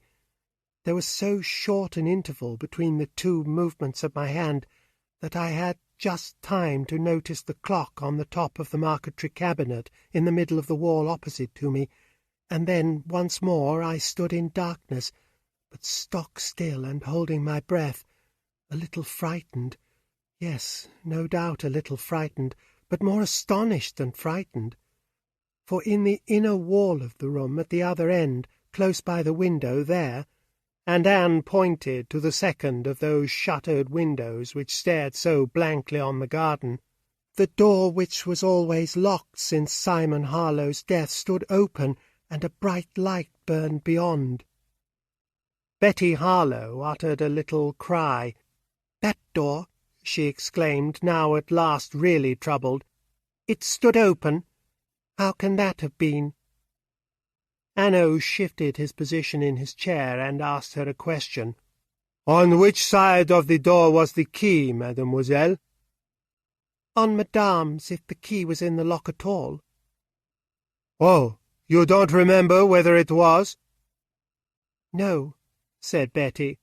"Of course, both Anne and I were in and out of Madame's bedroom when she was ill, but there was a dressing-room between the bedroom and the communicating door of my room, so that we should not have noticed." "To be sure," Hanaud agreed. "The dressing-room in which the nurse might have slept, and did, when Madame had a seizure. Do you remember whether the communicating door was still open or unlocked on the next morning?" Betty frowned and reflected and shook her head. "I cannot remember. We were all in great trouble. There was so much to do, I did not notice." "No, indeed, why should you?" said Hanaud. He turned back to Anne. "Before you go on with this curious story, mademoiselle, tell me this. Was the light beyond the open door a light in the dressing-room, or in the room beyond the dressing-room, Madame Harlowe's bedroom, or didn't you notice?" "In the far room, I think," Anne answered confidently. "There would have been more light in the treasure-room otherwise. The treasure-room is long, no doubt, but where I stood I was completely in darkness. There was only this panel of yellow light in the open doorway. It lay in a band straight across the carpet, and it lit up the sedan chair opposite the doorway until it all glistened like silver." "Oh, there is a sedan chair in that museum?" said Hanaud lightly. "It will be interesting to see. So the light, mademoiselle, came from the far room?" "The light and the voices," said Anne with a quaver in her throat. "Voices!" cried Hanaud. He sat up straight in his chair, whilst Betty Harlowe went as white as a ghost. "Voices! What is this? Did you recognize those voices?" "One, Madame's. There was no mistaking it. It was loud and violent for a moment. Then it went off into a mumble of groans. The other voice only spoke once, and very few words, and very clearly, but it spoke in a whisper. There was, too, a sound of movements." "Movements?" said Hanaud sharply, and with his voice his face seemed to sharpen too. "Is a word which does not help us much. A procession moves. So does the chair if I push it. So does my hand if I cover a mouth and stop a cry. Is it that sort of movement you mean, mademoiselle?" Under the stern insistence of his questions, Anne Upcott suddenly weakened. "Oh, I am afraid so," she said with a loud cry, and she clapped her hands to her face. "I never understood until this morning when you spoke of how the arrow might be used. Oh, I shall never forgive myself. I stood in the darkness a few yards away, no more. I stood quite still and listened, and just beyond the lighted doorway, Madame was being killed." She drew her hands from her face and beat upon her knees with her clenched fists in a frenzy. "Yes, I believe that now. Madame cried in the hoarse, harsh voice we knew, 'Stripped, eh? Stripped to the skin!' And she laughed wildly, and then came the sound, as though— yes, it might have been that— as though she were forced down and held, and Madame's voice died to a mumble, and then silence, and then the other voice, in a low, clear whisper, 'That will do now.' And all the while I stood in the darkness. Oh!" "What did you do after that clear whisper reached your ears?" Hanaud commanded. "Take your hands from your face, if you please, and let me hear." Anne Upcott obeyed him. She flung her head back with the tears streaming down her face. "I turned," she whispered. "I went out of the room. I closed the door behind me, oh, ever so gently. I fled." "Fled? Fled? Where to?" "Up the stairs, to my room." "And you rang no bell, you roused no one? You fled to your room? You hid your head under the bedclothes like a child? Come, come, mademoiselle!" Hanaud broke off his savage irony to ask, "And whose voice did you think it was that whispered so clearly, 'That will do now'? The stranger's you spoke of in the library this morning?" "No, monsieur," Anne replied. "I could not tell. With a whisper, one voice is like another." "But you must have given that voice an owner. To run away and hide, no one would do that." "I thought it was Jean Baudin's." And Hanaud sat back in his chair again, gazing at the girl with a look in which there was as much horror as incredulity. Jim Frobisher stood behind him, ashamed of his very race. Could there be a more transparent subterfuge? If she thought that the nurse Jean Baudin was in the bedroom, why did she turn and fly? "Come, mademoiselle," said Hanaud. His voice had suddenly become gentle, almost pleading. "You will not make me believe that." Anne Upcott turned with a helpless gesture towards Betty. "You see," she said. "Yes," Betty answered. She sat in doubt for a second or two, and then sprang to her feet. "Wait," she said, and before anyone could have stopped her, she was skimming halfway across the garden to the house. Jim Frobisher wondered whether Hanaud had meant to stop her, and then had given up the idea as quite out of the question. Certainly he had made some small, quick movement, and even now he watched Betty's flight across the broad lawn between the roses with an inscrutable, queer look. "To run like that," he said to Frobisher, "with a boy's nimbleness and a girl's grace. It is pretty, eh? The long, slim legs that twinkle, the body that floats." And Betty ran up the stone steps into the house. There was a tension in Hanaud's attitude with which his light words did not agree, and he watched the blank windows of the house with expectancy. Betty, however, was hardly a minute upon her errand. She reappeared upon the steps with a largish envelope in her hand, and quickly rejoined the group. "Monsieur, we have tried to keep this back from you," she said, without bitterness, but with a deep regret. "I yesterday and today, just as we have tried for many years to keep it from all Dijon, but there is no help for it now." She opened the envelope and, taking out a cabinet photograph, handed it to Hanaud. "This is the portrait of Madame, my aunt, at the time of her marriage with my uncle." It was the 3/4-length portrait of a woman, slender, with the straight carriage of youth, in whose face a look of character had replaced youth's prettiness. It was a face made spiritual by suffering, the eyes shadowed and wistful, the mouth tender, and conveying, even in the hard medium of a photograph, some whimsical sense of humour. It made Jim Frobisher, gazing over Hanaud's shoulder, exclaim not, "She was beautiful," but, "I would like to have known her." "Yes, a companion," Hanaud added.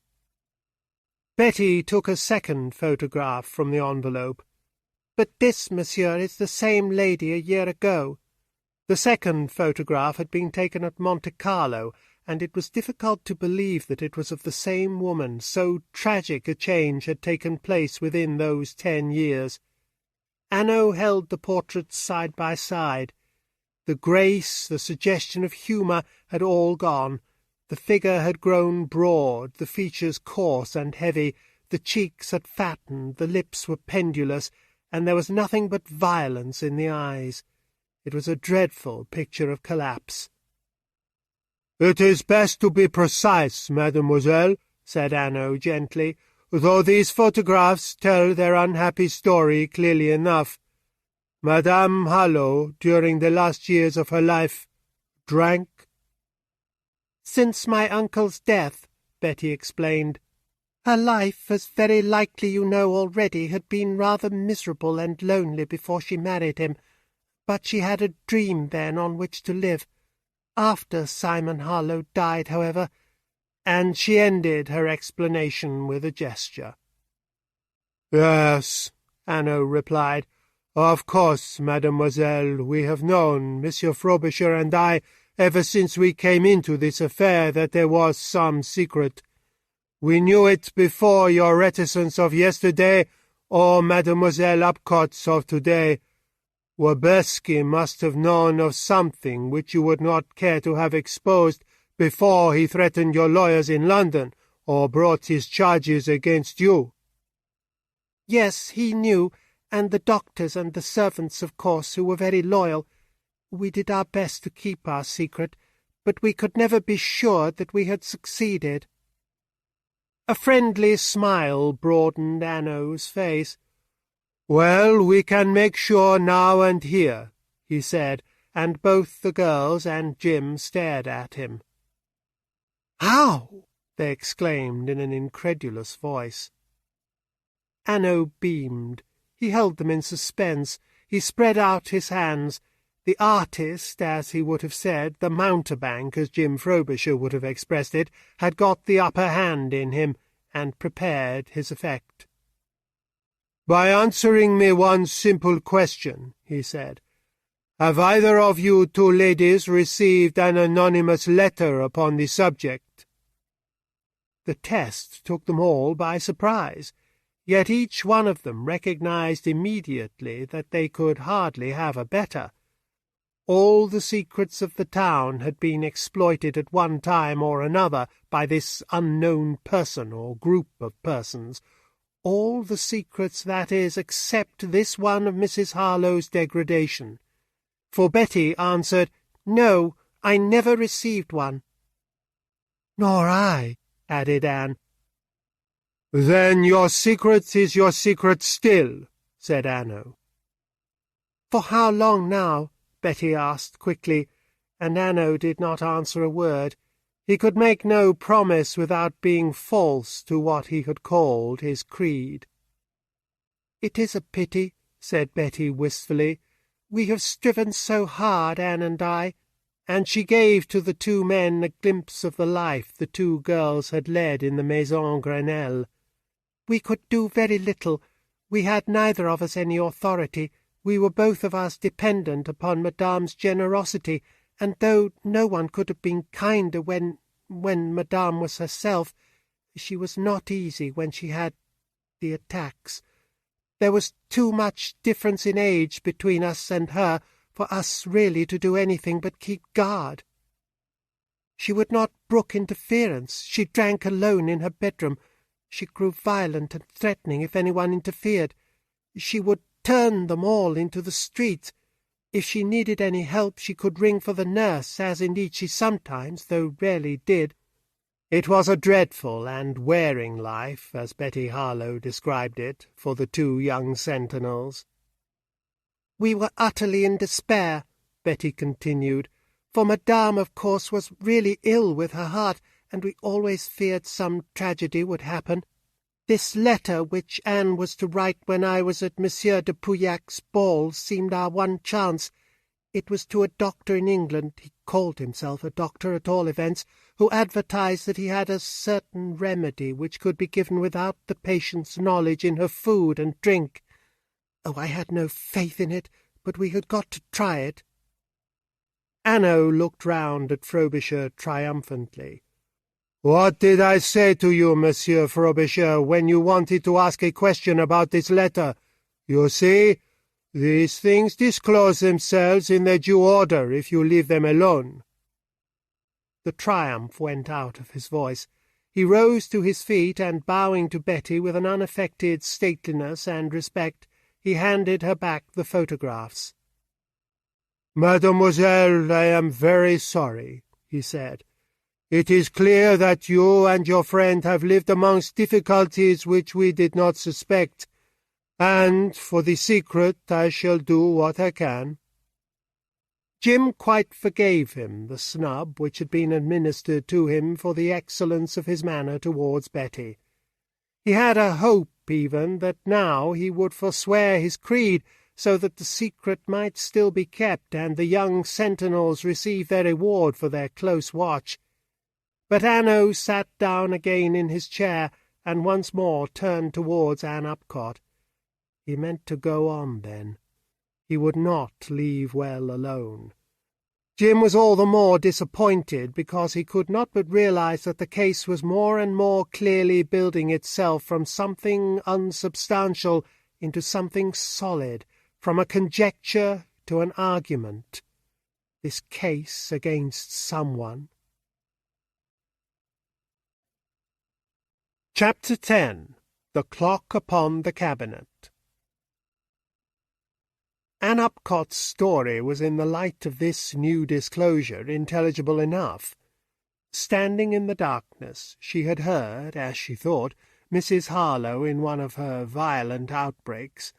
Then, with a sense of relief, she had understood that Jean Baudin, the nurse, was with Mrs. Harlow, controlling and restraining her, and finally administering some sedative.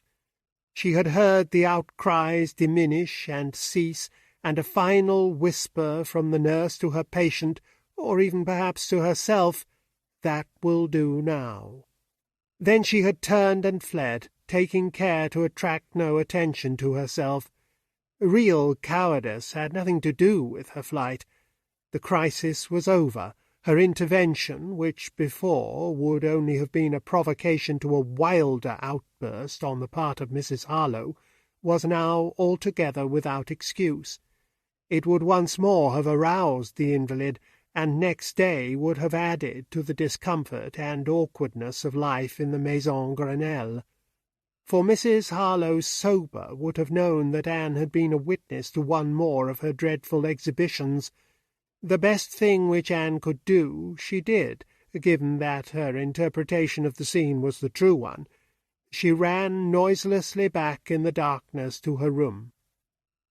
"Yes," said Hanaud, "but you believe now that your interpretation was not correct.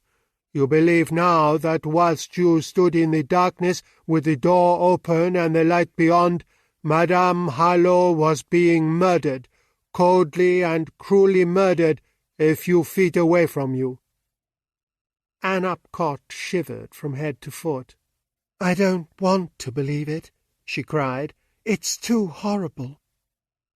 "You believe now that the one who whispered 'that will do now' was not Jean Baudin," Hanaud insisted, "but some unknown person, and that the whisper was uttered after murder had been done by a third person in that room."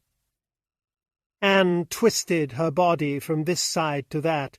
She wrung her hands. "I'm afraid of it," she moaned. "And what is torturing you now, mademoiselle, is remorse that you did not step silently forward and from the darkness of the treasure-room look through that lighted doorway." He spoke with a great consideration, and his insight into her distress was in its way a solace to her. "Yes," she exclaimed eagerly. "I told you this morning I could have hindered it. I didn't understand until this morning. You see, that night something else happened." And now, indeed, stark fear drew the colour from her cheeks and shone in her eyes. "Something else?" Betty asked, with a quick indraw of her breath, and she shifted her chair a little so that she might face Anne. She was wearing a black coat over a white silk shirt open at the throat, and she took her handkerchief from a side pocket of the coat and drew it across her forehead. "Yes, mademoiselle," Hanaud explained. "It is clear that something else happened that night to your friend, something which, taken together with our talk this morning over the Book of Arrows, had made her believe that murder was done." He looked at Anne. "You went then to your room?" Anne resumed her story. "I went to bed. I was very, what shall I say, disturbed by Madame's outburst, as I thought it. One never knew what was going to happen in this house. It was on my nerves. For a time I tumbled from side to side in my bed. I was in a fever. Then suddenly I was asleep, sound asleep, but only for a time. I woke up, and it was still pitch dark in my room. There was not a thread of light from the shutters. I turned over from my side onto my back, and I stretched out my arms above my head. As God is my judge, I touched a face. And even after all these days the terror of that moment was so vivid and fresh to her that she shuddered, and a little sob broke from her lips. A face quite close to me, bending over me in silence. I drew my hands away in a gasp. My heart was in my throat. I lay just for a second or two, dumb, paralyzed. Then my voice came back to me, and I screamed. It was the look of the girl as she told her story, perhaps more than the words she used, but something of her terror spread like a contagion amongst her hearers. Jim Frobisher's shoulders worked uneasily. Betty, with her big eyes wide open, her breath suspended, hung upon Anne's narrative. Hanaud himself said, "You screamed. I do not wonder." "I knew that no one could hear me, and that, lying down, I was helpless," Anne continued. "I sprang out of bed in a panic, and now I touched no one. I was so scared out of my wits that I had lost all sense of direction. I couldn't find the switch of the electric light. I stumbled along a wall, feeling with my hands. I heard myself sobbing as though I was a stranger. At last I knocked against a chest of drawers and came a little to myself. I found my way then to the switch and turned on the light. The room was empty. I tried to tell myself that I had been dreaming, but I knew that the tale wasn't true. Someone had been stealthily bending down close, oh, so close over me in the darkness. My hand that had touched the face seemed to tingle. I asked myself with a shiver what would have happened to me if just at that moment I had not waked up. I stood and listened, but the beating of my heart filled the whole room with noise. I stole to the door and laid my ear against the panel. Oh, I could easily have believed that one after another an army was creeping on tiptoe past my door. At last I made up my mind. I flung the door open wide. For a moment I stood back from it, but once the door was open I heard nothing. I stole out to the head of the great staircase. Below me the hall was as silent as an empty church. I think that I should have heard a spider stir. I suddenly realized that the light was streaming from my room, and that some of it must reach me. I cried at once, "Who's there?" And then I ran back to my room and locked myself in. I knew that I should sleep no more that night. I ran to the windows and threw open the shutters. The night had cleared, the stars were bright in a clean black sky, and there was a freshness of daylight in the air. I had been, I should think, about 5 minutes at the window when, you know perhaps, monsieur, how the clocks in Dijon clash out and take up the hour from one another and pass it on to the hills. All of them struck 3. I stayed by the window until the morning came. After she had finished, no one spoke for a little while. Then Hanaud slowly lit another cigarette, looking now upon the ground, now into the air, anywhere except at the faces of his companions. "So this alarming thing happened just before 3 o'clock in the morning?" he asked gravely. "You are very sure of that, I suppose? For you see, it may be of the utmost importance." "I'm quite sure, monsieur," she said. "And you have told this story to no one until this moment?" "To no one in the world," replied Anne. "The next morning Madame Hanaud was found dead. There were the arrangements for the funeral. Then came Monsieur Boris's accusation. There were troubles enough in the house without my adding to them. Besides, no one would have believed my story of the face in the darkness, and I didn't, of course, associate it then with the death of Mrs. Harlowe." "No," Hanaud agreed, "for you believed that death to have been natural." "Yes, and I'm not sure that it wasn't natural now," Anne protested. "But today I had to tell you this story, Monsieur Hanaud," and she leaned forward in her chair and claimed his attention with her eyes, her face, every tense muscle of her body. "because if you are right, and murder was done in this house on the 27th, I know the exact hour when it was done." "Ah!" Hanaud nodded his head once or twice slowly. He gathered up his feet beneath him. His eyes glittered very brightly as he looked at Anne. He gave Frobisher the queer impression of an animal crouching to spring. "The clock upon the marquetry cabinet," he said, "against the middle of the wall in the treasure-room, the white face of it, and the hour which leapt at you during that fraction of a second when your fingers were on the switch." "Yes," said Anne with a slow and quiet emphasis. "The hour was 10:30. With that statement the tension was relaxed. Betty's tightly clenched hand opened, and her trifle of a handkerchief fluttered down on the grass. Hanaud changed from that queer attitude of a crouching animal. Jim Frobisher drew a great breath of relief. "Yes, that is very important," said Hanaud. "Important? I should think it was," cried Jim. For this was clear and proven to him. If murder had been done on the night of the 27th of April, there was just one person belonging to the household of the Maison Renelle who could have no share in it, and that one person was his client, Betty Harlowe. Betty was stooping to pick up her handkerchief when Hanaud spoke to her, and she drew herself erect again with a little jerk. "Does that clock on the marquetry cabinet keep good time, mademoiselle?" he asked. "Very good," she answered. "Monsieur Sabin, the watchmaker in the Rue de la Liberté, has had it more than once to clean.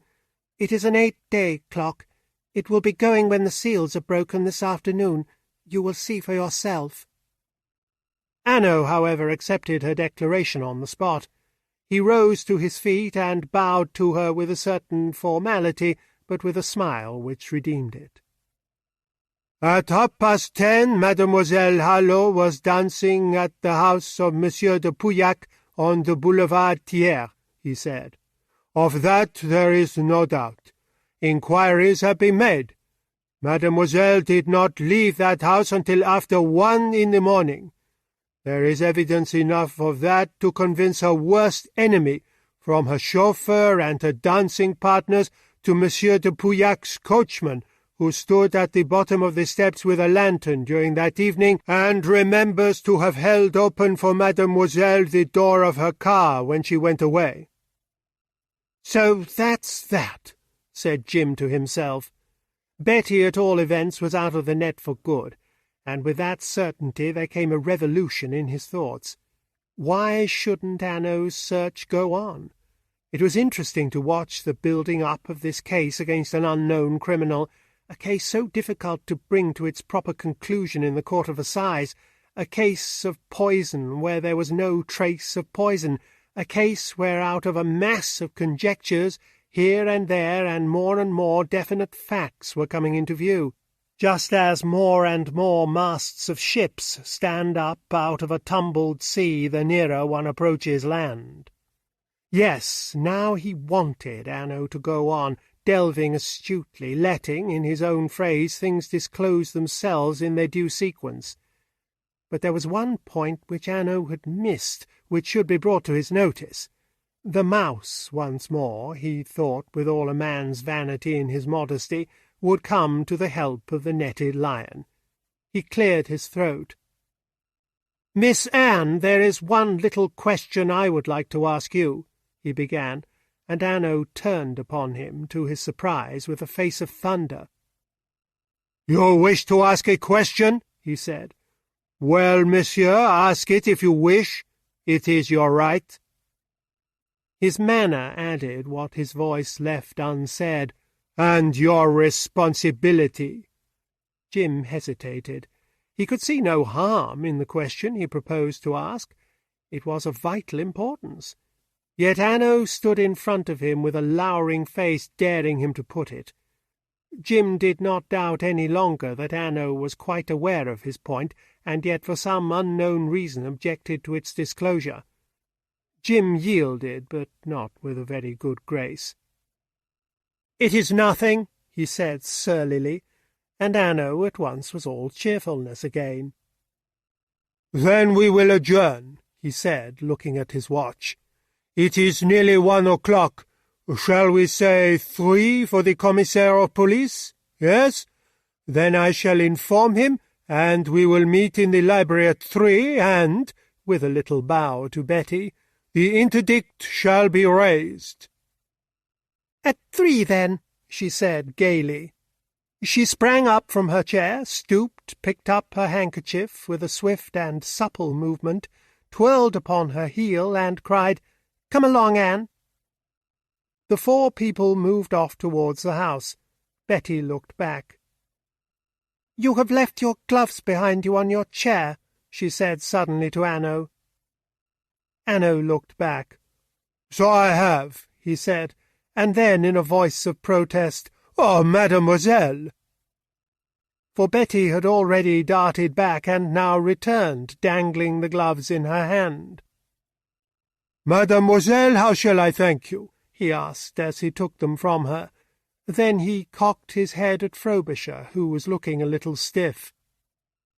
"Ha, ha, my young friend," he said with a grin, "you do not like that so much kindness should be shown me, no? You are looking very proper. You have the poker in the back.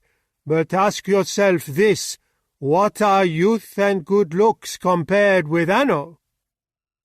No, Jim Frobisher did not like Hanaud at all when the urchin got the upper hand in him, and the worst of it was that he had no rejoinder.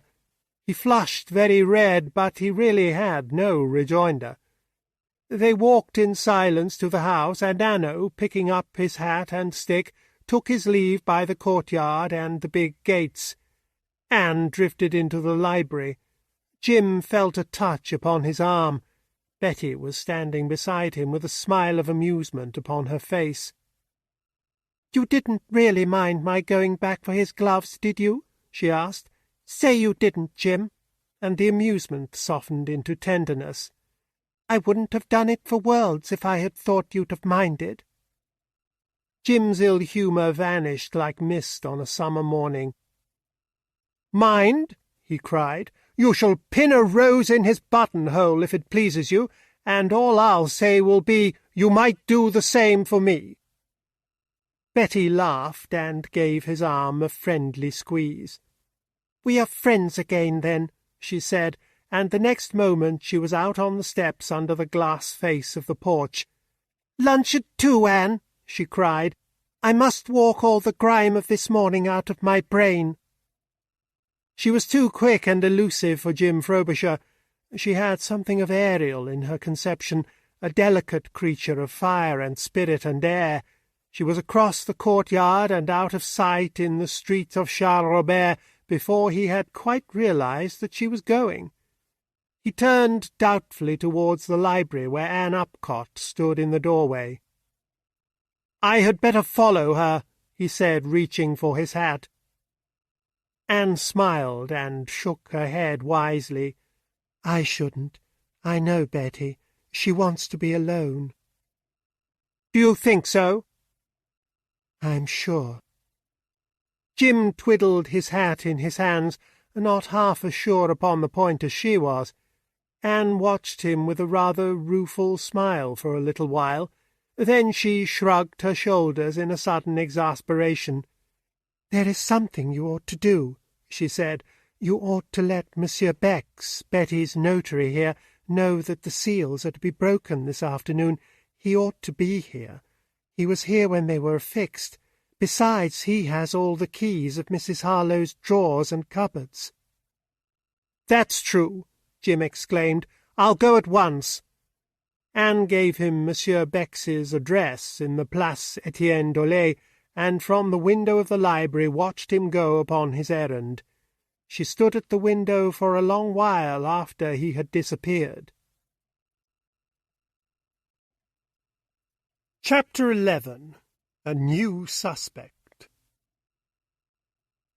Monsieur Bex, the notary, came out into the hall of his house when Frobisher sent his card in to him. He was a small, brisk man with a neat, pointed beard, his hair cut en brosse, and the corner of his napkin tucked into his neck between the flaps of his collar.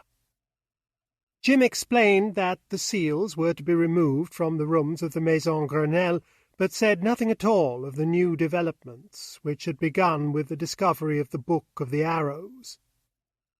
"I have had communications with Messrs. Frobisher and Hazlitt," the little man exclaimed. "Everything has been as correct as it could possibly be. I am happy to meet a partner of so distinguished a firm. Yes, I will certainly present myself at 3 with my keys and see the end of this miserable scandal. It has been a disgrace. That young lady so delicious and so correct, and that animal of a Wabursky.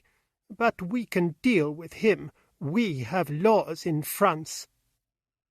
He gave Jim the impression that there were, in his opinion, no laws anywhere else, and he bowed his visitor into the street.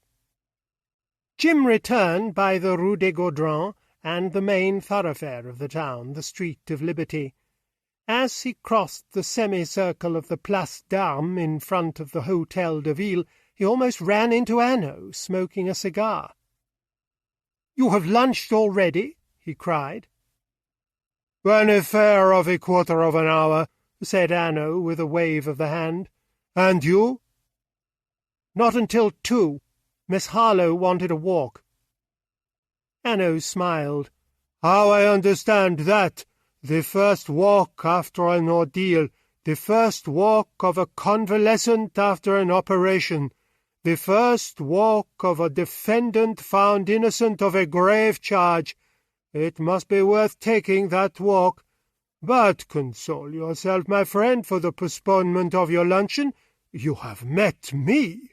And he struck something of an attitude.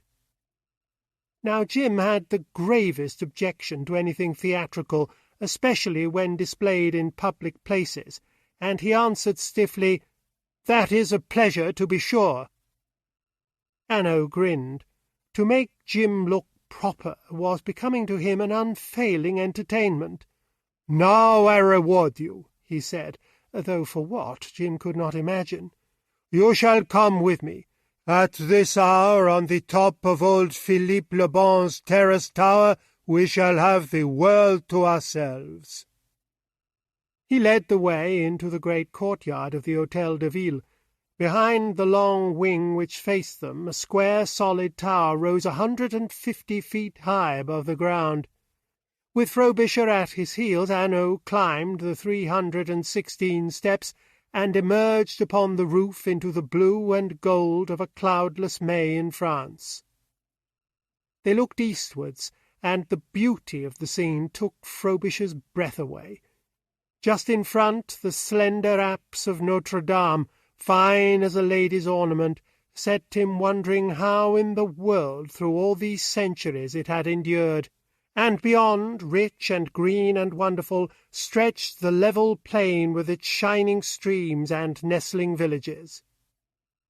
Hanaud sat down upon a stone bench and stretched out his arm across the parapet. "Look," he cried eagerly, proudly. "There is what I brought you here to see. Look." Jim looked and saw, and his face lit up. Far away on the horizon's edge, unearthly in its beauty, hung the great mass of Mont Blanc, white as silver, soft as velvet, and here and there sparkling with gold, as though the flame of a fire leaped and sank. "Oh!" said Hanaud, as he watched Jim's face. "So we have that in common. You perhaps have stood on the top of that mountain?" 5 times, Jim answered, with a smile made up of many memories. "I hope to do so again." "You are fortunate," said Hanaud, a little enviously. "For me, I see him only in the distance. But even so, if I am troubled, it is like sitting silent in the company of a friend." Jim Frobisher's mind strayed back over memories of snow slope and rock ridge. It was a true phrase which Hanaud had used. It expressed one of the many elusive, almost incommunicable emotions which mountains did mean to the people who had the passion for mountains, in common. Jim glanced curiously at Hanaud. "You are troubled about this case, then?" he said sympathetically. The distant and exquisite vision of that soaring arc of silver and velvet set in the blue air had brought the two men into, at all events, a momentary brotherhood. "Very," Hanaud returned slowly, without turning his eyes from the horizon. "And for more reasons than one.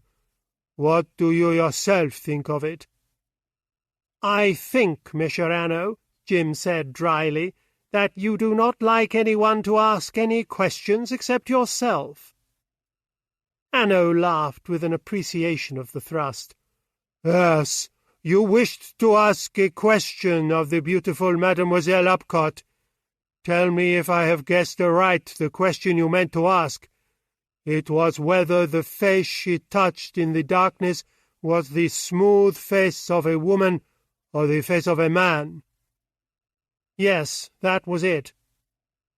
It was now for Hanaud to glance curiously and quickly at Jim.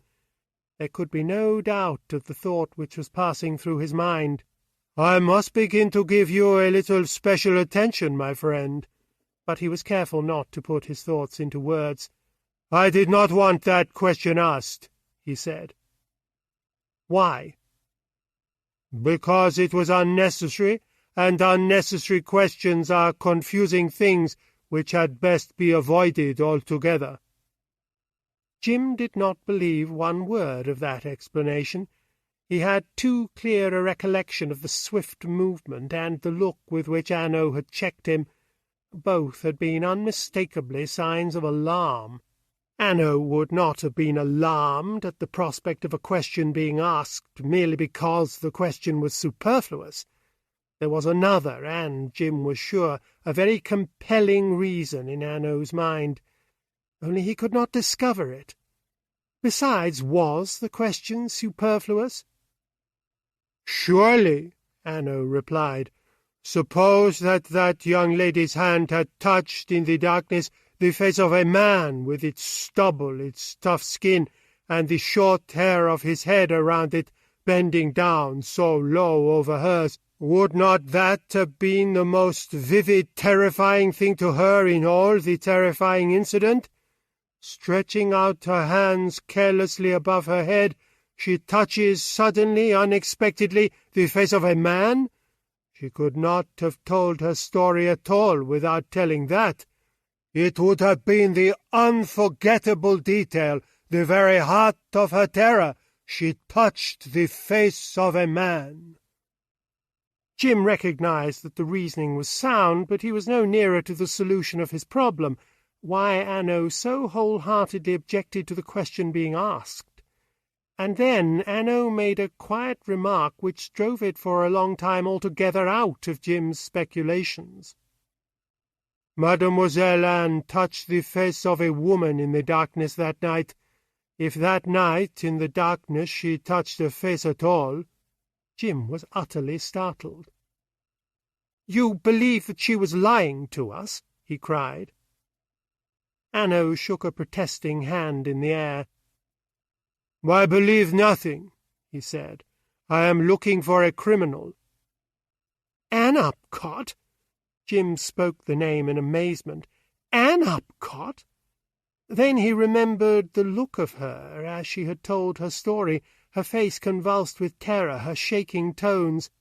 "Oh, it's impossible that she was lying. Surely no one could have so mimicked fear." Hanaud laughed. "You may take this from me, my friend. All women who are great criminals are also very artful actresses. I never knew one who wasn't." "Anne Upcott!" Jim Frobisher once more exclaimed, but now with a trifle less of amazement. He was growing slowly and gradually accustomed to the idea. Still, that girl with the radiant look of young spring— oh, no. "Anne Upcott was left nothing in Mrs. Harlowe's will," he argued. "What could she have to gain by murder?" "Wait, my friend. Look carefully at her story. Analyze it. You will see— what? That it falls into two parts." Hanaud ground the stump of his cigar beneath his heel, offered one of his black cigarettes to Jim Frobisher, and lighted one for himself. He lit it with a sulphur match which Jim thought would never stop fizzling, would never burst into flame. "One part when she was alone in her bedroom, a little story of terror, and acted very effectively, but after all anyone could invent it. The other part was not so easy to invent. The communicating door, open for no reason, the lights beyond, the voice that whispered, 'That will do,' the sound of the struggle. No, my friend, I don't believe that was invented. There were too many little details which seemed to have been lived through. The white face of the clock and the hour leaping at her. No, I think all that must stand. But adapt it a little. See, this morning Wabesky told us a story of the street of Gambetta and of Jean Cladel." "Yes," said Jim, "and I asked you afterwards whether Wabersky might not be telling a true story of himself and attributing it to Mademoiselle Harlowe." "Yes. Well, then, interpret Anne Upcott's story in the same way," continued Hanaud. "Suppose that some time that day she had unlocked the communicating door. What more easy? Madame Harlowe was up during the daytime. Her room was empty, and that communicating door opened not into Madame's bedroom, where perhaps it might have been discovered whether it was locked or not, but into a dressing-room." "Yes," Jim agreed. "Well, then, continue. Anne Upcott is left alone after Mademoiselle Harlowe's departure to Monsieur de Pouyac's ball. She sends Gaston to bed. The house is all dark and asleep.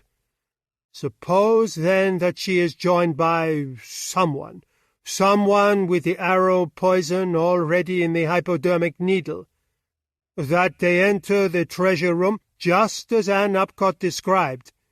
That she turns on the light for a second whilst someone crosses the treasure-room and opens the door. Suppose that the voice which whispered that will do now was the voice of Anne Upcott herself, and that she whispered it across Madame Harlowe's body to the third person in that room." "The someone!" exclaimed Jim. "But who, then? Who?" Hanaud shrugged his shoulders. "Why not Werbersky?" "Werbersky!" cried Jim, with a new excitement in his voice.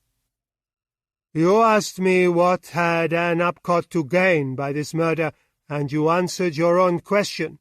Nothing, you said, Monsieur Frobisher, but did your quick answer cover the ground?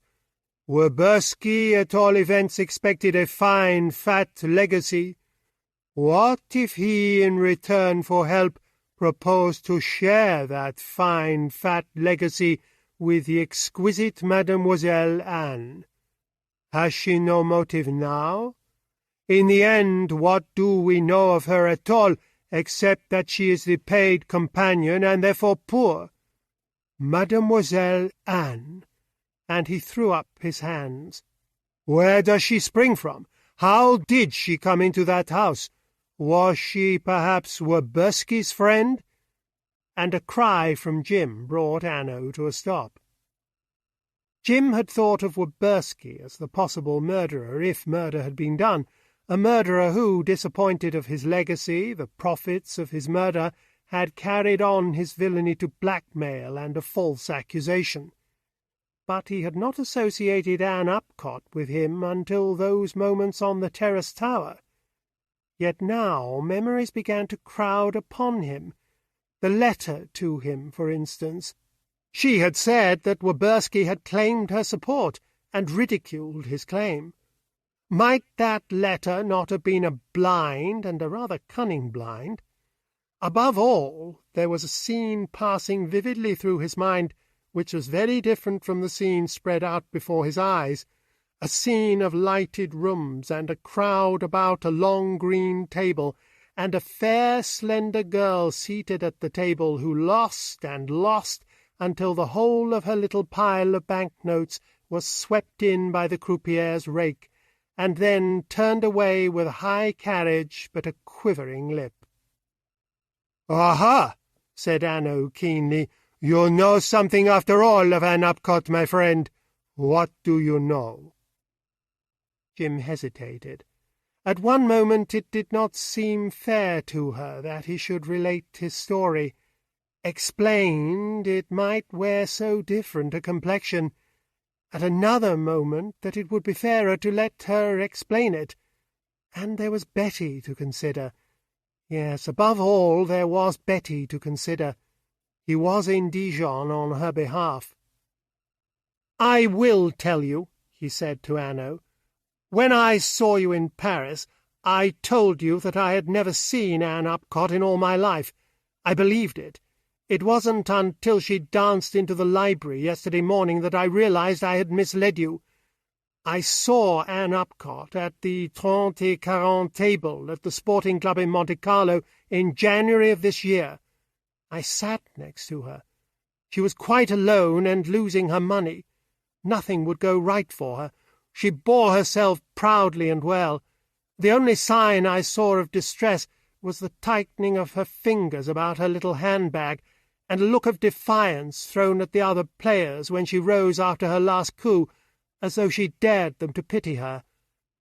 I was on the other hand winning, and I slipped a 1,000-franc note off the table onto the floor, keeping my heel firmly upon it, as you can understand. And as the girl turned to move out from the crowd, I stopped her. I said in English, for she was obviously of my race, 'This is yours. You have dropped it on the floor.' She gave me a smile and a little shake of the head. I think that for the moment she dared not trust her lips to speak, and in a second, of course, she was swallowed up in the crowd. I played for a little while longer. Then I, too, rose, and as I passed the entrance to the bar on my way to get my coat, this girl rose up from one of the many little tables and spoke to me. She called me by my name. She thanked me very prettily and said that although she had lost that evening, she was not really in any trouble. I doubted the truth of what she said, for she had not one ring upon any finger, not the tiniest necklace about her throat, not one ornament upon her dress or in her hair. She turned away from me at once and went back to the little table, where she sat down again in the company of a man. The girl, of course, was Anne Upcott. The man were Bursky. It was from him, no doubt, that she had got my name. "Did this little episode happen before Anne Upcott became a member of the household?" Hanaud asked. "Yes," replied Jim. "I think she joined Mrs. Harlow and Betty at Monte Carlo. I think that she came with them back to Dijon." "No doubt," said Hanaud. He sat for a little while in silence. Then he said softly, "That does not look so very well for Mademoiselle Anne." Jim had to admit that it did not. "But consider this, Monsieur Hanaud," he urged. "If Anne Upcott, which I will not believe, is mixed up in this affair, why should she of her own free will volunteer this story of what she heard upon the night of the 27th, and invent that face which bent down over her in the darkness?" "I have an idea about that," Hanaud replied. "She told us the story when? After I had said that we must have the seals broken this afternoon and the rooms thrown open. It is possible that we may come upon something in those rooms which makes it wise for her to divert suspicion upon some other woman in the house, Jean Baudin, or even Mademoiselle Harlow's maid, Francine Rolla." "But not Mademoiselle Betty," Jim interposed quickly. "No, no," Hanaud returned with a wave of his hand. "The clock upon the marquetry cabinet settled that.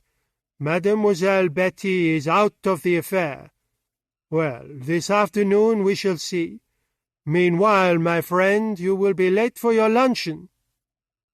Hanaud rose from the bench, and with a last look at the magical mountain, that outpost of France, they turned towards the city. Jim Frobisher looked down upon tiny squares green with limes, and the steep, gaily patterned roofs of ancient houses. About him the fine tapering spires leapt high like lances from the slates of its many churches. A little to the south, and a quarter of a mile away across the rooftops, he saw the long ridge of a big house and the smoke rising from a chimney-stack or two, and behind it the tops of tall trees which rippled and shook the sunlight from their leaves. "The Maison Grenelle," he said. There was no answer, not even the slightest movement at his side. "Isn't it?" he asked, and he turned. Hanaud had not even heard him. He was gazing also towards the Maison Grenelle with the queerest look upon his face, a look with which Jim was familiar in some sort of association, but which for a moment or two he could not define. It was not an expression of amazement. On the other hand, interest was too weak a word. Suddenly Jim Frobisher understood, and comprehension brought with it a sense of discomfort. Hanaud's look, very bright and watchful, and more than a little inhuman, was just the look of a good retriever dog when his master brings out a gun. Jim looked again at the high ridge of the house. The slates were broken at intervals by little gabled windows, but at none of them could he see a figure. From none of them a signal was waved. "What is it that you are looking at?" asked Jim in perplexity, and then, with a touch of impatience, "You see something, I'm sure." Hanaud heard his companion at last. His face changed in a moment, lost its rather savage vigilance, and became the face of a buffoon. "Of course I see something. Always I see something. Am I not Hanaud? Ah, my friend, the responsibility of being Hanaud. Aren't you fortunate to be without it? Pity me, for the Hanauds must see something everywhere, even when there is nothing to see. Come." He bustled out of the sunlight on that high platform into the dark turret of the staircase. The two men descended the steps and came out again into the semicircle of the Place d'Armes.